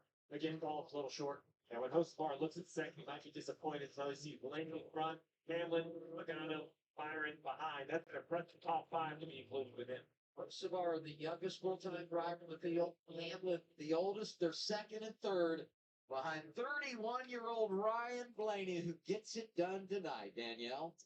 Yeah, Double A. And the roar of the crowd here behind us, Carl and Corey, You said, Corey, this is a popular win. Those fans were fired up. All right, if we get any other finishing, or top finisher race interviews, post-race interviews, you'll get to listen into that on our post-race show. Again, Ryan Blaney, the race win here tonight. We'll go back through the finishing order in case you missed it and are just tuning in late here. Again, Ryan Blaney with the race win, 2.8-second margin of victory. Denny Hamlin ends up in third. Carson Hocevar, by the way, in second. Then Joey Logano fourth and William Byron fifth. Bubba Wallace sixth. Eric Jones seventh. Kyle Larson eighth. Tyler Reddick ninth. Christopher Bell 10th. Ross Chastain in 11th. Kyle Busch 12th. Zane Smith 13th. Chris Buescher 14th. Chase Elliott 15th. 16th for Daniel Suarez. Chase Briscoe 17th. Austin Cindric 18th. Cole Custer 19th. And AJ Allmendinger in 20th. Michael McDowell 21st, Todd Gilliland 22nd, Brad Keselowski 23rd, Riley Herbst 24th, and Shane Van Gisbergen 25th. He was the last car to finish on the lead lap, so 25 of them on the lead lap at the end of the race. Ty Dillon ends up 26th, John Nemechek 27th, Ryan Preece 28th, Austin Dillon 29th, Josh Berry 30th. 31st for Ty Gibbs, Justin Haley 32nd, Cody Ware 33rd, J.J. Yaley 34th, Chad Fincham 35th. 36 for Alex Bowman. 3 DNFs tonight. Corey Heim finishing 37th. Noah Gragson 38th. Ricky Stenhouse Jr. 39th. Once again, regulation finish here tonight. No overtime. 300 laps. 400 miles. 7 cautions. 18 lead changes. 35 laps ran under yellow. 3 hours, 5 minutes, 29 seconds from the initial drop of the green flag to the checkered flag at the finish. Pre-race predictions. I took Denny Hamlin for the win. He finishes third. So at least the top 2 streak is over, but the top 3 streak is alive. I believe that is 7 straight predictions for a race win to end up finishing top 3 tonight. Obviously, Hamlin was one of the must-haves. Solid finish at the end. Tyler Reddick, another one of the must-haves, who I thought was going to be a bit better during the race today. Ends up finishing in 9th. And then Ross Chastain just outside the top 10 in 11th. He fell out of it late. Bell passed him in the final lap, so almost went 3 for 3 on the must-haves to get the top 10s. The sleeper picks today. Chris Buescher, 14th, just outside the top 10. He was actually the closest to getting there. Chase Briscoe started on the pole. He led about 50 laps, but ends up 17th at the finish. And AJ Allmendinger, 20th. Looks like the mile and a halves are good for AJ. The intermediate tracks that are less than a mile and a half and like maybe not the case. So 20th for AJ, 0 for 3 there. And then the don't have picks for this weekend, I went 2 for 3. So 5 and 4 record this weekend on the predictions. Joey Logano in the don't haves had a great run, finished 4th, one of his best runs from start to finish of a race all season. I know he won at Texas earlier this year, but this race he was far more in the top 5 from start to finish than he was that night. Led some laps also for a very brief moment. As far as the other 2 don't haves, they finished outside the top 10, which would have been Alex Bowman, who got in a crash, finished 112 laps down in 36th. And then Daniel Suarez, who was a non-factor all night, 16th is where he finished. And that's pretty much about as high as he was in the running order throughout the course of the race. Only other statistical analysis here that we have to go over is that Ryan Blaney did lead the most laps, 139 laps led. He also won stage 2, so 6 playoff points on the night for Blaney, and 1 for Denny Hamlin, who won stage 1 and also led 79 laps this evening. 10 laps led for Joey Logano, 1 for William Byron, 7 for Tyler Reddick, 2 for Austin Cindric, and 51 for Chase Briscoe. 3 also during green flag stops for Brad Keselowski, 8 for Austin Dillon are all the drivers who led at least 1 lap in this race today. So 9 different drivers led, again 18 lead changes total at Nashville Super Speedway. Now on to the Fantasy League. You can join our Fantasy League on the NASCAR.com website or the NASCAR mobile app. It is free to join. You got a chance to win 2 tickets to any NASCAR race if you're choosing the following season, excluding the Daytona 500, if you win our regular season and or playoff championship. We'll have 2 separate champions, so if you're not in the league yet, be sure to join here tonight and play along throughout the course of the season so you have your chance when the playoffs begin to know exactly how the league works. Points reset. Again, 2 separate champions, 2 grand prize winners. KRC League is the name of the league. So I'll put that in the chat. KRC in all caps, space, capital L on league is the league name. All you need is your email to sign up. Again, it is free to join. You just have to be a subscriber of the channel if you do win the championship and a Of course, you have to be 18 years or older of age for me to send you the tickets. If you're younger than the age of 18 and watching on the channel and you happen to win, just give me your parents or guardians information so I can send them the tickets instead. As far as the Fantasy League goes, I'm on NASCAR.com right here. I'll actually go to a different page just in case we need the leaderboard again. There'll be a fantasy tab. You'll click on that. Fantasy Live on the left. And that would be our league. I'm already obviously logged in. My team tonight, I had Denny Hamlin, Chase Elliott, Ross Chastain, Tyler Reddick, Chase Briscoe. And then Chris Buescher was in my garage at the finish. Didn't run nearly as well as the others. No stage points tonight. And I didn't leave any points in the garage tonight, so that's good. Hamlin, obviously, most stage points of any driver today. Finishes third. So most points of any driver, I do believe, tonight. Chastain had a top, 11th, I guess. One stage point, he finished just outside the top 10. Tyler Reddick did get a top 10 finish. Same for nobody else on the team, actually. I'm looking at it. Chase Briscoe was 17th and Elliott just ahead of that. Head-to-head picks for tonight. I had Buescher beating Blaney. Blaney won the race. I was wrong there. I had Chastain over Elliott. That was correct. I had Tyler Reddick over Joey Logano. That was wrong. Ryan Preece over Zane Smith. That was wrong. So only 10 bonus points. Each bonus point is 10 points each. And this week's winner, Monster Jam X10, our defending playoff champion. Co-winner, I should say. We had co-winners last year. Monster Jam X10 wins this weekend at Nashville on the KRC League with 234 points. Ghost NYX finishes in second with 231, so a 3-point victory for Monster Jam X10. Sauce Mafia and Austin Dillon Fan finishes in third with 220. 216 for Carm 60. And Dark Crypto rounds out our top 5 with 209. I ended up in 12th, tied for 12th with 182. And I came in second in points into the week. And I believe not only myself, but our points leader also finished outside of the top 10. So maybe going to see a tighter point standings going into next week in the league at Michigan.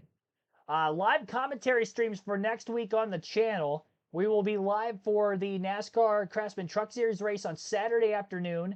And we will also be live for the NASCAR Cup Series practice and qualifying session Saturday morning. That Saturday morning stream will be at 9:30 a.m. Eastern, our earliest start time of the season. And then the truck race will be at noon Eastern shortly after the finish of that qualifying and practice sessions. No stream next Sunday. I will be at Michigan on Sunday specifically for the Cup race. So there will be a race highlight video or multiple of those videos uploaded from the grandstands after the race Sunday evening. So be on the lookout for that, but no live commentary because I'll be at the track for that race. So I was at Michigan, obviously the last several years, so you can go back look at that. I was actually at Talladega in Texas already earlier this season, so if you want to know what the race highlight videos from the grandstands look like, you can go back and look at that or any of the older videos from yesteryears since the channel started a few years ago.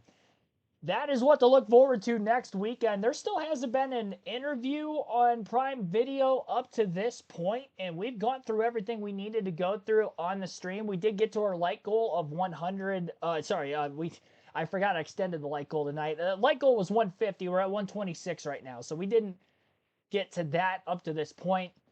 Be sure to hit the like button if you haven't done so yet. It does help the channel out a ton. Subscribe for more daily NASCAR content as well. We'll get back to the gaming, I know, shortly.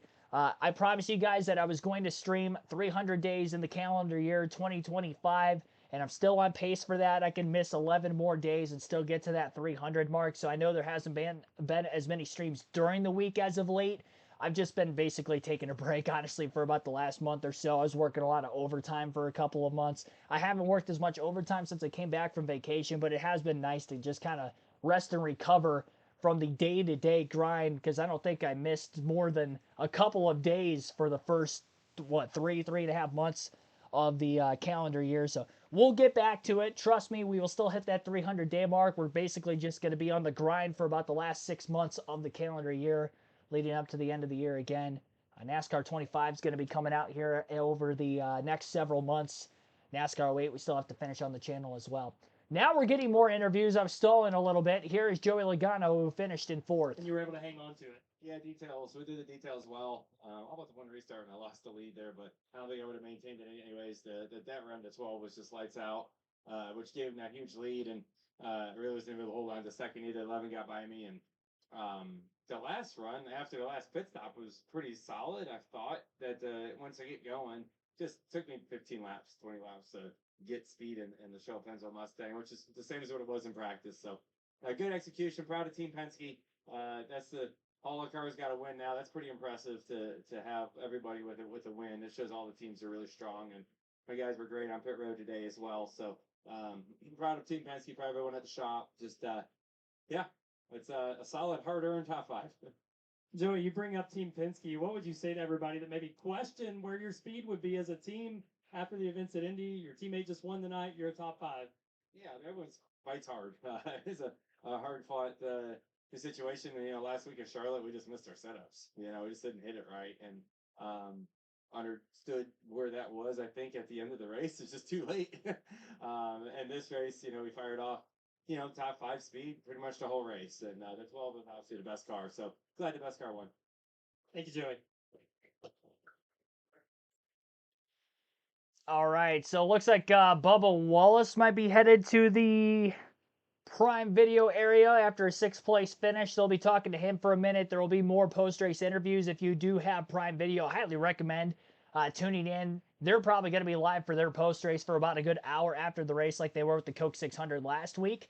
So kind of reminiscent of the Speed Channel days when they would have the trackside live in the pre-race, and then they would end up having the post-race show following that. They would interview a bunch of different drivers. So similar setup for Amazon Prime Video. Again, if you do have it, be sure to go out there and watch the post-race there. But that is going to be it for us tonight. I will see you next Saturday on the channel for the live commentary coverage, TBD on the video gaming during the week.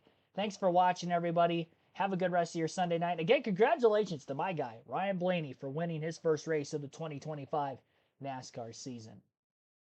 Have a good night, everybody. See you next time.